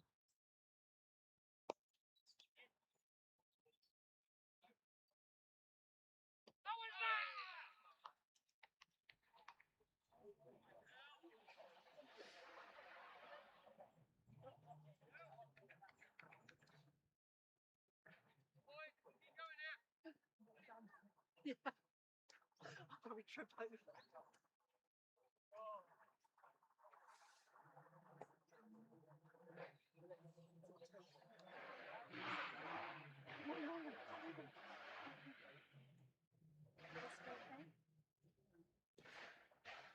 Well, this is so tasteless. 4 more. Antonio Lotto's not giving up. 29 now. 45 balls.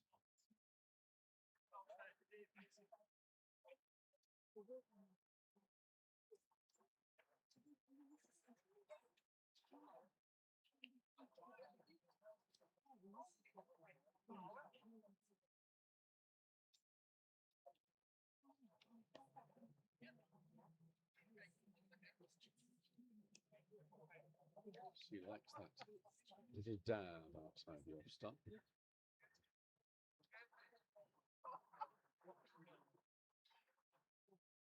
10 off the over so far.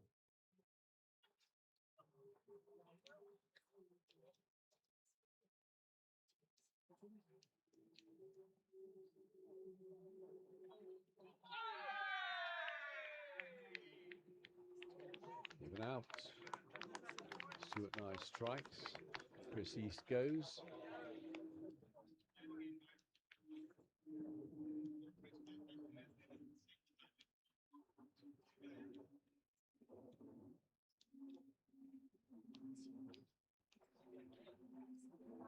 Brief innings. That heralds the final drinks interval of the day. I mentioned in the quiz the first New Zealand Test match victory over England in 1978. If we hadn't had our technical problems on Sunday, we would have brought you an interview with none other than Mike Gatting, who was in the England squad for that Test match.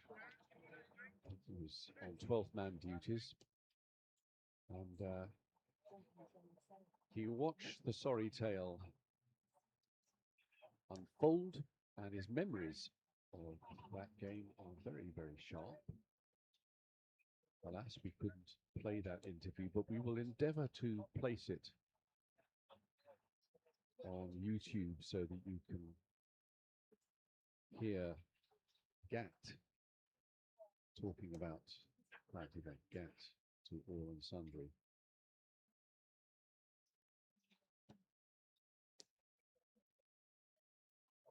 He does have the most remarkable memory. Painful day when New Zealand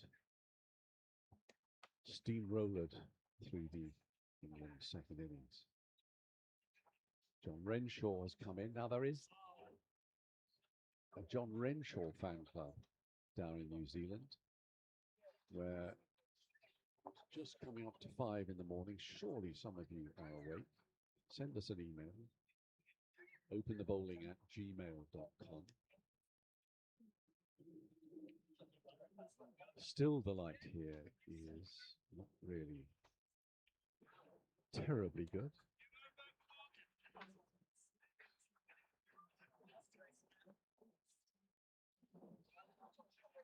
The 6th wicket has gone down at 155. Terry O'Loughlin continues 30 of 46 balls, 15 overs to go.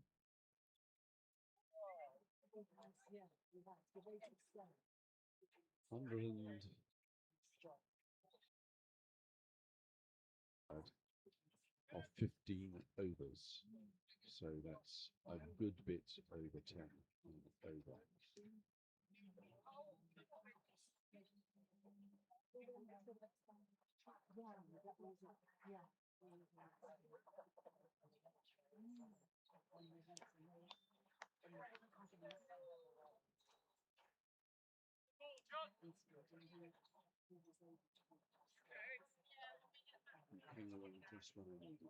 You are the lifesaver. Thank you so much. Is Chris Lowe up there?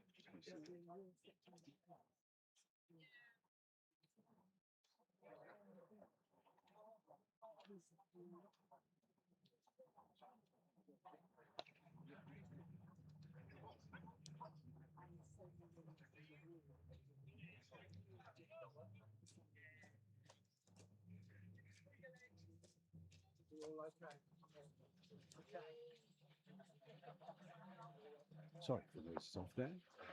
This is Dave 2 continuing. Classic off spinners action.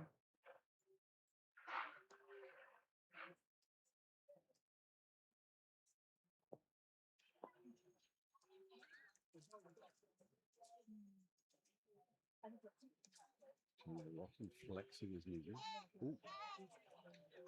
What happened there? Like the one that went on with the arm. 4 runs it is.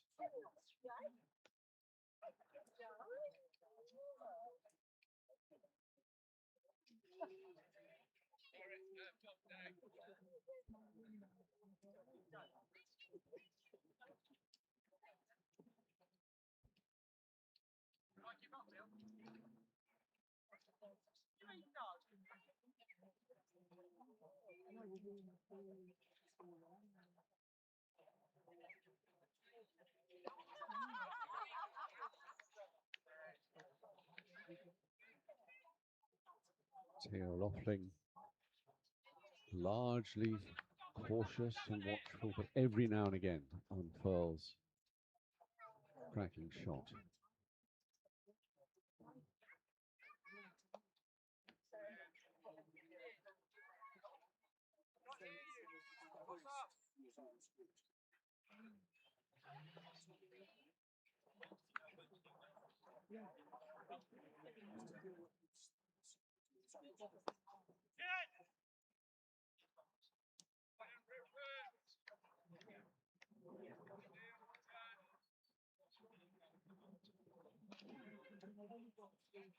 Terry O'Loughlin now 35, which is the highest New Zealand score of the day. John Renshaw facing his first ball. Come on, the Renshaws down in New Zealand. I know you're down there.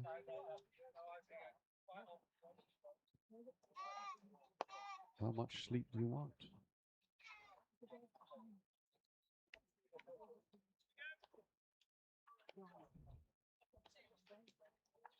So 31 overs gone, 14 to go, 160 for 6, the target, 331 to win.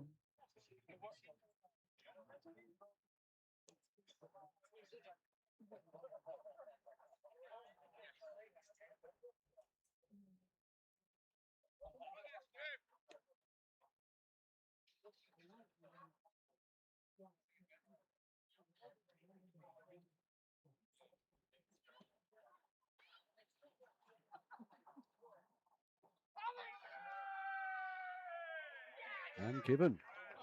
And given. Terry O'Loughlin goes. There you are.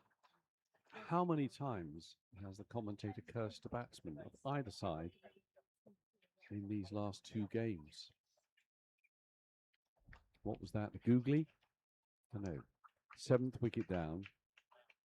But Terry O'Loughlin leaves with the highest score for New Zealand of the day so far.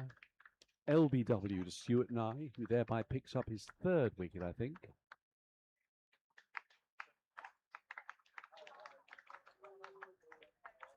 And here's another commentator's curse about to come up. That puts him on a hat-trick.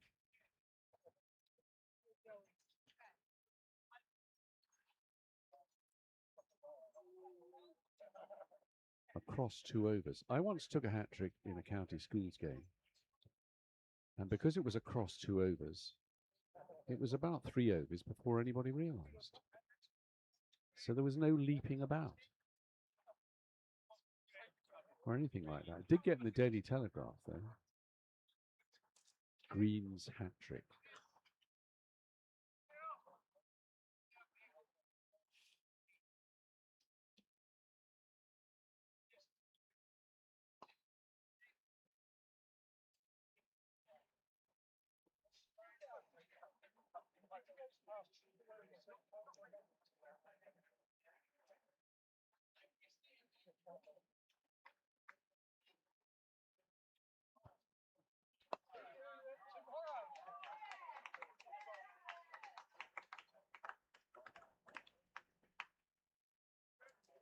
So I'm joined now by Chris Lowe, who wonderfully manages this England side, and it's so important to seniors cricket in the UK. And I thought we might just talk about the winter that's passed, Chris. England defending the world title and also beating Australia 3-0 in the Ashes. Perhaps you could first of all tell us a little bit about how on earth such tours as that are actually financed. We used to star cricketers being funded by the ECB. I mean, how does it work for all these teams who took part? They pay for it themselves. The individuals pay for it themselves. We find some sponsorship and we sell some advertising space. And that pays for the cricket for the players. And the kit is supplied to them. But in regard to their hotels and flights, etc., they pay for that themselves. I think there were about 9. The wives came down as well. So that's big financial commitment. But for us to find sponsorship for that, you need a significant amount of money. And is that the same for every team that took part? Do you know? I don't know, but I imagine so. I know some of them got some sponsorship, but you might take an Indian team where 3 or 4 of them are based in England, and then they went and had trials in India, and then went straight down to New Zealand, and different countries, the Americans, the Canadians come from here or there or everywhere. Sri Lankans are based in England, and some in Australia. So that's also financed. It was interesting that the England team didn't just fly out there for the games that mattered. There was preparation, wasn't there? Well, we think preparation is excellent. Some people don't. Some England teams don't, and they went awry. It's part of the. It's not just about cricket. It's part of the trip, and it's people talking about the trip of a lifetime. You go down to Australia and New Zealand. It's a big financial commitment. We just said, but we wanted to get. We got 3 games in before the first ODI. Normally, when we tour in Australia, we tour a lot, so we're in coaches and so on, and we play stateside.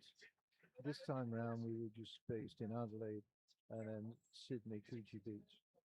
And we were there for 2.5 weeks because we're going off to New Zealand. So kindly, Dixie Dawn, my counterpart in Australia, arranged some games against their over 65s team, against the Invitation 11, and against the state team. And they were tough games. We got beat a couple of times against state players, very good players. But that put us in really good stead for the first ODI, which we won handsomely. What were your expectations when you went out there? You won the World Cup here in England in 2024, but you could say that then Australia were the favourites and they didn't quite perform in the final here. What were the expectations for the England seed? Without picking ourselves up too much, to win every game, well, certainly to win all the international games. I mean, that's how we set ourselves up. You can be disappointed. It's not hubris. It is, that's what we're going for. But did you see yourselves as favourites? I don't think you see yourselves as favourite as you go to Australia. You see yourselves as having a good chance of winning. And then you see the first game and you know the people you're playing and you see how your guys are performing, the people who just come in. And then you think, yeah, we could do this. And we won those 3 games. And to me, that's bigger than winning the World Cup because we were playing the best, the second best as it turned out, team in Australia. They were tremendously competitive people. We beat them over the last few years. But again, it's always competitive, and that's what you want, and that's why we're pleased with the New Zealand games that have been going on, because generally they've been competitive. Well, give us the story of the final then. I've not looked up the details. Was it a nail biter? It could have become a nail biter, and we put a lot of runs on the board. We scored 181 off for one of 31, going by my memory, and then we had a couple of guys go in. One of them supposed to go near, and they bashed the ball around and ran like the wind, and we got to 280, I think, something like that. So that was about 20 runs short. We thought with hell of a batting track, as you imagine for a test ground.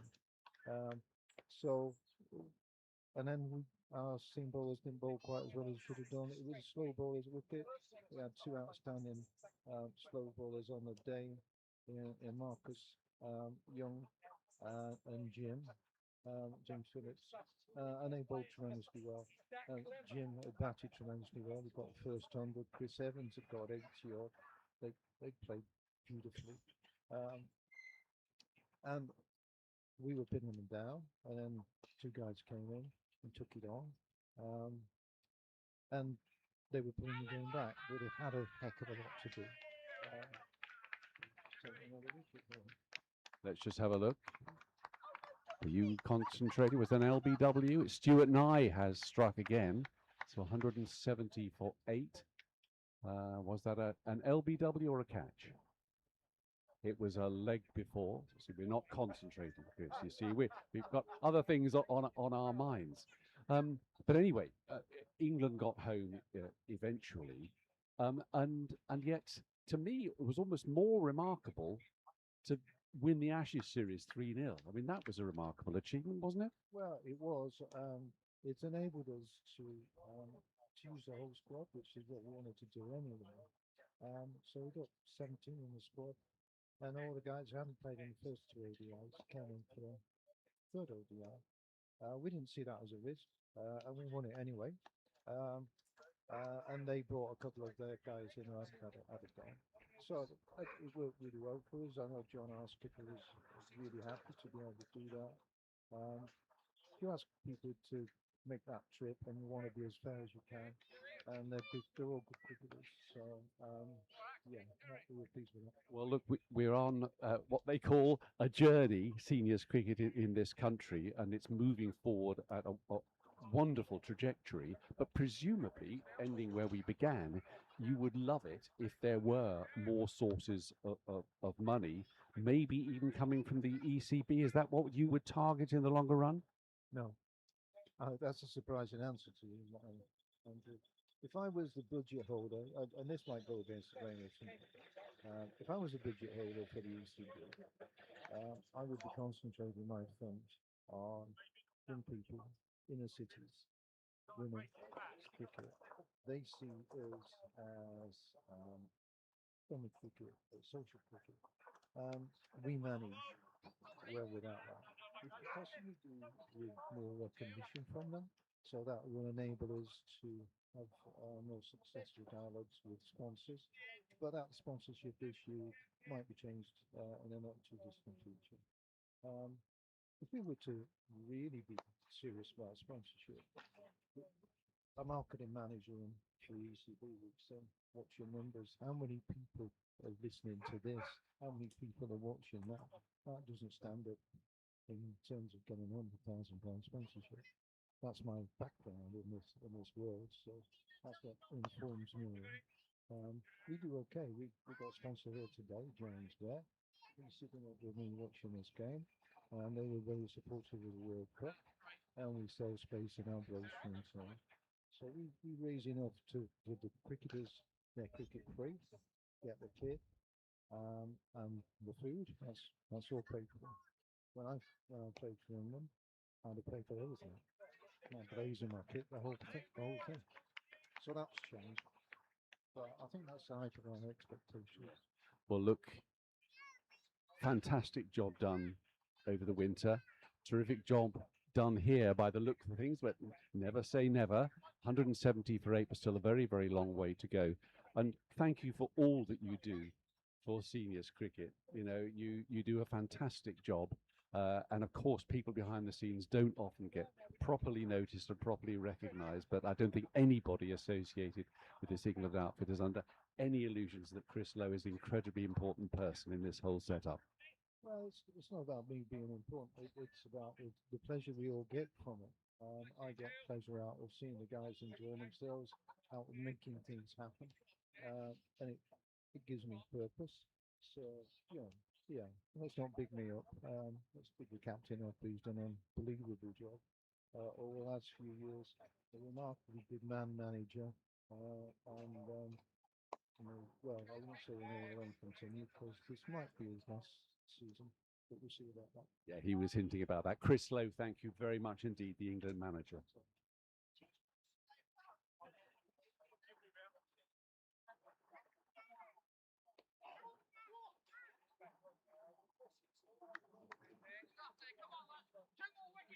So in the 35th over, 178.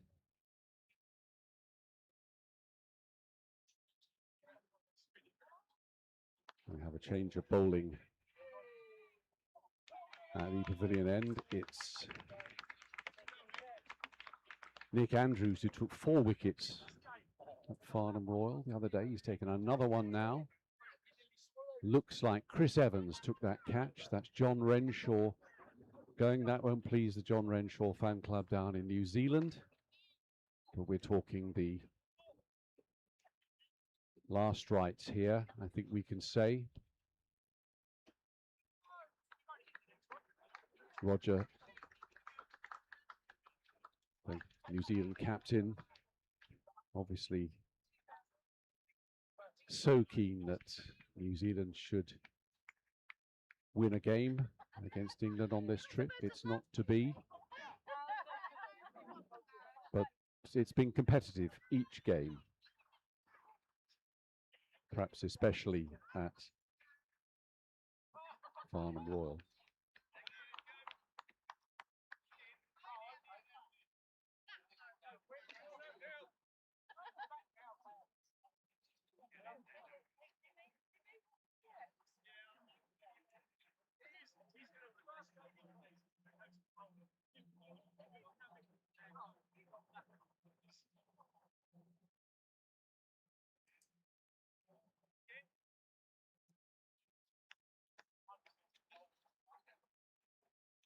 So the number 11 batsman, Frank Walsh, Maurice Dawson at the other end.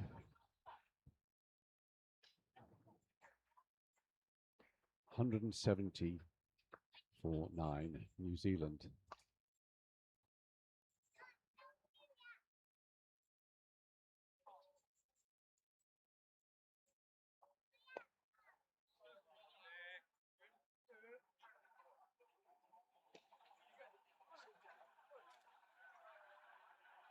Four wickets for Stuart Nye, 3 wickets for Stuart Nye, 2 for Terry Edwards, and the other wickets shared out.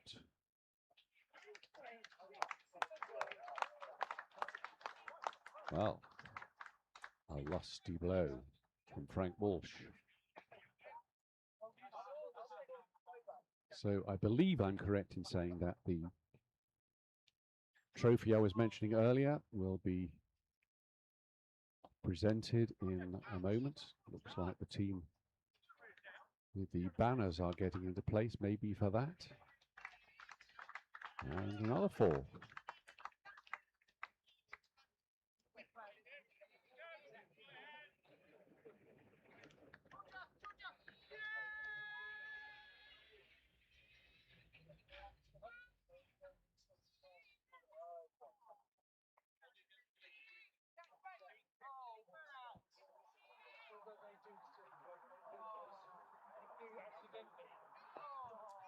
Frank Walsh from Canterbury.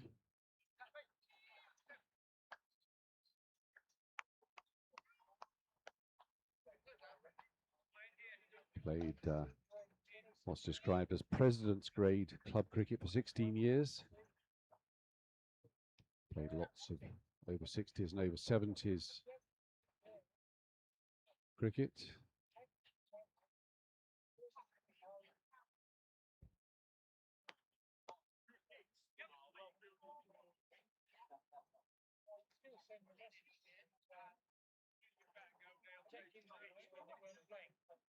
Single to Morris Dawson.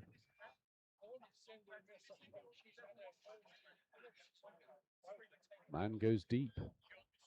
Frank Walsh already.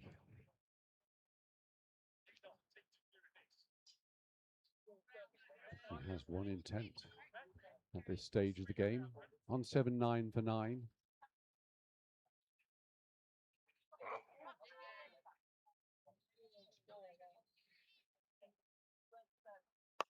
Still Stuart Nye. Yes. Definite intent, Frank Walsh. Seen 3 sixes today.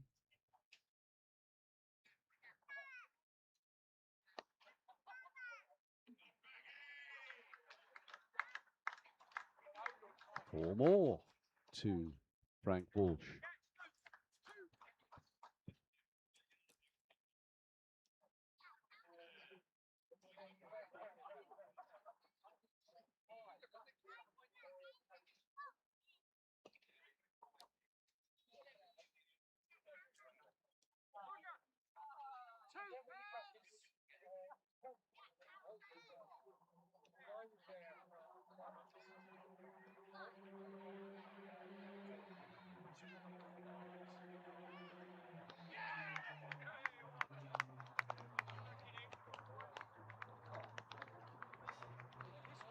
And there we are. 4th wicket for Stuart Nye. Game over.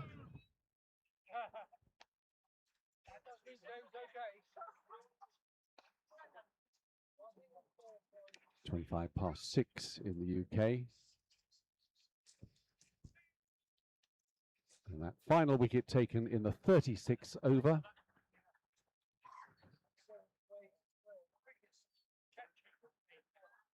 And didn't really happen for New Zealand today from the start. England 330 for 4 after their 45 overs. New Zealand finished on 183. But these have been 3 really good games of cricket. And I'm quite sure that New Zealand cricket will continue on an upward trajectory. That's the New Zealand way.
Well, skipper of New Zealand, Roger, it wasn't your day.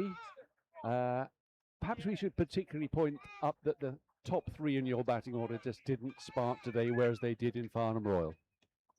Yeah, for sure. We've relied reasonably heavily on our top order, and they've been very successful throughout the tour. It wasn't really their day today. Wasn't the day for any of us. England outplayed us fair and square all day, and I thought we stuck to it very well. I thought our fielding was exceptional right through the 45 overs. But again, bowling and batting wasn't up to standard, and of course England was, and so we've got the result on the board that we've got. Well, you talk about the fielding. Compared with Farnham Royal, although this doesn't look so terribly wonderful, this was a billiard table compared to Farnham Royal. Much easier to field on this. Oh, yes, without doubt. One or two of the grounds that we've been on, because of all the dry weather, they've been pretty rough. Same for both sides, but of course, it's the luck of the draw as to whether you get an even bounce or an uneven one. This one today, to be fair, has been much better. Right. What are the takeaways from this that will help the onward trajectory of seniors cricket in New Zealand? You will have learned things from this. Oh, I believe so. I think the first thing I take out of it is consistency. Well, we've been good in periods, but we need to be good all day rather than just in periods. We have good periods with the ball, and then we let things slip. We have good batting partnerships, and then we don't back those up. So I think the need to be more consistent, to play teams like England and teams like Australia. They're very good. They if they get the foot on the throat, they keep it on. They don't let you off the hook, and so you've got to bring your A game every time, all day. And finally, look, the pool of players that you have available is obviously going to be crucial going forward. Is there a sense in New Zealand that that pool is getting larger, and will this exposure actually help? Oh, this will definitely help. Tours like this are marvellous. In New Zealand, unfortunately, we only get together and play a tournament for 1 week a year. And then we select a team out of that to go and play in the Australian State Championships. So, yeah, we virtually twice a year, and that's it. The pool of players is increasing, but it's at a pretty slow rate. I note that England have got 144 over 70 sides. We've got 6. And so the pool of players to choose from quite clearly is rather uneven. But we've got some very good players in our side. And we've got one or two very, very good players coming through next year, top class players, and they'll make us stronger without doubt. So I'm pretty confident about our future going forward. I think within the next 12 months, I think we'll be looking quite a bit better than we are now.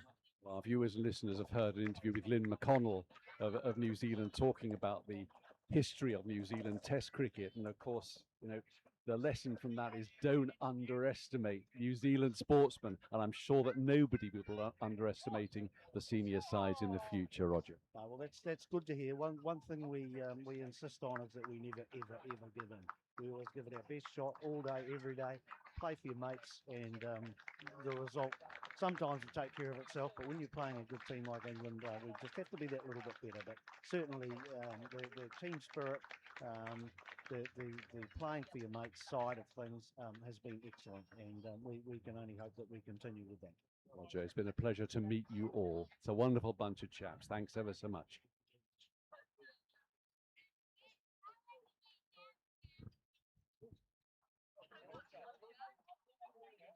See if we can get the victorious England captain. Hope he's not gone into the shower. Am I going to go into the dressing room? Or perhaps I can't be heard.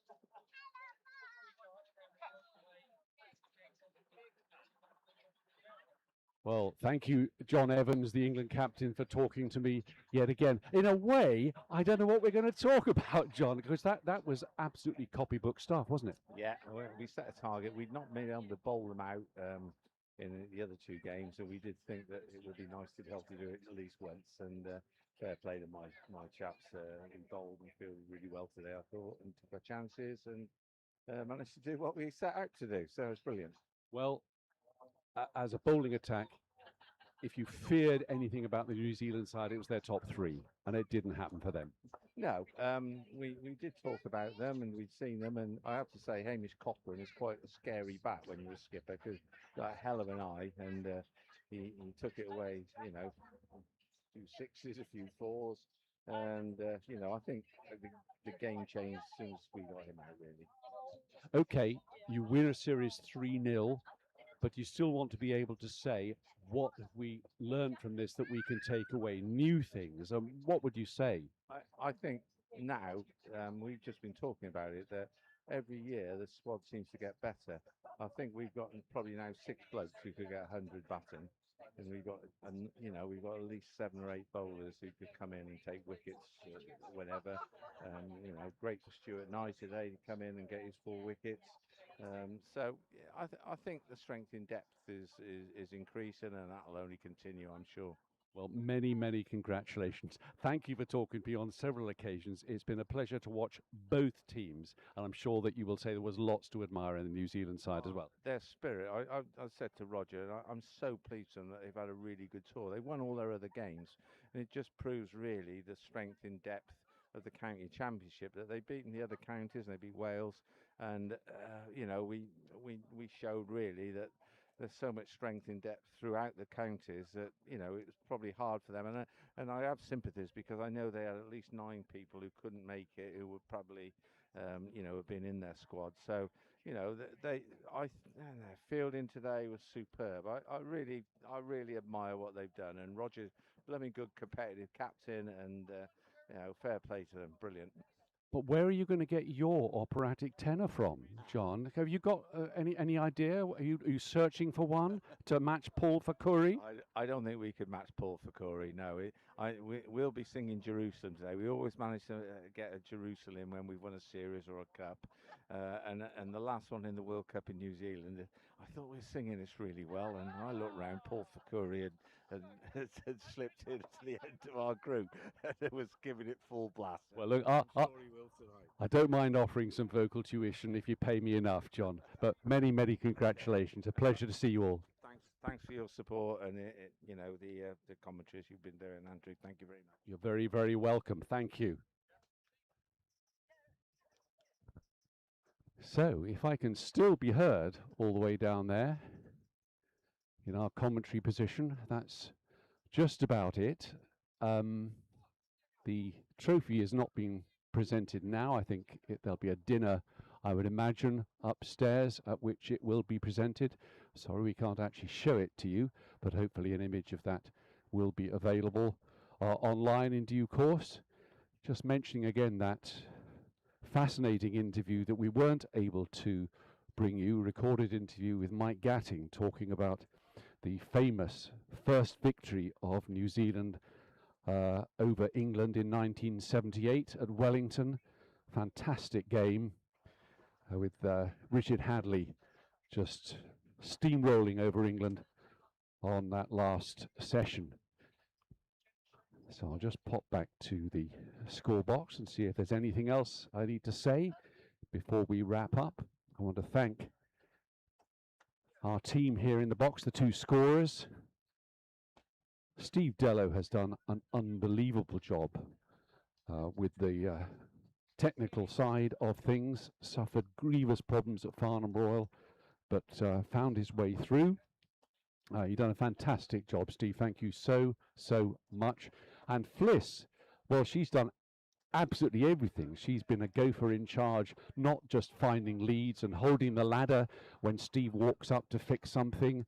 She also goes and gets us food and drink and all the rest. And we've had a decent cake day, haven't we? It's not been a bad cake day.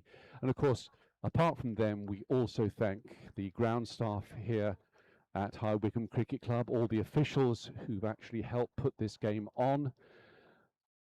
Think the umpires, but particularly, of course, the stars in the middle, who, when all said and done, have spent a huge amount of money, as Chris Lowe indicated there in that interview. They put a huge amount of money into making themselves available for these games, whether here or somewhere else around the world. So I'm bound to have forgotten to thank somebody, but thank you everybody who has anything to do with this game. And of course, I thank you for actually watching this, whether live or recorded. We'll look forward to the next time when we do this. It's been a lot of fun. Hope it's been a lot of fun for you. Please, even if you're watching this as a recording, please do send us your memories of Gary Sobers. There was that interview with Duncan Hamilton between the innings talking about Gary Sobers and the way that he's approached his biography of the great man. It would be lovely to have more memories of Gary Sobers. You could send that to us either as a message below the YouTube presentation, or please, why not send it to our dedicated email address, which is openthebowling@gmail.com. Openthebowling@gmail.com. I'm of course going to go to my smartphone now and find that I've got several emails that I've not actually referenced. Apologies if we can't actually bring those up just now, but thank you for all of you who actually contributed to that. Okay, it's time I shut up, for goodness sake. Thank you to everybody again. Take care wherever you are. See you again soon.